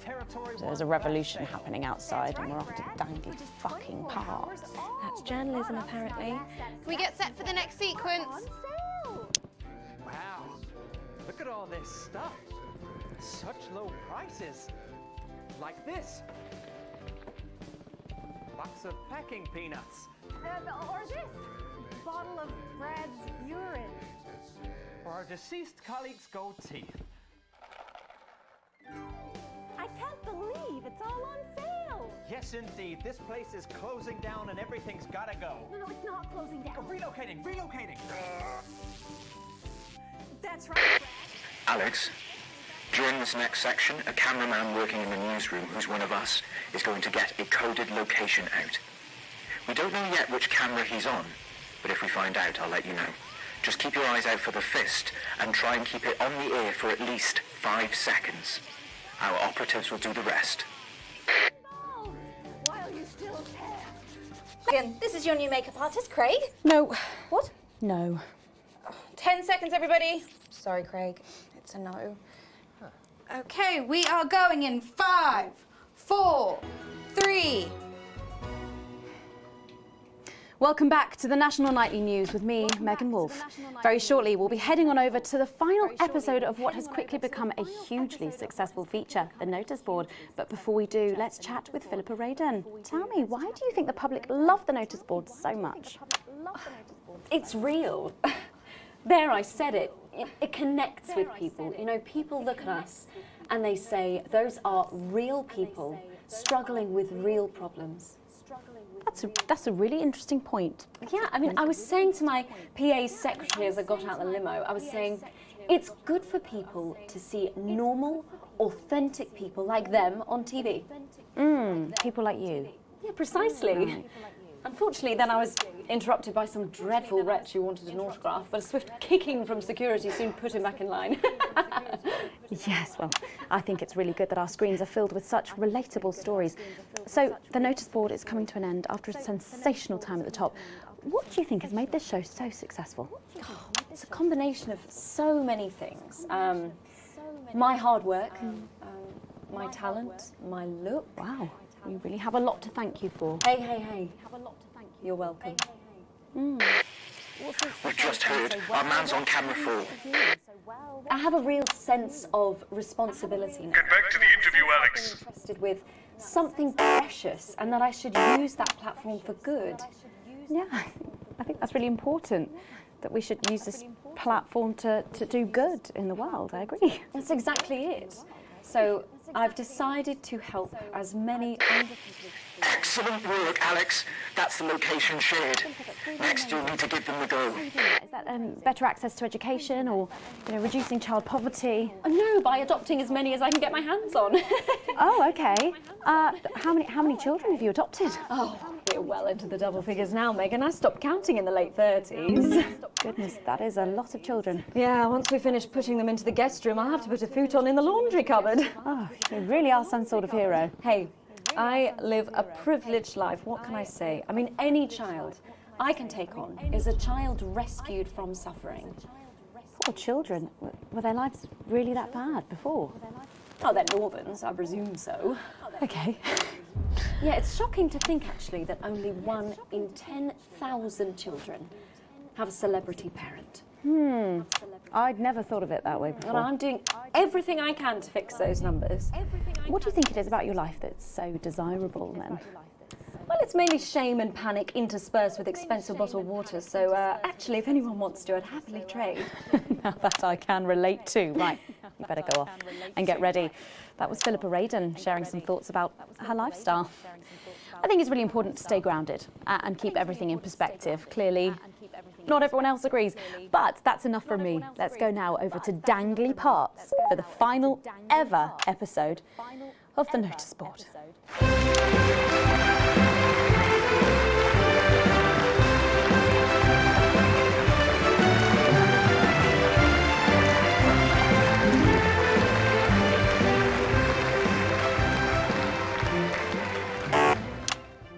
What a day!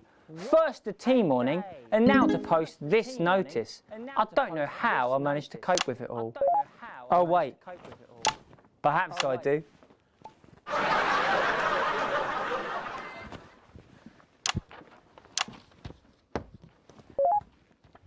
Oh! By St. Barnabas, what on earth is all this? Freeze, dirtbag! Oh, Laura, it's you. I thought for a moment you were a knife-wielding mugger or stabber. No, I'm afraid not. It's just me, a community cohesion officer, responsible for keeping crime at record lows. Of course. Keep forgetting that thanks to you and your colleagues, violence on our streets is a thing of the past. What's all this, Vicar? I know, it's a disgrace. Somebody has defamed... I'm not going to lie, Alex. It's a hard fight. But we've got the location out, and now we need you to give our people the go code. For the next 3 sound effects, 3 boos in a row. 3 boos, Alex. It looks heavy. It looks They don't call me the Right Reverend. Ripped for no reason. Yes! It's no good. It looks like all those crucifix classes were a waste of time. Perhaps you, a young CCO, would be able to move it. 2 for 2. Fantastic.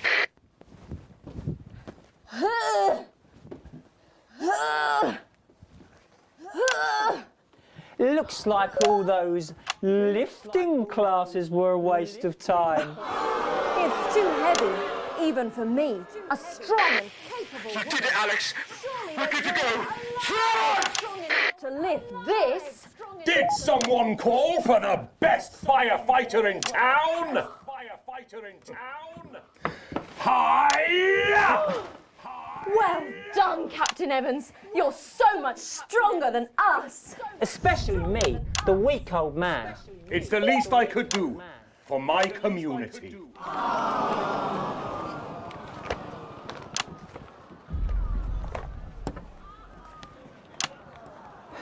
No luck catching the little devil then? Unfortunately not. The ferret struck again last night. When Ray opened the post office this morning, he found that every single stamp had been pre-licked. My God!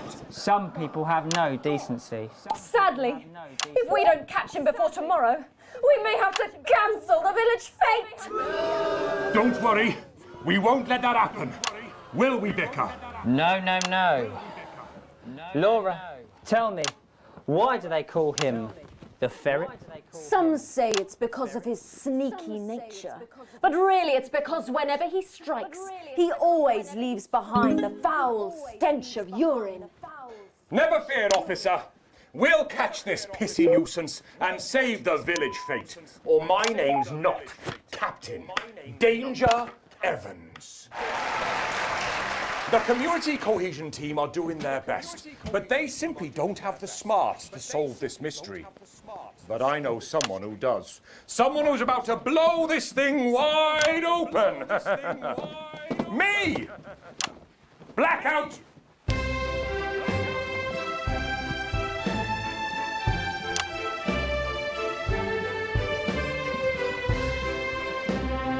Ah, it's the morning of the village fete, thanks to theatrical convention. I sure hope everything goes to plan. Oh, look! There's Mrs. Craven setting up her cake stall. And look, There's the motorcycle display team, setting up for a show that would be far too expensive for live television. I'm going to set up the coconut shy. What are you doing, Vicar? First, I'm running the tombola. Then, I'll be selling forgiveness for money. Aren't you judging the jams? I couldn't possibly. Oh, that sounded like Mrs. Craven. Looks like someone sucked all the jam out of her donuts. That damn ferret has struck again! Whatever are we to do? Although I'm very competent, I have no idea how to solve this case. I guess we'll just have to cancel the fate. Hold it right there, ferret. Me? Have you been drinking from the fire extinguishers again? Not you, the vicar. I don't know what you're talking about. Admit it.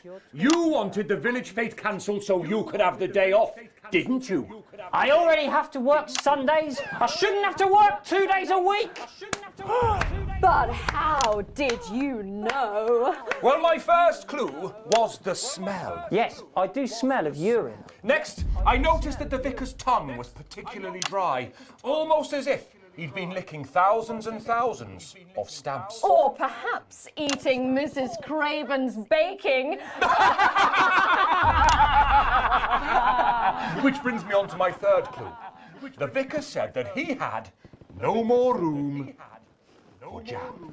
Almost as if he'd had his fill. Precisely. But you managed to figure it all out from that? Well, I also found this at the scene. That proves nothing. No! Get him out of here, officer! You did it, Captain. You could say you ferreted him out. Hey, come on. Let's go and have a party in my massive garden. I am doing well. Thanks to you, we're all doing well.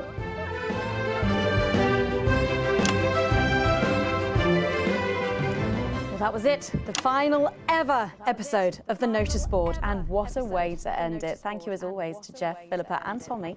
After the break, we'll be both dancing and learning, so don't change that channel. We'll be right back.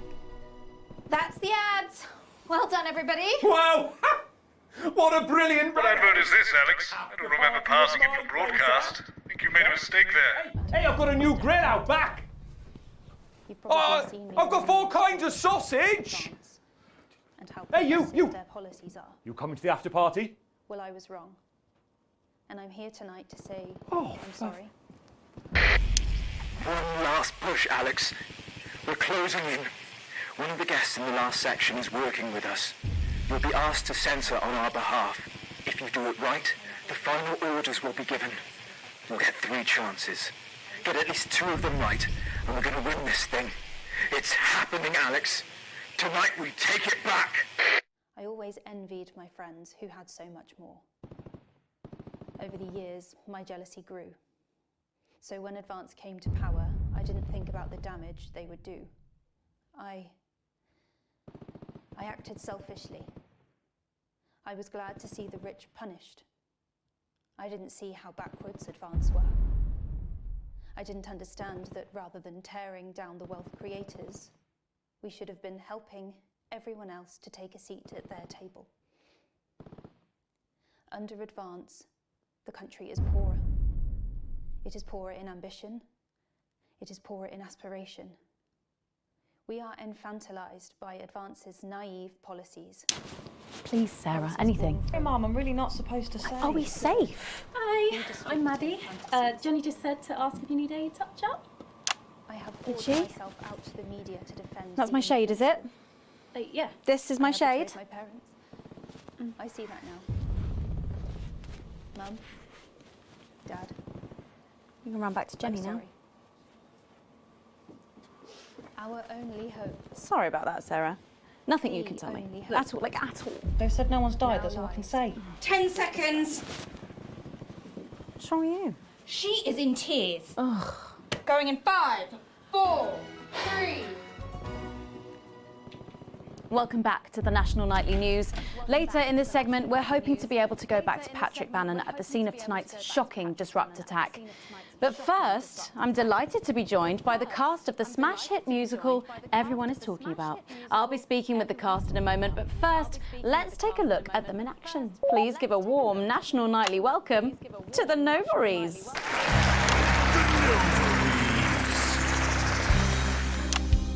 Hello? Doctor? Yes, I see. Thank you for letting me know. I have a decent life. I'm a happy, loving wife. And my job is well paid and fulfilling. I have a husband, John. He's due home soon, won't be long. And I have to tell him something that is absolutely chilling. We share coffee in the morning, and we make love every day. We take time alone together to talk and laugh and play. We prioritize our needs. We do charitable deeds. But the flowers of a happy life are now beset by weeds. I'm home. Oh, darling John. Oh, dearest John. There's something very wrong. I've just had a conversation with our doctor, David Wong, so please be seated. This news will make you feel defeated. The scans revealed a lump. You poor unlucky chump. Is it cancer? Worse, oh, John. We're having a baby. How can this be? Oh, woe is me. Why has this happened to me? I always wear 2 condoms for the maximum of Safety in our tiny flat. We built a peaceful habitat. Now our lives are fucked. We're having a baby. Now you can't have any wine at book club. And there won't be any time for foot rubs. Now your hair will stink of weed. And you'll start to disagree. And forget about that holiday in Territory 3. No more waking up at 10:30. In fact, you're never going to get a good night's sleep again. No more snap decisions to go on to a club. You'll be lucky if you even make it out to the pub. Why can't we be more like our gay and lesbian chums? The only glue they have to deal with comes from personal bums. Now when I take a sick day at home, The parasite won't leave you alone. how he's grown! We're our top priority. I look after you, and you look after me. Ain't no trouble and strife. We got a childless life. No one wails and no one walls. No one draws things on the walls. A happy husband, A wonderful wife. we got a childless life. We're having a baby. We're having a baby. Changing nappies daily.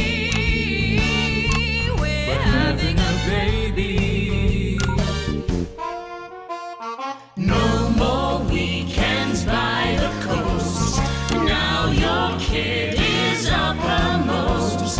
It's more than a passing craze to have childless days. We're having a baby. Food and drink thrown everywhere.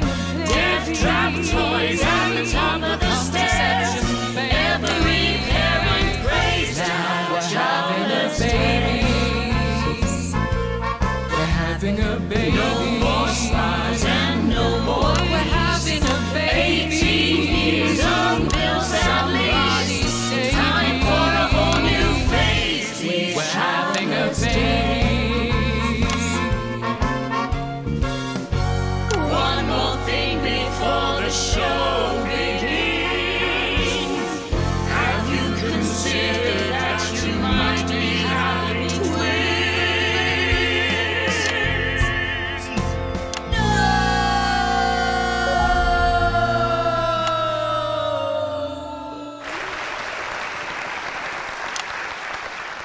Amazing. The Novaries there, treating us to their opening number from Elegy for a Childless Life, which is currently the hottest ticket in the Capital Theatre District, and will be touring the territories later this year.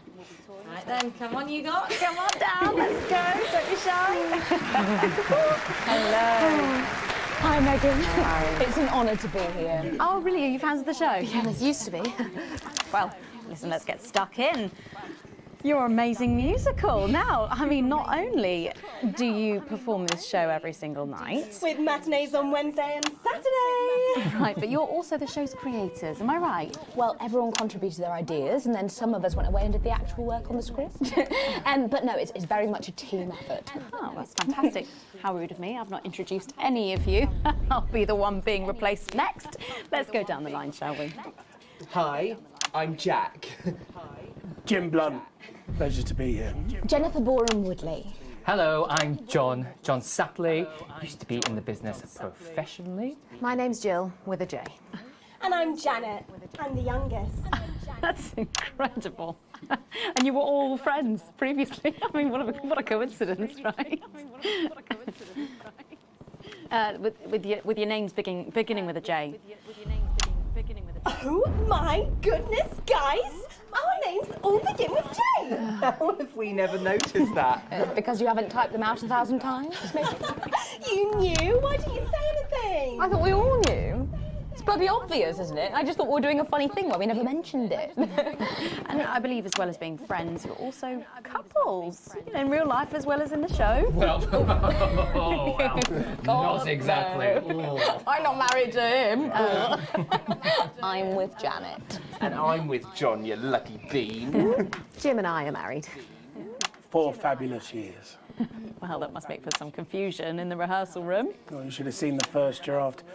Jen decided that Jack would play Jim, I would play Jack, Jen Janet, Jill Jen, Janet Jill.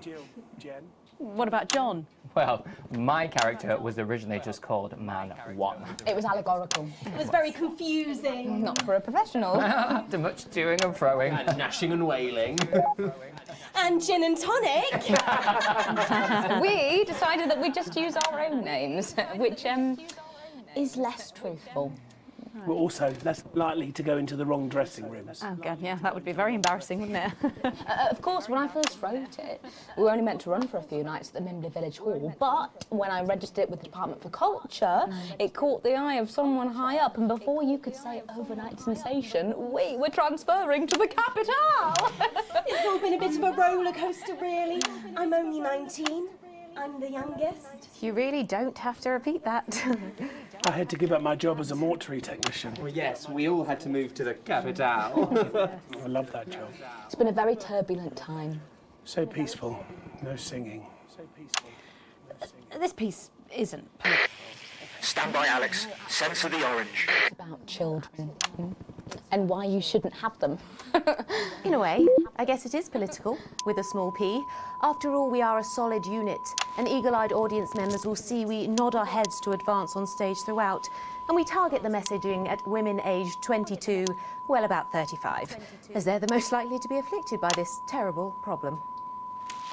Terrible problem. Having children. You understand, Megan. You clearly agree. Wow, this isn't about me. Of course, we see that there are advantages to a family unit, but eagle-eyed couples watch as the little parasites advance on their lives, and there's no time to play the guitar, get through a book, or watch a movie. They're exhausted, passed out on the couch by 20 to 9, for God's sake. You're very chatty tonight, dear. Usually I'm the chatty one. Because you're the youngest, we know. It's not a badge of honour, Janet. Janet, please, Jennifer. Oh, well said, John. Thanks, Janet. Got you back. So could you just tell us what is the play about? What happens in it? Well, go ahead. It's a tragedy, obviously. Jennifer, myself, and John have their child, and then the story charts the downfall of their hopes and dreams. And there's lots of singing. And dancing. A lot. My character works at a menu centre for a distribution unit. Eagle-eyed, she sees her friend's rapid advance to a pit of despair. Becoming a target for children's TV advertising at the age of 22, she decides to take drastic action. I can't really say more, though. I Probably said too much already. Let's not spoil the second act for anyone who might come to theatre. Which should be all of you. For too long, we've been told that a life without children is somehow incomplete, that children are a blessing. Well, I've done the research, and they're not. Besides, there's already loads of running around all over the place, so... We just want people to have the option of a happy, child-free life without stigma. You know, when I was 14, before I had come out, I had an experience with a girl called Julia Jacobs.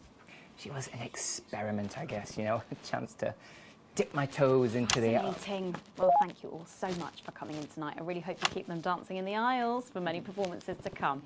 The Nova is there. And I am pleased to say we can now go back from the scene of tonight's horrific events. Patrick, are you okay? Thank you, Megan. This is Patrick Bannon reporting from the scene of tonight's devastating and symbolic attack tonight this evening. An attack which I myself have found myself caught up in. I'm still a little dazed and a little deaf, Megan.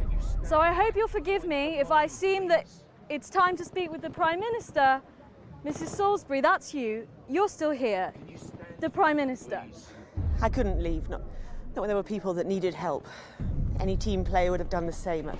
I don't deserve praise for being human. Yes, no accolades here. Or Palisades. Or lemonade. Right. So, is the situation... Now, are we safe? Yes, the security services perform their duties without hesitation, and I would like to assure the public that although there have been some injuries, there were no civilian deaths here this evening. Oh, that's good news about the Sorry, did you say no deaths? That's right. No civilian deaths. Just the 4 disrupt terrorists curtailed by law enforcement, who were, as always, so cohesive. If I may, I have a message for your viewers. Of course, the camera, there's the camera. Speak there, on the camera there. Stay at home tonight. Do not become another casualty of war. Disrupt have had their moment, but as the dear departed Peter Clements once famously said, it ends today. Thank you, Prime Minister, for those strong words of strength. Back to the studio. Megan, now in the studio with Megan Wolf now. Patrick Bannon there, bravely reporting from the front line of tonight's horrifying bombing. Maybe you need to get checked out, Patrick. Well, that brings us to the end of tonight's National Night News, but before we go, Victory is in sight, my friends. You have mobilized. You have come together. From our agents at the television networks risking arrest and getting those words to you, to the many hundreds and thousands gathering to invade team headquarters. As I speak, we are turning the tide, and it is time for change. Tonight we topple their regime, and we also silence their mouthpiece, Channel 1. Time to wake up. Out from the shadows, and they are not the overwhelming force they would have you believe. The military have been actioned, and well, it's pretty scary out there tonight, so stay at home and stay with Channel 1. Because the team has assured this programme that the turbulence will soon be over and we can once again focus our minds on building the new future with equality, fairness and resources for all. My name is Megan Wolf. Damn it, Alex. Tonight is the beginning of the fall of the France. Watch chat, 11 o'clock. Charges reached, sir. Permission to detonate. Permission granted, old friend. We are going to detonate. Look out your window, Alex. See what you helped make happen. She's coming down.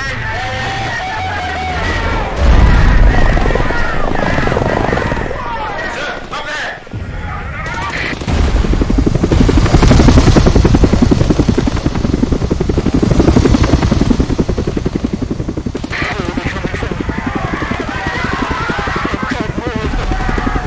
They're dropping in troops. Where? How many of them are there? I think they're full of Hammadi, sir.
Here we are again.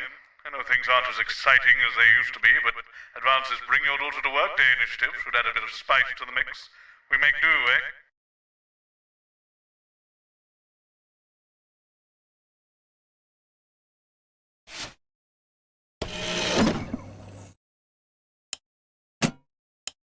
Of an inappropriately sexual nature, not one to miss. At 10 p.m. it's time for Julia's Diary, where the ever-popular Prime Minister reads extracts from her diary in front of a warm fire. Then, at 10:30, it's the latest episode of our drama series, Betterment, which tells the inspirational story of Emily Dennisworth and the brave doctors and technicians struggling. And this is Jenny. She's the floor manager. Hi, Stacey. That's Colin. He, do you know, just don't talk to Colin. Not getting involved in Bring Your Daughter to Work Day, Colin. Nah, we don't believe in it. All right, come and sit next to Mum. Believe in what? Just days. How did it all go so right? That's followed by the territory. Atta girl. Advanced briefing. 10 seconds, everybody. Now all of it. Monday's a myth. That explains so much. Okay, we are going in 5, 4, 3. As we go over to Megan and the team. Good evening and welcome to the NNN. I'm Megan Wolf. And who's this, you might be wondering? Well, it's Bring Your Daughter to Work Day here at Channel 1. So I'm joined tonight by my foster daughter, Stacey. Say hello, Stacey. Go fuck yourself. All right then, here are the stories that matter to you. First up, with Advance confirming that the nuclear fallout from the 20-week war is to blame for the drop in birth rates across the territories, we asked you what keeps you going. I know that I, for one, was quite deflated when I heard about this, but reading all your submissions has really put the smile back on my face. This is from Drew in Humberset. To take our minds off things, me and my partner have been building this house for our hamster. It really does distract us from thinking about the 85% sterility rate. So next week, we're building Nibbles a tiny conservatory, a loft conversion, and a holiday home. Thank you for that. And if you've started a new hobby, do write in and tell us about it. Next up, you know how we love your uncanny comestible coincidences, and I don't know about you, but I think this one really takes the biscuit. I'm not sure what I'm more impressed by, Stacey. The things our viewers spot, or the unbelievable way our menu centres are now able to feed every team member every single day. Greg from Poddington has sent us this lovely photo of their breakfast, saying, I couldn't bring myself to eat my toast this morning because I could swear it bore the spitting image of the great Julia Salisbury's relatable face. So I had to make do with a plate of butter and 2 spoonfuls of jam. Do keep those coming in. Come on, have a go. We've just got time for one more of your stories, and this one is an inspiring story of rehabilitation. That's it, just tell us who it's from, yeah, and then read it out. Okay. Apparently, this is from Sherry in Tendon. Here I am, just 6 months out of Betterment. I'm healthy, sober and working thanks to the facilities I had access to on the inside. I'll never have to go back to my old life of stealing cars and burning down charity shops. I just wanted to share. We absolutely love hearing the way our neighbours and team members have been able to become better people. So do let us know your stories here. You can do this bit, Stacey. No, you're right. Come on, give it a try.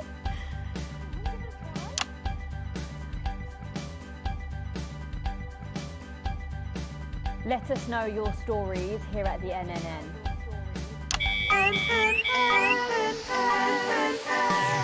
Right, bit of a change of pace coming up here. You'll need to use the SFX buttons for the next segment, but Advance have already selected when and what to use. Simple stuff. Just follow your government orders.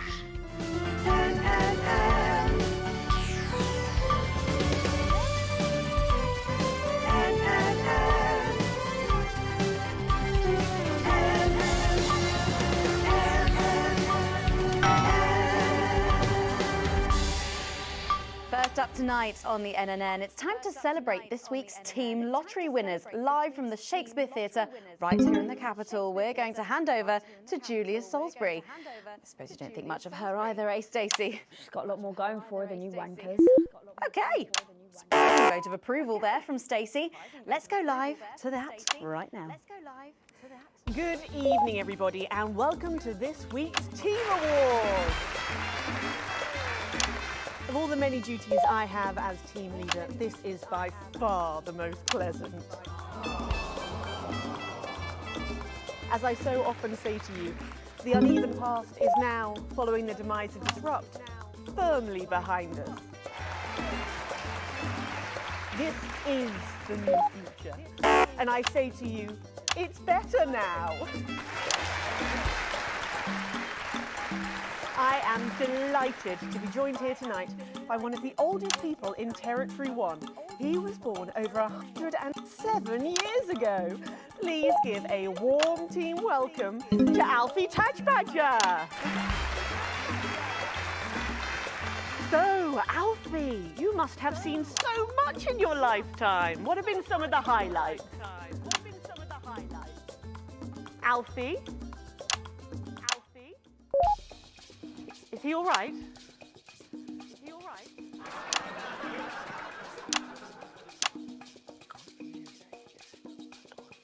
His hearing aid isn't turned on. Oh, could you turn it on?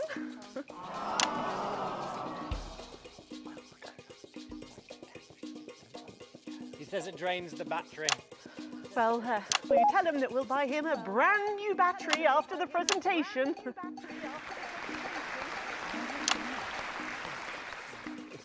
Yeah, he says that's fine then. Yeah, he says that's fine then. And I will help him with that, yeah. If you would. Sorry, can't get the staff. We got it. So, Alfie. What?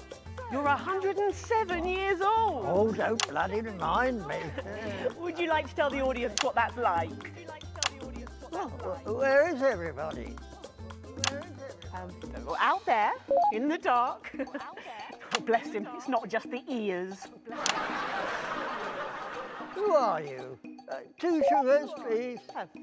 I'm Julia Salisbury, the Prime Minister. I love this story. Who are you really? No, I really am the Prime Minister. Oh, so you're a woman. Yes, a woman. One of Women can do anything men can do these days, Alfie. Oh, can you piss standing up? I can't say I've ever tried. No, I didn't think so. 2 sugars, please, and not too much milk. Shall we get to the awards, Alfie? Well, are you going to ask me about my life? Well, I'm not sure we have enough time left now for that. So When I was 9, I wanted a pet, so I asked me Mum and Pap. There was no television then, back then, you know. We made our own entertainment out of coal and roadkill.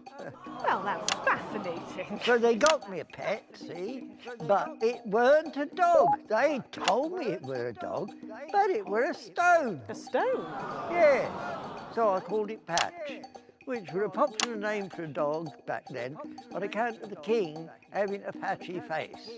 And I decided to introduce him to pretty little Gertie Thimble, who lived up the road. Oh, how romantic. She threw my dog in the river. That was the day I decided I'd never marry. And that's the secret to your long life? Oh no, I've been married 7 times, divorced 8. There was a mix-up with number 3, see? Yes, I'm just lucky. Are we going back to the home soon? Soon, Alfie. First, let's turn to the reason we're all here, the weekly Territory 1 Team Awards. First up tonight is a lady who really knows how to put in the extra hours. She works at a centre in Hamble Bamblebury, and she has single-handedly allowed more families to unburden each other than any other nurse in Territory 1. In the uneven past, she'd have been locked up. Tonight, she is being honoured as a team player. Please welcome Daphne Snister.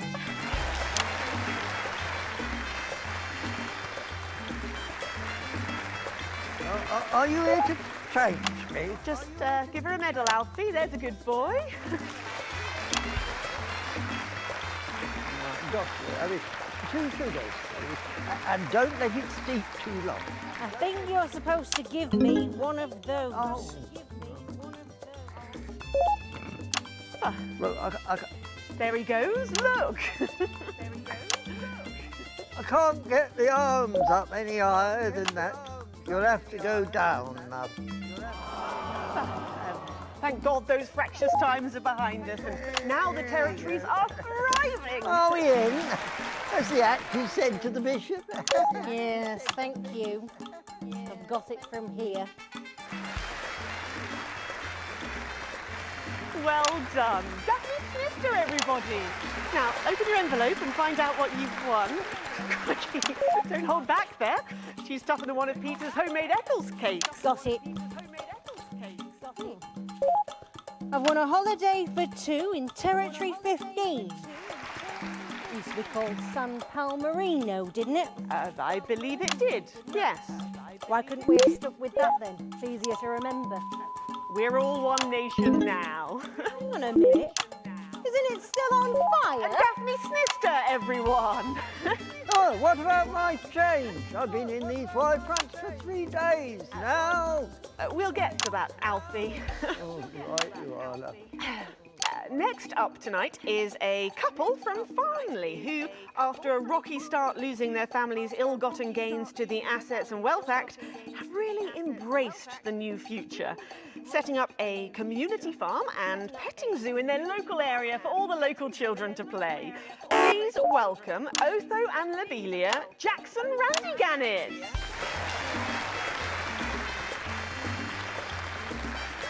Medal, Alfie. You know, when I was in the trenches, I had a pal called Scotty Wilson. He was from way up north, so I didn't understand a bloody word he said.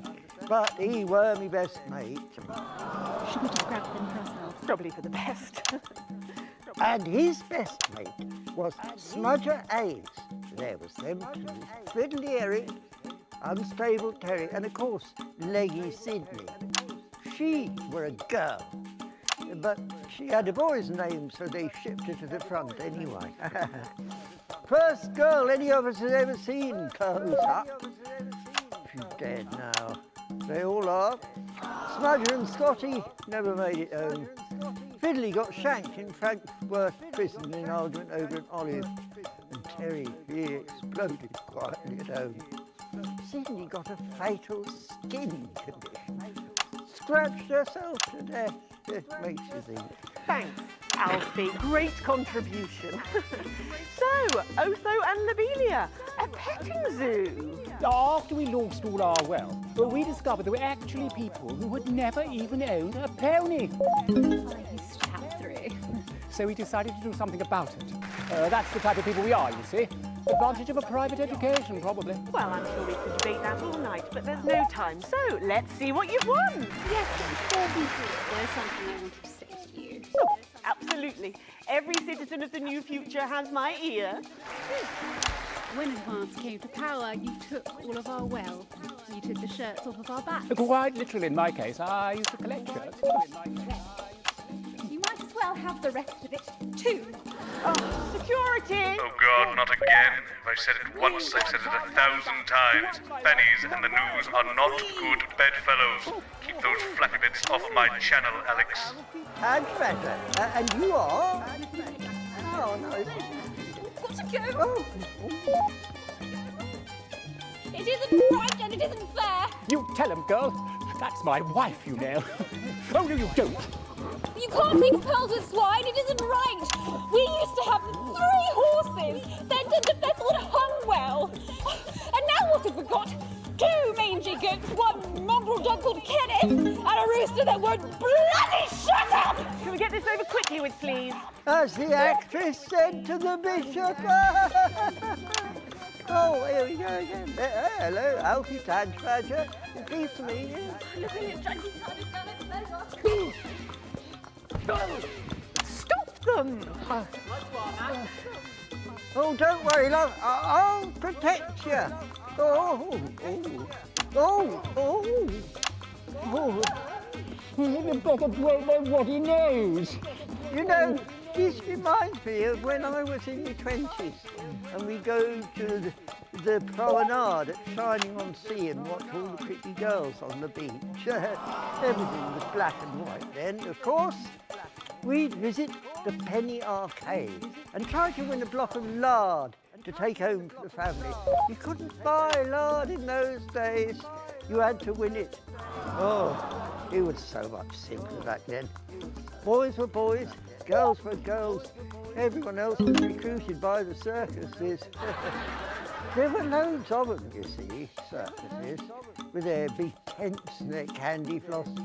You'd hear the music, the pipe organ, drifting over the nearby fields. My mum used to call it the most magical sound in the world. This was before she lost her hearing after giving a particularly loud round of applause. Did you ever go to the circus? What's that, Alfie? The circus. Oh, never mind. Yeah, just a tea, pet. Well, that was an unexpected dose of naked nostalgia. Some people simply can't let go of the past. That's why I look in joy and fervent admiration at the younger generation. So cohesive, such a team. And with fertility falling throughout the territories, we should value our fabulous new generation now more than ever. Our final winner tonight is a go-getter who really went and got 'em, helping to root out more than 170 disrupt collaborators in his own neighbourhood. Since then, he's gone on to be a senior cohesion cadet leader and organised all of the entertainment at last year's Camp Cooperation. Our final winner tonight, Edwin Neverley. Oh, Alfie. You should be in a transition centre, you old nonk. Prime Minister. It's an absolute pleasure to finally meet you. We're very similar, in my opinion. Well, I've never been much of a role model. Nonsense, Prime Minister. You have saved this country. You have fought enemies, foreign and domestic, with an iron fist. As with my own tiny fists have I. Well, let's open the envelope and find out what you've won. Maybe it'll be a fist enlargement.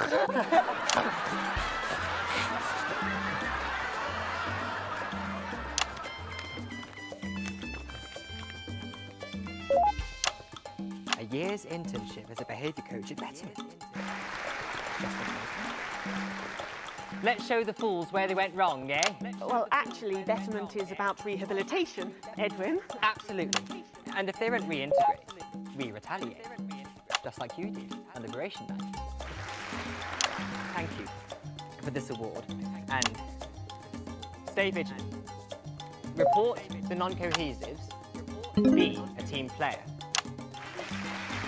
That concludes tonight's awards. Join me next week when, hopefully, things will be a lot more normal. Back to you, Megan. Prime Minister Salisbury there at a highly eventful team awards ceremony. Any thoughts on this week's winners, Stacey? The nurse was fucking scary, the preteens were saggy, and that little prick will never lose his virginity. Okay. Well, succinctly put there, if a little profane. After the break, we'll be going live to a star-studded premiere. You won't believe who's on the red carpet tonight. Don't go anywhere. We'll be back after this. And we're out. Oh, Alex, one other... What's that? You're off already? I know you had to take the day off work for Junior, but... Oh, I see. No luck still with Theodore. I'm so sorry, darling. Of course. I'll speak to you later. Oh, Alex. Completely forgot what I was going to say. Blast it all. Still, I'm lucky to have her. Comic disaster. Arts are calling on talented, creative people from across the territories to submit their most sterling creations as entries in the United Territories Anthem Are you Slam. receiving us? Are you fucking with New us? song Oh, right. for the new So she future. can swear. Something that speaks from and to your hearts. An original composition of cooperation and cohesiveness. A song of solidarity for a steadfast society. No previous songwriting experience is required. All you need to do is record or notate your anthem and, if possible, arrange it for a modern So, 13-inch Patrick and Robin are just going to grab who they can, and you've got these generic links on the autocue to glue it all together. They do know I have a Queen's View degree in journalism. Bet you wish you'd studied something useful now, eh? I'm going to bring your daughter to work day. What a joke. Where is our honoured guest? I don't know, she's probably sniffing around that boy band, Hotspot. Heat rash. Hotspot won it last year. Heat rash. Oh God, they're running out of names, aren't they? I hear the computer comes up with them, the songs too. Ah, there she is, and just in time too. That's 10 seconds, everybody. What have you been up to? And what's it to you? And we are going in 5, 4, 3. Welcome back. Stacey's still here. Wishing she wasn't. Thanks, Stacey. And in this segment, we're delighted to have sent Robin and Patrick to the movies. Yes, tonight is the world premiere of The Automated, starring Lawrence Blunderclatch and the late, great Helena Canterbury Boatshoe. And all the stars are out tonight. We first covered this film almost 5 years ago, back when it was called The Medicated. Then, for mysterious reasons, the film was suddenly pulled the night before its release. Well, since then, executive producer George Focus has spent 5 long years polishing the film and turning it into a special edition premiering tonight. With extensive state-of-the-art visual effects and a top-quality voice team, George says it's the movie he always wanted to make. Now, let's take a look at it.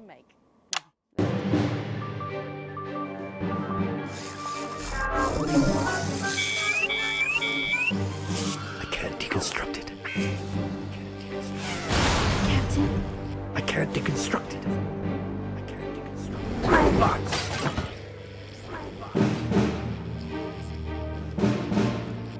Is this a wig? You think I don't grow that? No, Dick, I'll kill you. Think of Sat, I'll kill you. There's something on your face, Chief Harrison! I wish you were real, baby. Flesh and blood. Captain Quasar. But you're just ones and zeros, baby. If only I'd noticed. Captain Quasar. You rusted, but I didn't notice. Captain. I'm buffering, chick, you said? Got one on you. God damn it, blast it all! Here's a map. What's a map? Okay, so head north on Interstellar Avenue, left at the asteroid belt, and a tricky 3-point turn at Uranus. What are these symbols? This corner, this is the key. We could shut it down. Yes, we could shut it down! but we have to ask ourselves, who are we?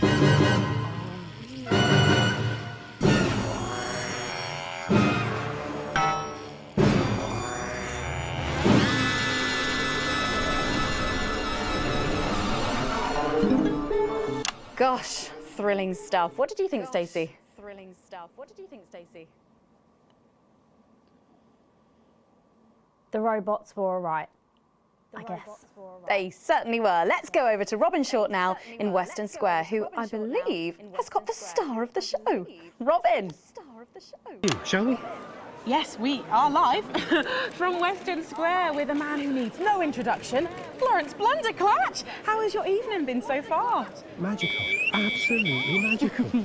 My most dear friends all gathered here to celebrate my work. One really couldn't ask for much more, could one? Well, on that note, with award season just around the corner, are you hoping to add to your collection for a third time? Well, I really couldn't say. But if the association deigned to honour me for a fourth time, so be it. It's really not for me to say. But let's just say that I know of 3 little gold men who are getting rather lonely. Absolutely. Because I've won 3 little awards.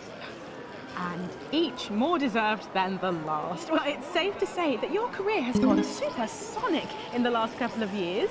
How's that been? Well, as I was saying to Stephen only yesterday, that's Stephen Spellman. The Stephen Spellman. Lovely chap. I mean, unbelievable mind. I said, Stephen, you know, this really has been quite the ride. Did you know what he said? He agreed with me. Wow. And what do you attribute your success to? Well, if we're talking actual numbers, I'd have to say 60% talent, 30% looks, and 10% passion, brackets general. Not to mention the incredible coverage on election night. That really was the start of it all. That and my own range of sick bags. Lawrence's Chundercatch. Wow, who could forget? Well, it's been a delight talking to you, as always. Thank you so much. Well, Patrick Bannon should be with Lil C for a conversation that doesn't involve vomit. Patrick! Thank you, Robin. Let's hope not. I'm actually joined here by Billy Bob Jean Short. And surely you recognize my youngest, pop sensation, Lil D. Her Lil C Colors album drops next week. Actually, we weren't expecting Lil C. Is she? She's around. She's not been feeling very well. She's put me in charge. Has she? Well, the courts have. They gave me stewardship over her estate, her finances, and her internal soul. Praise Craglar! Praise Craglar? Wow. But is she coming just because we've got some questions for her? Well, she might be along later, but as her legal and spiritual guardian, I'll be happy to answer all or any questions on her behalf. And Lil D, was it? Well, you look great. Oh, thank you. You know what? I feel great. Well, who are you wearing? I'm wearing Little C, and you could be too. Really? Little C's new line launches tonight. This is one of my favourite looks. It's called... Ah! Oh, what a unique name! Hard to spell, though. But of course, Lil C is basically fashion royalty now, with a veritable clothing empire to her name. Yeah, well, the label's gone from strength to strength since our initial TV launch on this very show, actually. Oh, yeah, that's right. So really, we have all you to thank for all this. You know, this hat cost more than my second jet. Feel that? Yes, it's a nice hat. Person. And Forbes magazine has named me the youngest self-made success story ever. And do you have any advice for anyone wanting to follow in your footsteps? Absolutely. All you need to succeed on your own is your family's financial backing and pre-existing fame. It's not rocket science, people. Oh, well, but in sadder news, am I right that Lil C is going to be retiring from music? Yeah, I'm afraid so. I'm sure you can imagine. At 25, she's far too old for pop music now. She can't keep up with these young stars. So her best of album is out now, and she's touring that later this year. And then her farewell tour the year after that. And that's her last chance to see her. So until the reunion tour and then the classic tour after that. But it's been a long and varied career, as you can imagine. She's very, very proud. Oh, and if her health's bad, then maybe it's for the best. What's wrong with her health? Oh, yes, her health. Her poor health. And it's surprisingly expensive treatments. Curse you, Zaytan! Damn your intergalactic justice! Oh, yeah.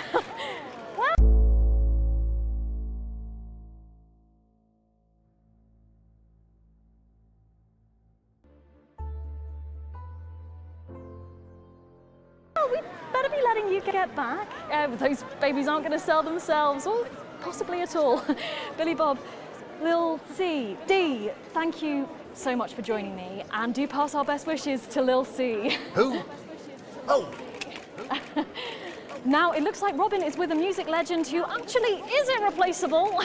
Is that who I think it is, Robin? It absolutely is, Patrick. Jesus, how are you? Yeah, you know, I'm good. I'm great.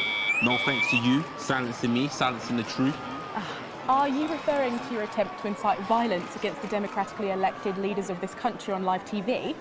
Yeah, exactly. And instead of being held a visionary, my management and agent, they all dropped me. Oh, no. But you can't break me when you didn't make me, you understand? See, I'm the voice, I'm the hope. You can lock me up, call the doctors, but only the moon can judge me. So, what have you been up to since your team cut ties with you? You know, keep building, keep moving. I'm actually working on a track right now. Written, recorded, directed, all by myself. Can we hear a bit of it? What now?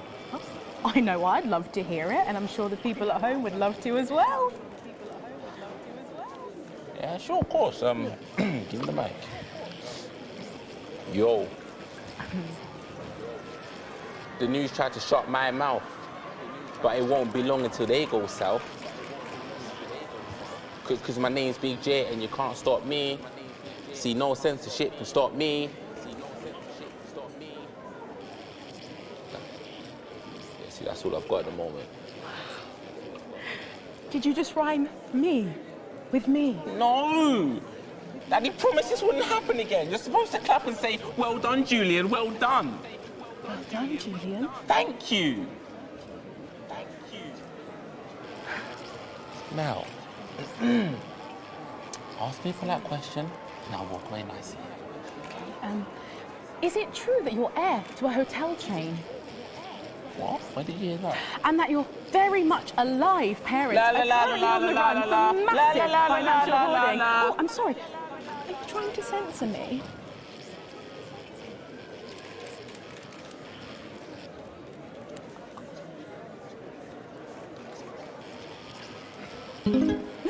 Oh, Jesus there, who really does seem to be going from strength to something. There are just so many stars here tonight, Megan. It really is the who's who of whatever here. I'm going to see if I can grab a moment with someone rather special. I hope you're not too jealous, Megan. Back to you. Thanks, Robin. But I think Stacey and I are probably in quite enough trouble where we are. So, 3 big names there, Stacey. Yeah, big names. Any thoughts about them, maybe from your generation's perspective? You won't like my opinions. Oh, go on, try me. Well, Bumbanonk is so old he's like 1 week away from a transition centre, so who cares? And Lil C was cool when I was like 12 or something, but now she's just another fucking loony. And Jesus is a disrupt-loving wanker who should have died with the rest of them 3 years ago. You're right. You agree with me? No, you're right, I don't like your opinions. But thankfully, we can go back to Patrick now, who has another familiar face to catch up with. Oh, Patrick, what's the atmosphere like there? It's absolutely electric, Megan. I can't quite believe it either, but he's here. It's Crazy Neil. Hey, hi, ho, how you doing? Neil, our audiences just love you. They've really, really connected with your ads over the years. What's it like suddenly being so popular? It's crazy. People stop me in the streets, they expose themselves, they write me threatening letters. You know, the stalker has become the stalky. A real taste of Neil's own medicine, if you know what I mean. Yeah, and what's been the most challenging thing about being so famous? It's places like this, you know, being around actors and rock stars. They're real crazy, and Crazy Neil knows crazy, and I'm used to being the loudest whack job in the room. Yes, I can imagine. But I know what you're thinking. Hey, Neil, where's the crazy deal?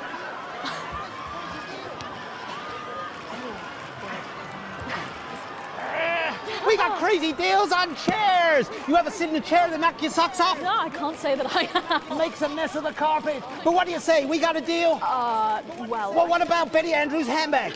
It's real leather. It's real cheap. And it even contains our hot medicine. Spicy. No, really. You've got the chair. You've got the bag. You're really busting my balls. What can I do to convince you? Let me throw in my wife, Mrs. Neil. It's the latest model. Not a scratch on her. Pearls like a charm. What do you say? Have we got a deal? Look, I can't take your wife. Yes, you can. I got loads of them. Come on down to crazy deals. We got crazy deals on chairs. We got crazy deals on meals. We got crazy deals on wheels. We got wheels on meals, meals on wheels. We've even got endangered seals. And we got meals with endangered seals. Yeah! Thank you, Neil. Well, it's always a dream come true to meet a hero. How about that, Megan? The man himself. Aren't we lucky? Back to you. Thanks, Patrick. What a colourful interview there on what looks like an amazing night. They certainly know how to make an entrance, I hope.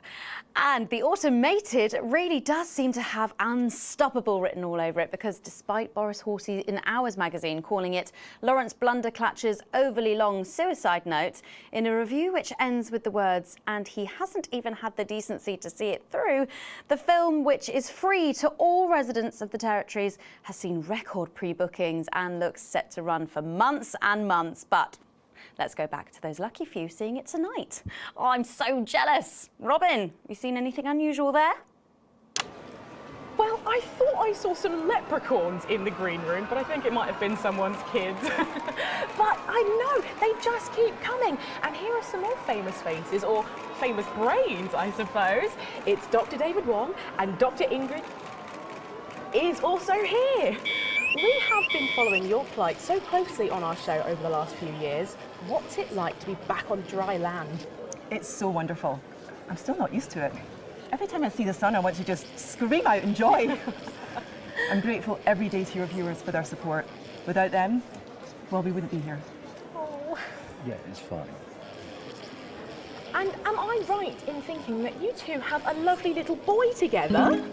Dante's 3 now, and he's gorgeous. Oh, what a beautiful family. Not since she left me. Oh, excuse me, I didn't mean to, It's fine. Oh, it's fine, is it? Well, what happened? Well, you know, the normal story.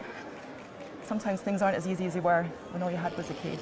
No sooner was she able to see me in daylight than she was zooming off with a moron. Oh, she's not a moron.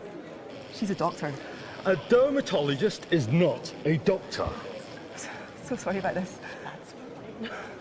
I'm sure she's got lovely skin, but forgive me if I don't ask her to do a coronary artery bypass. If you carry on eating those pies, you might have to. Here we go again. Very good. We can't all have pores as clean as hers, can we? At least she doesn't have a PhD in biomechanics. You take that back. Well, thanks to you both for pushing the boundaries of human knowledge. Arsehole. Crikey! Well, the movie's about to start, so Patrick and I are about to share a box of overpriced popcorn. Back to you, Megan. Thanks, Robin.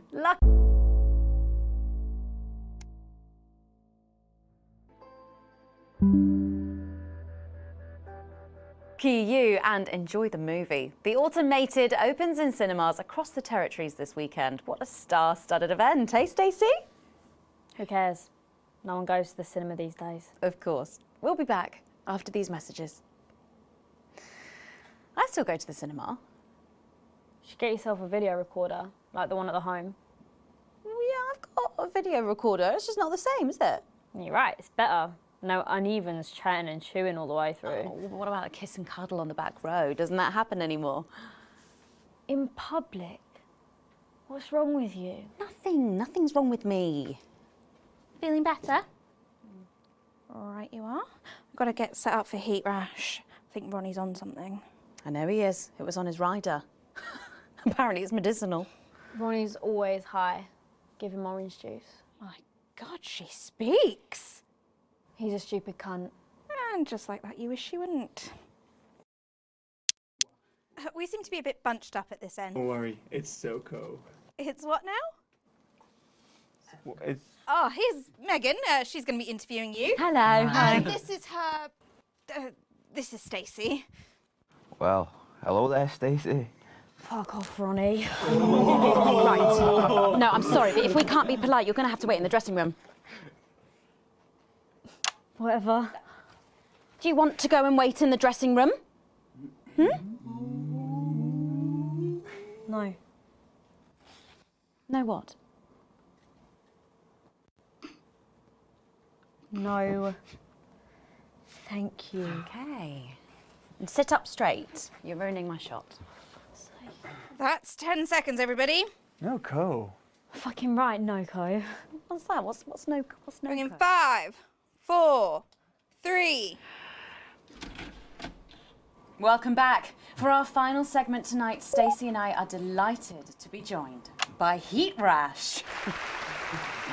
Their new album, Girls and Why We Love Them All, comes out this weekend. So, let me see if I can get this right. It's Nolan. I write the songs. Ronnie. That's what it says on my tattoo. Oh, you got a tattoo of your name on yourself. Okay. In case he forgets it.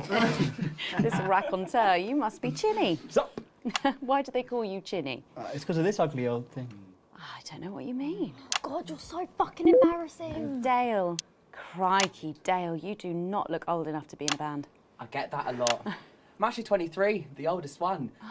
I have a growth disorder. God, I'm so sorry. I didn't know that. It's so pretty. He's only messing with you. He's actually 58. Okay, right, I see. You're going to be a handful, aren't you, boys? Mum. Gross. And you must be TP. What does TP stand for? Tiny prick. It stands for team player. I see. How long have you had that nickname? Ever since Nolan decided Terry Prodance was a shit name for a member of a boy band. No Co, Ronnie. Yeah, no Co, Ronnie. Sorry, what does no-co mean? It's the opposite of SoCo. Ah. Fuck's sake. SoCo.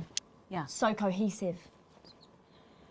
You preties say cool. Right, okay. Thank you, Stacey. Sorry about her. Not your fault. She's uneven.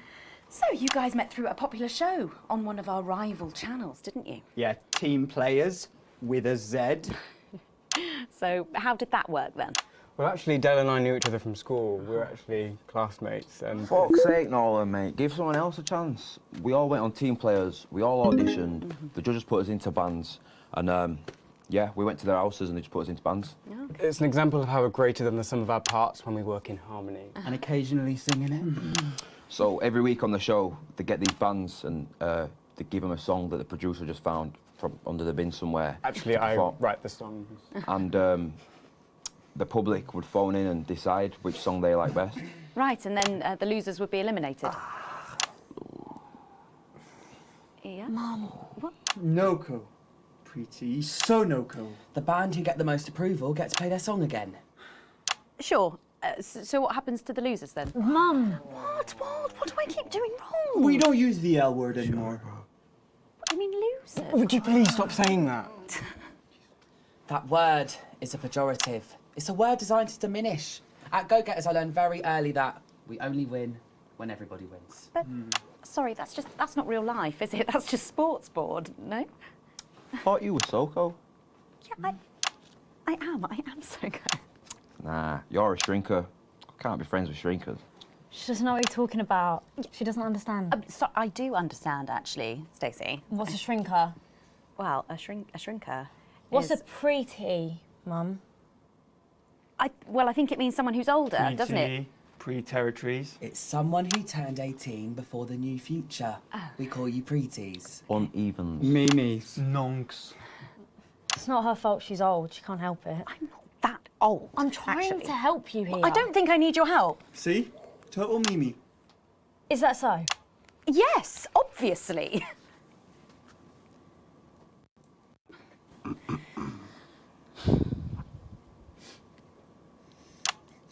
You know what the real problem with you lot is? You just can't get over the fact that your beloved Disrupt are gone and you just don't fit in anymore. But the truth is, Disrupt were violent, no-co pricks being led by a fucking psycho. I'm glad they lost, and you should be too. Listen, not everyone over 30 supported Disrupt, Stacey. Not everyone, no, but one fuck-off lot of you did. SoCo, Stacey. SoCo. We've all learned maybe a little bit more than we expected to there. I'm genuinely delighted to have met Heat Rash. And before we end the show tonight, I think you're going to sing for us, aren't you? Yes, that's right. We're going to sing a song from Girls and Why We Love Them All called Pieces of My Heart, which is about a real relationship I had with an actual girl. Oh, Nolan, give it a rest, mate. No one cares. Come on, let's get on these stools, lads. Right.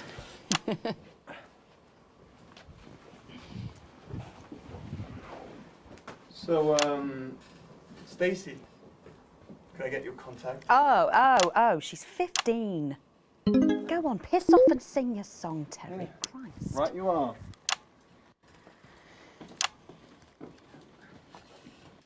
So, here they are with their latest single, Pieces of My Heart. Are you excited, Stacey? Not for me, no. I only listen to blip music and a bit of jizzcore. Pop music is... Ah, yes, I know I meant to mention this earlier. Apparently, these newfangled boy bands change singer all the bloody time. Try and follow along, eh? Keep the shot on whoever is currently singing the lead vocal.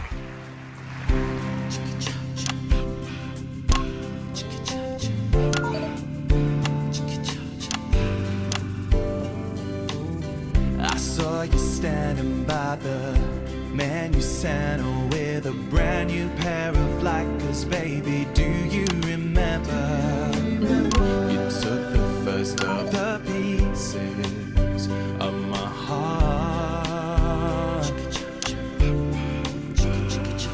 You wandered into a bush and grabbed a vodka and stank. Took our assets and our wealth and drew them out of the bag. I gave you little pieces of my heart.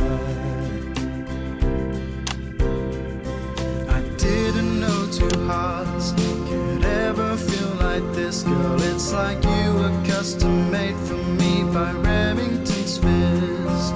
I take all of the loves that didn't last and leave them in the uneven past. Share the new future as my bride. You snatch me inside. There's no need to hide all the times that you cried. As my old man used to say, you blow me away. I just want you to stay. I don't want you to pay. You make me crazier than Neil today.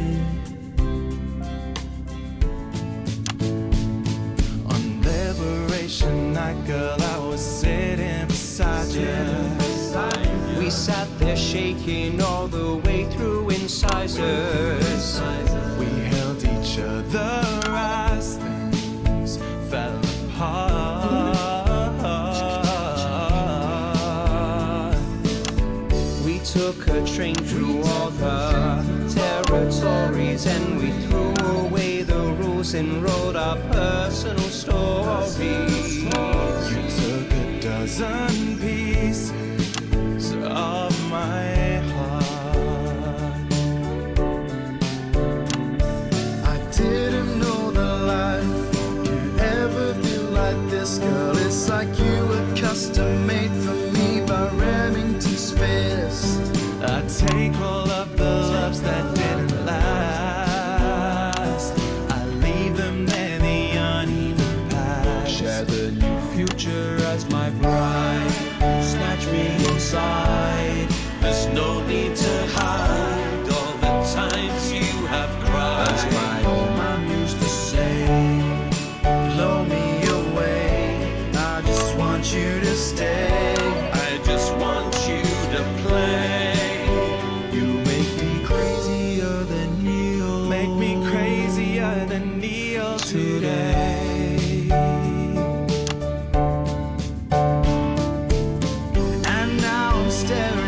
Your membership card, there's your picture beaming brighter than a handful of flaws. I'm trying to find the pieces of my heart and leave them in the uneven parts. Share the new future as my bride. You snatch me inside. There's no need to hide all the times that you cried. As my old man used to say, blow me away.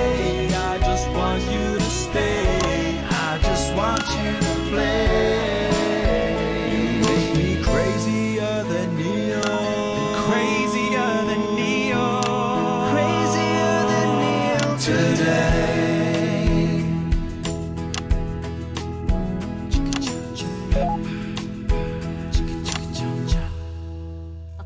Wow. Well, fantastic. Thank you, Heat Rash. That was actually really good.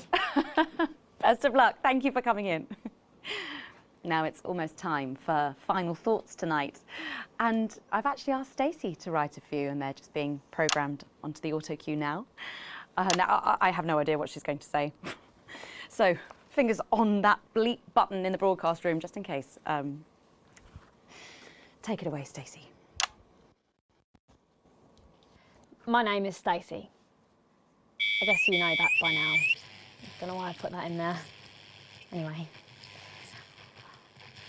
I don't watch the news. There's no need. You hear all the important stuff from your mates, so I don't know what's considered important anymore. But I'm pretty sure that it's not rehashed movies and fucking boy bands, so... Anyway. I'm going to talk about what's important to me. When Advance were first elected, 6 years ago, I was 9 and in a home. Not a family home like you call a home. This was a state children's home. It was fucking awful, actually. It was like a Charles Dickens book. The roof leaked and the walls were damp some mornings. The food was bad. Drugs and alcohol were everywhere.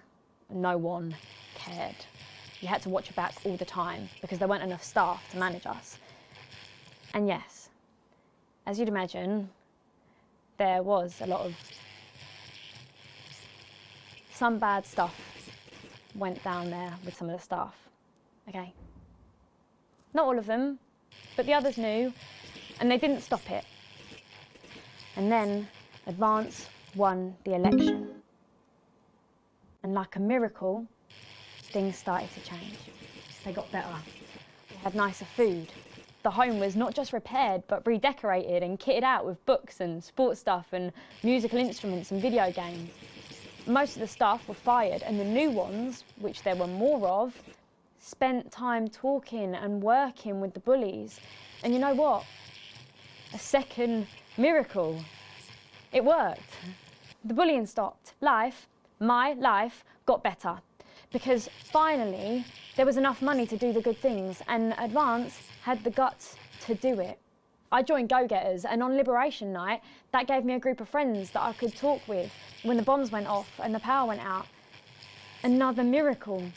I wasn't alone anymore. And that was the night I finally understood the importance of being in a team. So here's my final thought. I know the people who were doing better under the old system long to go back. You say, we were freer, but what you mean is, we were richer. But for every one of you, there is 100 of me. And even now, after all you've had taken away, you are still doing better than I am, than I likely ever will. You still have homes of your own and families of your own who love you. And I'll never have that. So maybe you should stop looking for the worst interpretation of everything this amazing government does and realise it's not for you. It's for the millions like me. And you can cry and bleat all you want, but you're never going to get your money back because it's already been spent on miracles.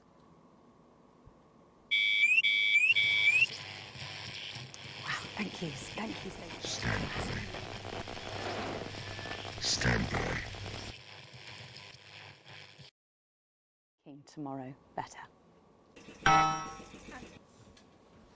Is that all right? Yes. Yes, that was more than all right. Nicely done. I think you might have actually given them something to think about.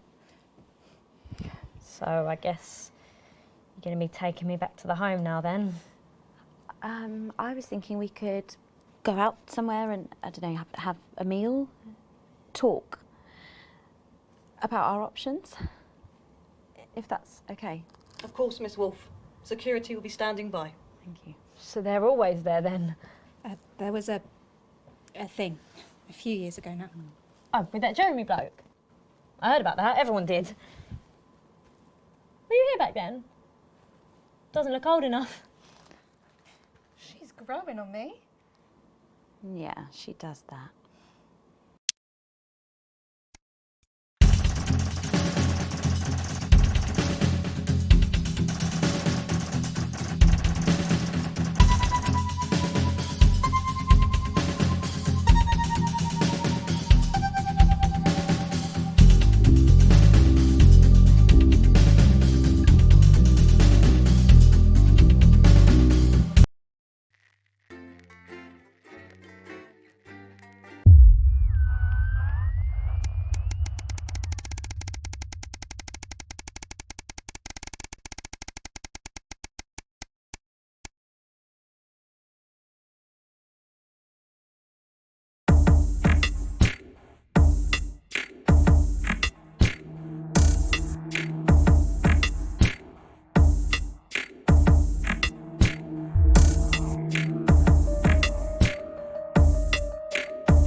Right.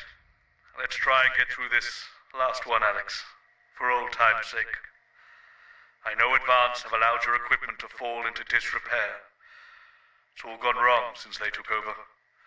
Not that the alternative was any better. Those dangerous bloody psychopaths at Disrupt. Still, the show must go on. One more time at least. Quick point before you start. We're still having a few problems with the machinery. Locking buttons, screens flickering on and off, sparks and the like. I'm sure you'll manage without issue. Oh, and don't forget, you've got free reign of the SFX buttons these days. Make the most of it. What have you got me? Thing, Colin. No, come on, seriously. Not even a cake. Sorry, no. Okay. No worries. How old are you then, Cole? Okay, here we go. Big smiles. I've actually gained a year. I celebrated 44 last year, but it's actually this year. Brilliant. You're 44. I'm going in 5, 4, 3. Good evening and welcome. Spice it up with some audience responses, Alex. I'm Megan and I'm joined as always by the inimitable Robin and Patrick. How are we? Well, we have got so much going on tonight. I'm excited. I'd say I'm about a 12, Megan. On the excitement scale? Yeah, exactly. We have got so much SoCo stuff coming up. We sure do. We have celebrity chef Jordan Rankley, who will be cooking up a storm. We'll be announcing the winners of our big competition, Visions of the Future. And we'll be joined by a very special guest for a game of Wheel of Truth. And I'll even be showing you how to make your own Leaders' Day gifts. We've got all of that and so much more tonight on The Nightly Show. Coming to you live from the channel, coming to you live. It's not over. We have grieved our loss and we have hardened our hearts. We have lived with death and we no longer fear it. There is no price too great for liberty. I can be silenced, but your thoughts cannot. And each day, just like before, we gain hearts and minds. Because the truth is like that. Irresistible. We're back. And we're only getting started.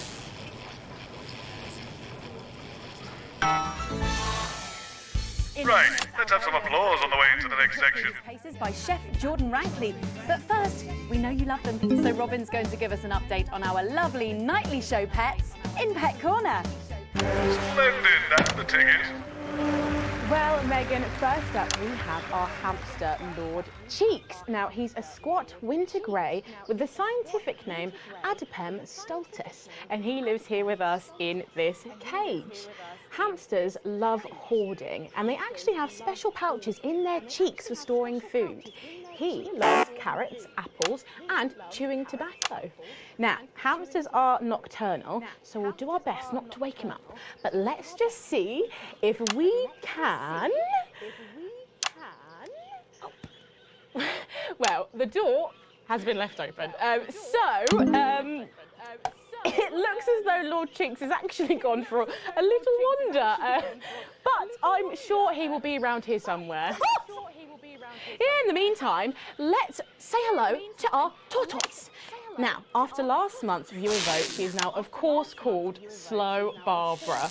And don't panic, even though it is December, Babs here doesn't actually hibernate. Let's say hello. Oh, she's sleeping.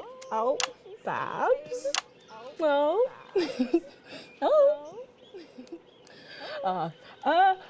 Those are our nightly show pets, Megan, both alive and well. Back to you. Don't forget the SFX buttons. Check in on them, or some very similar animals at the same time tomorrow. Now then, I hope you're hungry, because if not, you're about to be. Patrick Bannon is with Chef Jordan Rankley, and they're going to be showing us how to knock up a delicious apple pie. It's time to go into the kitchen. A bit more audience reaction would be nice, Alex. That's right, and I'm joined here by Chef Jordan Rankley. Welcome to the Nightly Show kitchen. How does it compare to the kitchens you're used to? I love the colours. It's vibrant, it's fresh. It's kind of out all the arseholes. Yes? Sorry? What? So, you own 6 restaurants, you've been awarded 9 Ballon Massifs across your career, and you've worked alongside the best chefs in the world. Tonight you've got me. Oh, are you worried? Am I fucking worried? Are you worried? Are you fucking worried? Yes. So, what are we making today, Chef? So, we've got a family over for Leaders' Day. They're hungry. We're going to make them a delicious apple pie. Ooh, lovely. It's got sweetness, it's got the acidity of the fruit, and then you get the richness of that pastry. Incredible. Wow, okay, so where do we start? So we're going to start by making our filling. So we've got about 1 kilogram of fresh cooking apples here. Fucking beautiful. And we're going to slice these up perfectly. And then straight into the pan. Your new show, Demon Kitchen Heart Eater, starts on Friday here on Channel 1. So, tell us about that.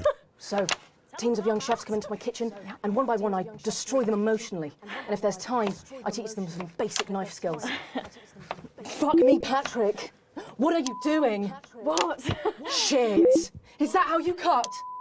Fuck, you'll lose a fucking finger. Oh, don't worry, I've got spares. Right, so once we've done that, we set these aside whilst we make the pastry. Yeah? Yep. Bowl. Yeah? Okay. Sugar, butter. We mix that together, and then a whole egg. Okay, egg. What are you doing, you fucking donkey? Are your brains the size of that fucking egg? Oh, no, Chef. No. Shit. Right. Mix that with a wooden spoon and work in that flour, okay? Work that into a nice ball of dough, just like that.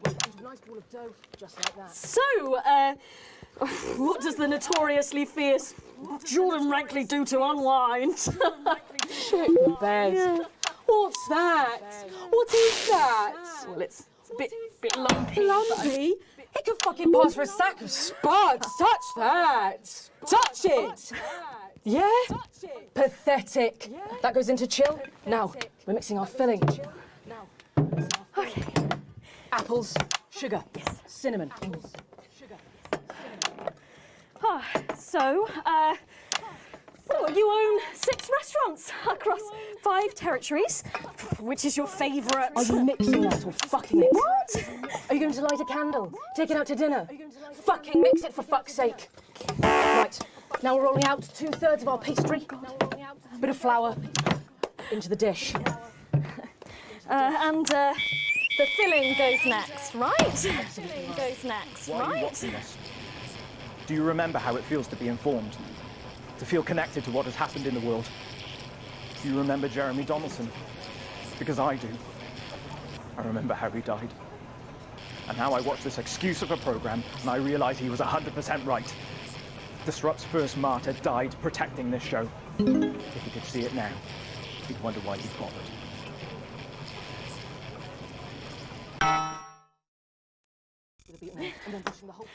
Lovely. Okay. Ta-da! What do you think? Oh my God. You, come here, you. That's a disgrace. I'd rather jam my eyeballs up my fucking arse than look at that. I'd rather use my tongue to tie my shoes after a fucking shit-kicking contest, do you understand? Then it goes in the oven for 45 minutes. Oh, put your fucking head in the oven while you're at it. Useless. You, come here, you. You're the worst fucking thing to happen to food since cyanide. Do you know that? I tell you what. Fuck off! Get the fuck out of here! Fuck off! Yes, okay, well, while I do that, let's go now to Megan and Robin, who will be announcing the winners of our competition. Visions of the Future. Visions of the Future. Well, that looks delicious. If you want to follow along at home, then make sure you write in with a stamped, addressed envelope and we'll send you the fact sheet. So, Robin, look at all these amazing entries to the Vision of the Future competition. Yes, we challenged you to show us your predictions of the future, and we were just inundated with entries, weren't we, Megan? From wacky inventions to global problem solving, they are all amazing, and we had the best time looking through each one. It was so tough narrowing it all down, so we have some amazing runners-up.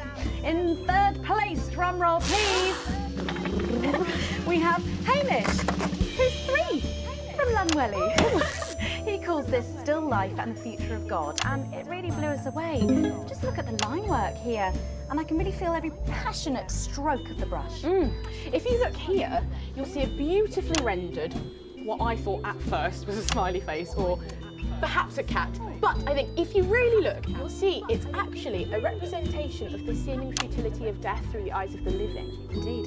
He's also chosen to just leave a lot of it blank, which I think is really interesting. If you know Hamish and his work, of course, he loves focusing on the negative space rather than the image itself.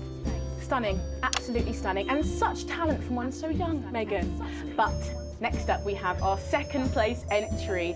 So in second, drum roll please, we have Keith, 41 from Dungleys. Yeah, Keith, we were sort of aiming this towards our younger viewers, but still, he has sent in his idea of the future, which he's calling Ravaged Earth. Indeed, he says in his really rather detailed notes, deprived of basic resources, society will resort to a brutal system of weekly battles to the death where only the victor may breed. He also says it's bottom here, either that or about the same, but maybe a bit worse. I really love his attention to detail. You can see the sort of gladiatorial arena, and then what I can only assume is Keith himself pulling off this chap's head and shouting, "Come back to me, Linda!" Oh, Keith, maybe if you spent more time outdoors and less time entering children's competitions, she might not have left. Special one there. And finally, of course, it's time to reveal our winner. All our runners-up will receive a day out at an inflatable Happy Land on an industrial estate just off the A40. Sorry about that, Keith. But our lucky winner will win the chance to spend the day at the Department of Change to see how our teammates are actually making the new future a reality every day. And the winner is, drum roll please. Oh, happy with that. My whole life searching for truths. Sometimes I've found them. Other times I've not been so lucky.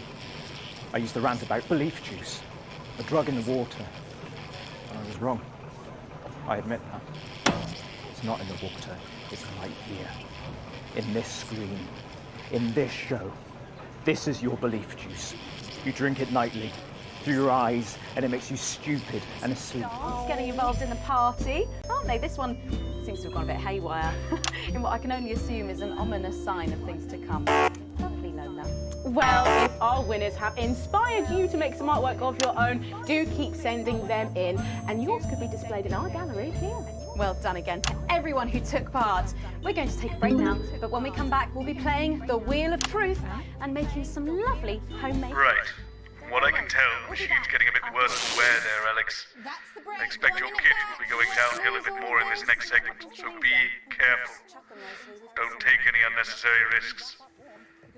To be honest, I handed in my notice this morning. So long as it finishes, the rest doesn't really matter anymore. Not tonight. I'll get cars arranged for you both. Find me when you're done and I'll take you out through the loading bay. Dwarfed, however, by a massive 9% fertility rate here in Territory 2, who saw an unbelievable 191 births today. Though a nasty cold snap brings bitter winds overnight, so not all sunshine and rainbows. No rainbows in sight over Territories 3 and 4, as a Category 2 storm warning means we advise our residents to spend their leaders' weekend indoors. Though we're sure the happy parents of the 12 new children in Territory 3 will be thanking their lucky stars for an excuse to stay home. Though, of course, nothing to do with stars, more of a hot air, cold air thing. Next, this front of warm smiles heads across Territory. It's playing havoc with the sound. It's bad out there. We're being stretched again. I have to use a high-pass filter. It's a revolution, Colin. Well, can you ask them to keep it down a bit? Jenny, where's Glenn? Can we get him out here? I'm not sure about this grandma one. Oh, he's writing with our other guests at the moment. I just wouldn't say grandma. And clear blue skies. Yes, grandmother's arsehole. That's much better. Okay, everyone, if I can have your attention, please. Sarah just needs a word. Apparently there's been some sort of disturbance near the studio. Now, I'm sure it's nothing to worry about, but I wanted to let you know that I've asked for extra security, and they're already on their way. Okay, 10 seconds, so positions and pose. Okay, this time you've said it. Laughing, and we're going in 5, 4, 3. Has the audience gone to sleep? Remember the SFX buttons. We can't wait to taste Patrick's pie. Oh, I don't know, I think I could wait. Well, here it is, fresh out the oven. Oh, well, it does look amazing. Jordan, how did our Patrick do? Well, let's just say that pie's got more crust than my grandmother's arsehole. Well, thank you for that. Well, come on, try it. Dig in. Okay. Whew.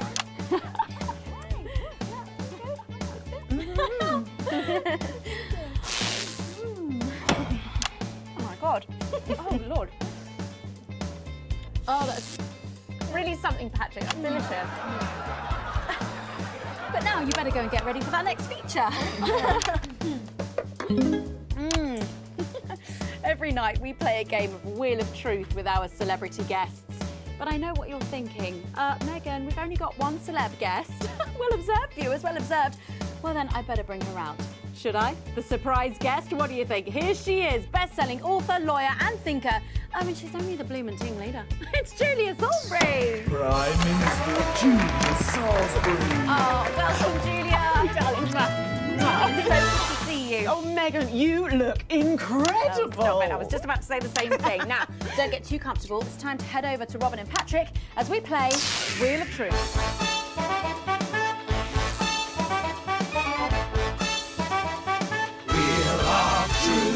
That's right, it's that part of the show where we pit our celebs against each other to see if we can break them. That's right, Robin. They're going to spin the wheel to pick a round, and it could be anything from box of flies to slap my face. They really have no idea what's in store. So, up first, we have Jordan. Oh. Let's give it a spin. Yeah, here we go.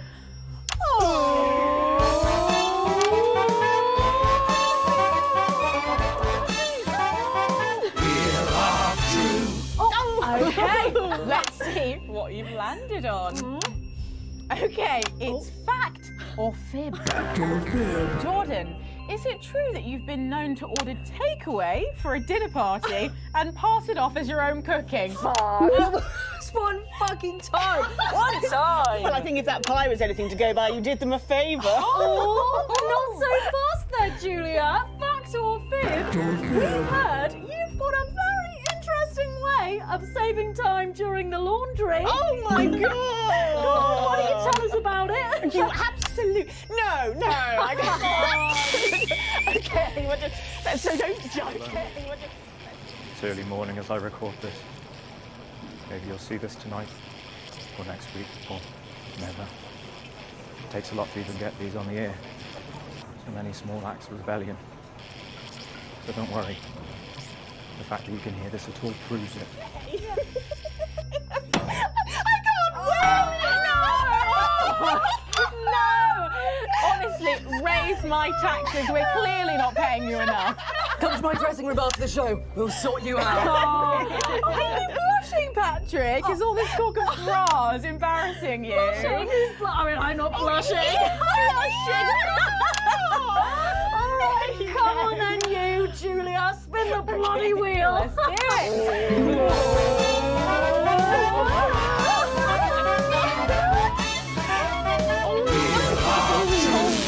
Okay, here we go. It's Guess That Face. I'm going to show you a picture and you simply have to guess that face. Okay, you ready? Here we go. Julia. Oh, who's that? Oh my God! Is that you? Yes! Look, it was a very difficult time fashion-wise. That hairdo is fucking hilarious.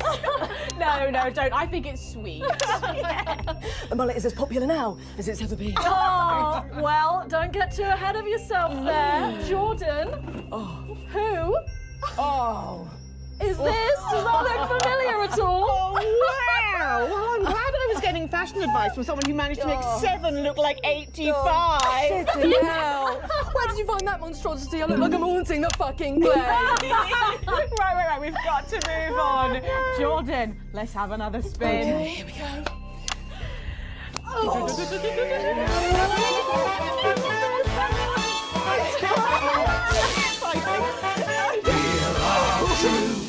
Okay.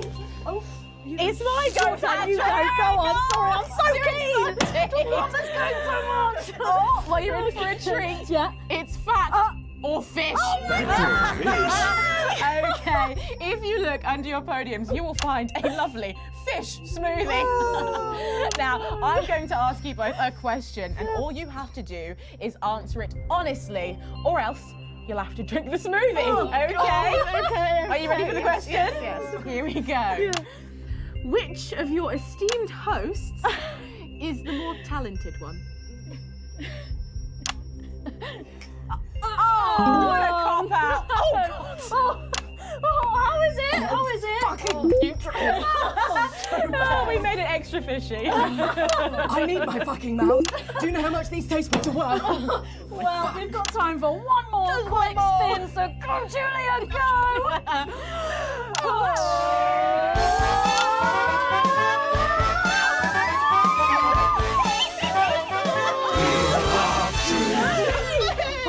Here we go, my goodness. Okay, so, Julia, take a look in that box under your desk there.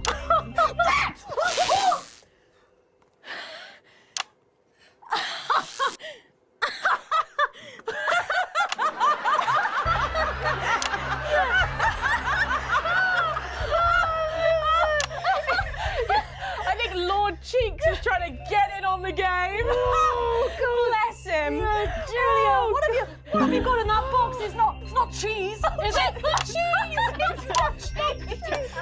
Juggling balls? What am I supposed to do with these? Well, give it a go for us. But I have absolutely no idea what I'm doing. Come on. Yes, let's all dance to a tune. Dance, puppets, dance. She's doing it. She's fucking doing it.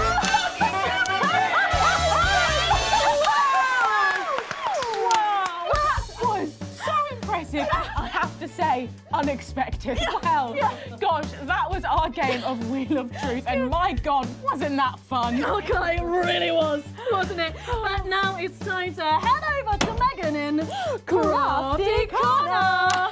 Spice it up with some audience responses, Alex. That's right. right, you join me in Crafty Corner, where today I'm going to be ably assisted by Julia. Come on over here. Goodness me, I don't know how you're keeping your dinner down. I can still smell that fish. Well, to be honest, I've had worse. I used to eat at Peter Clement's house. Oh, well, I hope you've got your artsy hat on, because today we're going to be making something very close to my heart. It's our little studio. Look at that. Isn't it adorable? All of us there on the sofa. Wow. Oh, it's gorgeous. Oh, is that all you in there? Yeah, it is. If we can just get a little zoom in, there we are. Oh, I don't know about you, Julia, but I always leave my holiday shopping to the last minute. Oh, every year. I do it every year. Well, luckily these make amazing gifts. Shall we get cracking? Oh, yes, please. We're going to start with a shoe box Lovely. here. And Julia, that's it. Grab those scissors. I just want you to get rid of this front panel here. Perfect. Will do. Are you big celebrators in your house, Julia? Oh, yes. No, in my house, we show our love through food, like big dinners, loads of drink. Absolutely right. That's the best bit about any holiday. It's all that food. This bit as well. Absolutely right. Cutting along the line there. Do be careful with the scissors at home. Make sure you're being supervised if you tough. are a child. There we go. Fabulous. There we go. Okay, so it's going to look a little something like this, and I've got one here I made earlier. We painted it with a bit of poster paint, white to match our lovely curtains here in the studio, but you can obviously have whichever backdrop you like. Like a nice shiny gold number. Well, exactly right. So we're going to make bits of our set now to put in the studio, perhaps a little desk. So I'm just going to grab this piece of card. I've just got it from a little cereal box packet. I think I'll give you this one, Julia. Shall I? Thank you There so you much. go. And all you need to do is cut along the Lovely. lines there. Fabulous. So what's the best part of any Leaders' Day dinner, do you reckon? I don't even have to think about it. Really? I love the 3 potato pie. 3 potato pie? I don't know that one. You know, with the chips covered in the mash, all wrapped up in a jacket potato. Is that just me that does that? I don't know, but that sounds starchy. Well done, Julia. So now she's folding over a little bit there. What it's going to look like at the end is this little rectangular shape there. And we're going to pop it in the middle. Bit of sticky tape on the back there so it sticks down. Now we need a sofa. That's what we need next. We're going to make that out of a lovely paper cup. Having fun down there. Knocking it all over. I got one though, Megan. Good, fantastic. You're just going to cut along the line here, down the middle. Exactly right. Then when you've done that, around the bottom and again around the top. Well done. When you're done, oh, there we go. It's going to look a little something like this. And look what I've done there. I've stuck some felt down. Nice and comfortable sofas. Yes, can't have our tiny Megan having an uncomfortable sofa, can we? Absolutely not. She'll be on the phone to her tiny agent and getting someone tiny fired. Yeah. Well, there's only one thing missing, isn't there, Julia? What is that? A higher calibre of guests. Nearly. It's people. So all we've done to make our little people is we've stuck a cocktail stick into a bottle cap. We just need a face for that now. I've got a good one here. I know it well. It's me. Lovely. I'm going to stick it down there. A little bit of sticky tape. Oh, my felt's going everywhere. There we go. Oh, I'm a bit lonely. Let's take Robin and Patrick over. Sitting down on the couch over there. There you go. And well, I'll make myself just comfortable just there. Yeah, there we go. And these, of course, are all Lovely. made and cut out of our favourite newspapers or magazines, so you can have any guests you like. Julia, is there anyone else you'd like in a studio? Oh, yes. Well, on then. I'm going to be playing Wheel of Truth with Ronnie from Heat Rash. Nice. Yes, put that away. Yes, he's going to be teaching me choreography, and I'll be teaching him foreign policy. And of course you can decorate them however you want. Perhaps you're a bit, I don't know, nostalgic for the old look of our studio. We've got the blue studio down there. Or even a bit of retro red. I've got Sheila Quickstep being interviewed there by... Oh, sorry, that's not supposed to be... Oh, well, we're out of time, I'm afraid, Megan. It's time for a break. When we come back, I'll be on the couch of chat talking to some of you, and I just cannot wait. Okay, before we suffer through the last... What's that? Seems to be a little kerfuffle in the corridor. One moment. I don't know, I guess I just blanked. Oh, at least one of us is in control. You did remember. You're coming with me.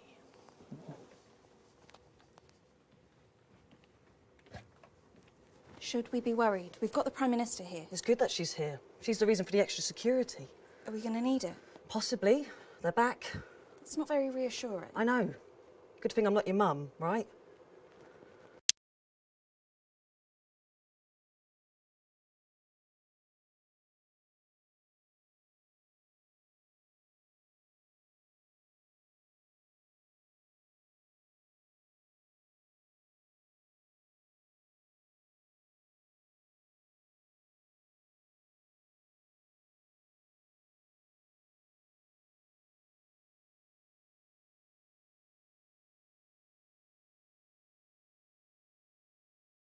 What women do with their bodies. They would decide what kinds of relationships are natural. They would exploit the vulnerable for personal gain. And they would eradicate betterment in exchange for a noose. They see themselves and their narrow view of life as the default, as the status quo, predetermined. Not like before, and they're much more than we inevitable. were expecting. And they're better organised this time. Like someone experienced is running things. Well, we stopped them before, we can do it again. Thank you, Sarah. One more thing, Mum. Yes? Apparently there's chatter about you. I've requested backup, but well, we're stretched pretty thin, Mum. I receive death threats like other people receive post. I've learned to take it all with a pinch of salt. Of course, Mum. Thank you, Sarah. That sounded deeply worrying. Oh, you'll get used to it. I have. I hope I don't have to. Oh, didn't Bozeman tell you? Tell us what? Oh, I'm sure he'll tell you when the time's right. Forget I said anything. You literally didn't? Going in 10 seconds. I don't think she likes me very much. Oh, no, that's just how she shows love. 5, 4, 3. Welcome back to the Nightly Show, where it's time to get a little intimate with the Prime Minister on the couch of chat. Prime Minister, it's great to still have you with us. Thanks, Megan. Although maybe now's the right time to tell you that you're going to be seeing an awful lot more of me. Oh, why is that? Well, I am delighted to announce that starting next week, I will be the new... Miss Salisbury, could you get ready to accompany me, please? Please remain in place, Mum. This won't take a moment. Sit rep. We do apologise to our viewers at home for this unexpected interruption. I'm sure it's nothing to worry about. Right, understood. Everyone, please remain calm. How can I help? Can you clear everyone out of that area? Everyone. Okay, everyone, if we could just clear away from these studio doors. Yeah, that's right, just behind the cameras, please. Do those doors lock? Is that Colin with the headphones on? Hey, mate, can you lock the doors? Can you not hear me? Colin! Colin! He can't hear us. I'll do it. No, miss, too late. I'm law enforcement, load your weapons up! You two stay at the door, lock it tight, and don't let anyone in. Yes, sir. Now listen, there's no need for anyone Sit back down! Of course, whatever you say. Are we still live? Yes. Yes, we're live. Good. It's time for some real news. You, mic me up. Is it working? I just... Is it working? Yes, it's working. Good. Over there, on your knees. Now. You, next to him.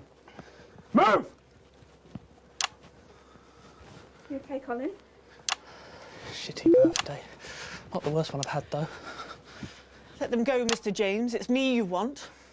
Don't flatter yourself. You're not the target here. You're just a bonus. Oh my God, is it me? We're not here to take out a person. We're cancelling the whole fucking show. Which camera? I know you're watching this.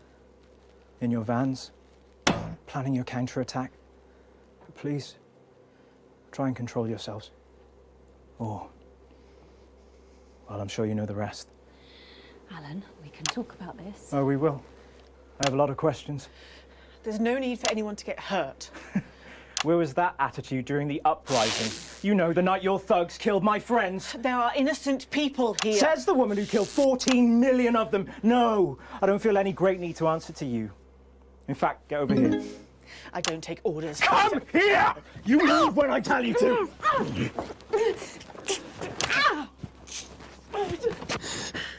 Give me that. Alan, don't do it. You're not an executioner. What am I then, eh? You tell me, Megan Wolf, what the fuck am I? Just just a man. He's just waiting over his head. Don't patronise me, you smug bitch. I'm not one of your little helpers. Get over here. Kneel beside her. You're just as fucking guilty as she is. Guilty of what, you fucking psychopath? All of it! She sat there, smiling, and let it all happen. Jeremy Donaldson died for this programme. And she let it become this. Bread and circuses. Bread and fucking circuses! Don't you say his name. I beg your pardon? I said, don't you say his name. You don't get to do that! You're angry at the wrong person, love. She's the one that killed him. The first victim of her benevolent slaughter, not the last, though. All I am hearing is crazy. Then maybe you should hear it from the source. Confess. Confess. Fine. Have it your own way. Stop! For God's sake, stop! Answer my questions. Or she dies next. Yeah? Then her. Tell him what he wants to hear. Ask your questions. Better. First question. How did you actually think this was all going to end? In a better world. Bullshit. It's the truth! When we came into power, everything was broken. The system worked for so few. There was hunger and poverty and real pain. But you never saw that, Mr. James, because you were doing just fine, thank you very much. And my side, we were too weak, too meek. It was all good intentions and second chances and playing by the rules. Well, do you know where playing fair gets the people at the bottom? It gets them fucking nowhere. Someone had to be prepared to actually fight, to do what was required. So I did it. Because no one else was going to. 14 million people. To save the 60 million here? What would you have done? Let us all starve to death? You should have found another way. There was no other way. Is that how Peter Clement saw it? Peter was weak. I loved him more than I have ever loved anyone, but he was soft. He wouldn't have allowed it to happen. And afterwards, he couldn't sleep. It haunted him. I think it would have killed him in the end anyway. But that's on me, Mr. James. What's on you? We're not discussing me. Didn't you hear? Disrupt died on the night of the uprising. Then how have we been watching you for months? Watching me? You're not the only one who knows how to get people on the inside. We knew you'd pop your grubby little head up again, and we've been collecting information just in case you did. There's a recording, a meeting of the so-called Disrupt leadership. It's tiny hidden cameras, very high-tech.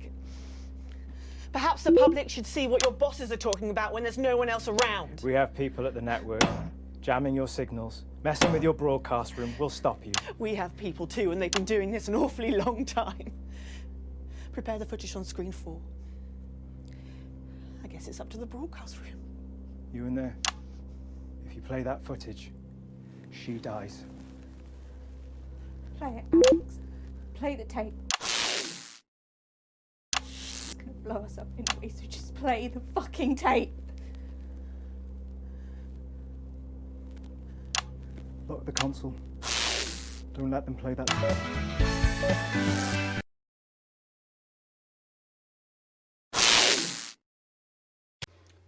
I visited Stas Leningrad recently. What remains of it. You know, smoke still rises from some of the wreckage. Apparently it's too dangerous to send in men to put out the fires. We have all lost that to which we were attached. 5 years, General, and still it burns. That is why this cannot be allowed to happen again. Then we are all agreed. Once normality returns, we will proceed in a process of sanitization, Viscount. My estimates suggest that we will need to expunge at least 45,000 in each territory, and if we are to be certain, many hundreds of thousands more.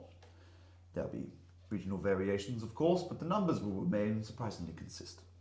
It will be an industrial procedure. We will need facilities. Undoubtedly. Oh, my people can deal with that. They're experienced in clandestine construction under challenging conditions. But it would have to be all of them, General. The intellectuals, the radicals, yes. free thinkers, anyone who does not understand and accept the natural order of existence. Of course, Jacob.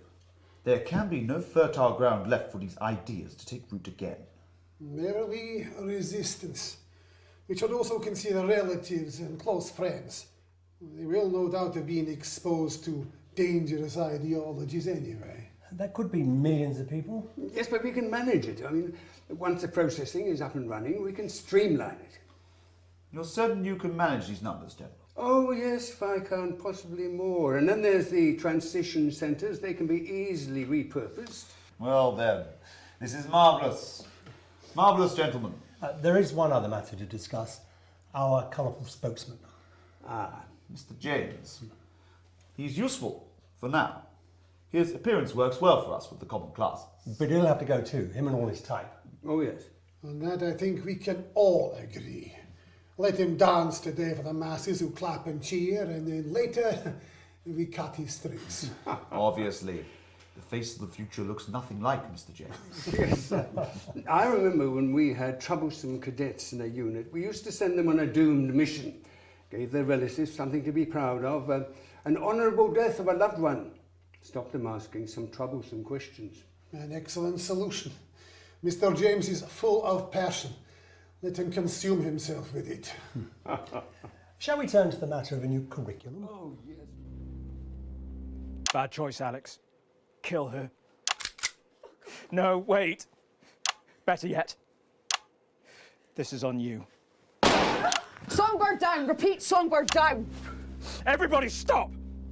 Lower your weapons. Think about this, Mr. James. No one else needs to die today. I agree. In 4 minutes' time, a helicopter is going to land on the roof of this building. I will be making my way up there and boarding that helicopter.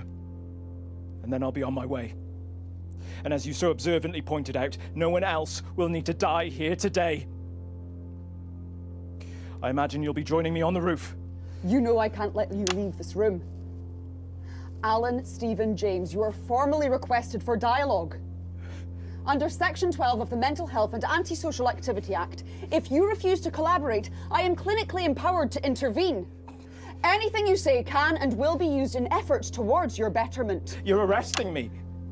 Do you not see this? A palliative advisor will be made available to you at no cost.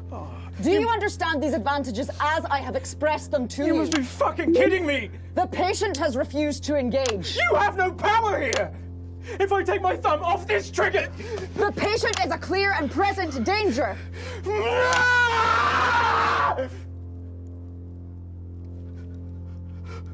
I don't understand.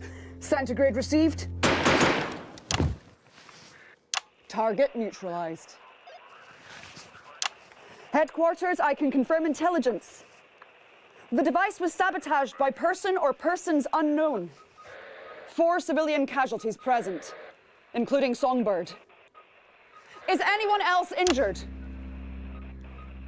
All other hostages traumatized, but otherwise unharmed. Why are these lights on? We're broadcasting your live. Control, I need transmission stopped immediately. No, you can't just cut the signal. We have to say something. We can't just leave them. We have to say something. I think everyone's seen more than enough.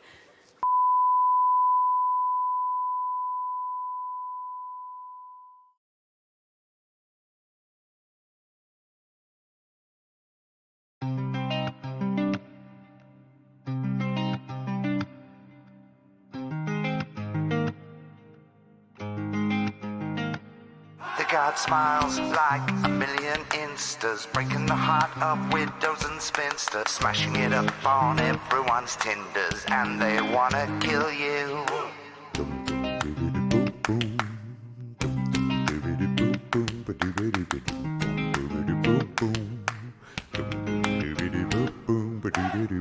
Their life and soul of the party never never too smart, never too tardy, sparkling wit and a laugh so hearty, and they want to kill you for being human.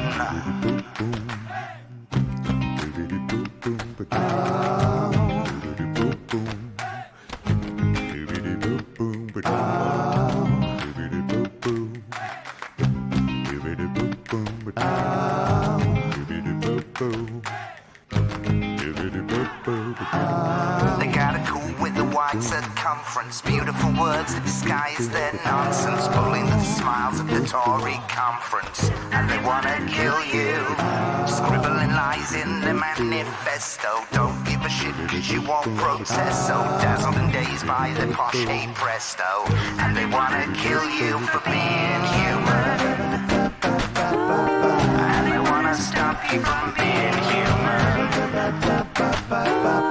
and they're trying to prevent you from being human, and they wanna kill you for being human, being human.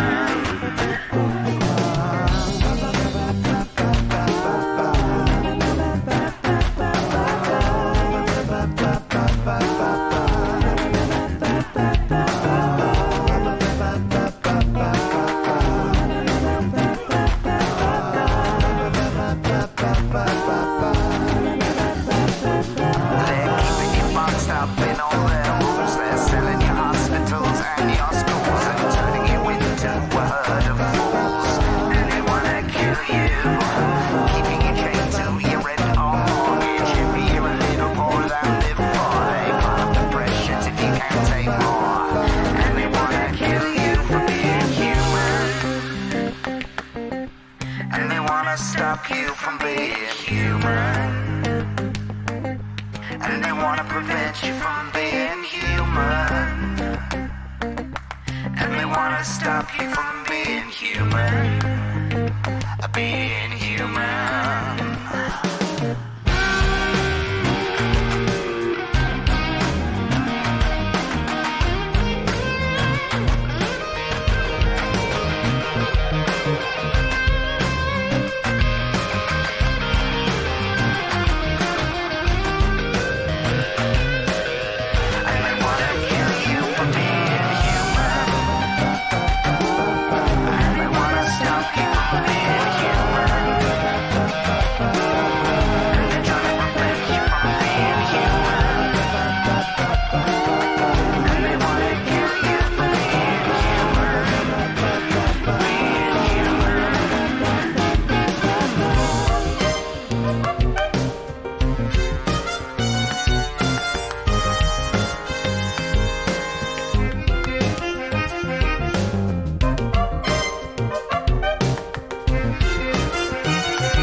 They won't fulfill them.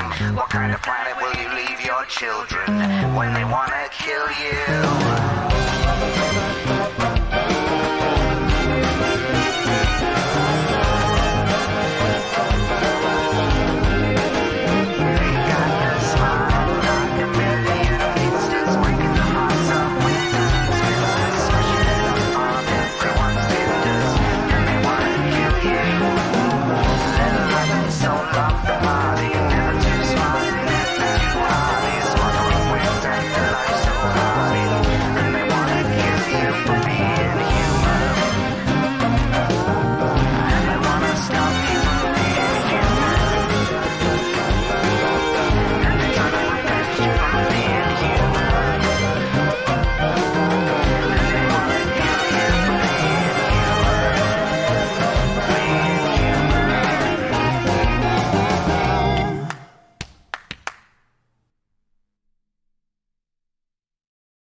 This is Megan Wolf broadcasting across the frequencies. Clashes worsened today as violence between the North Capital Commune and the Riverside camp raged into the night yet again. The power has been out in most of the city for over 3 weeks at this time. I'd caution anyone who is still receiving this broadcast to avoid Trawler Street, where a violent group have taken over the former CCO headquarters and are said to be extremely hostile to outsiders. Meanwhile, the refugee encampments surrounding the ports have steadily grown in size as the ongoing fuel shortage continues to prevent ships from departing. We've also received word that the Borden clan of former East Grinchley are particularly active at night, raiding smaller settlements, so try to avoid that area if you can.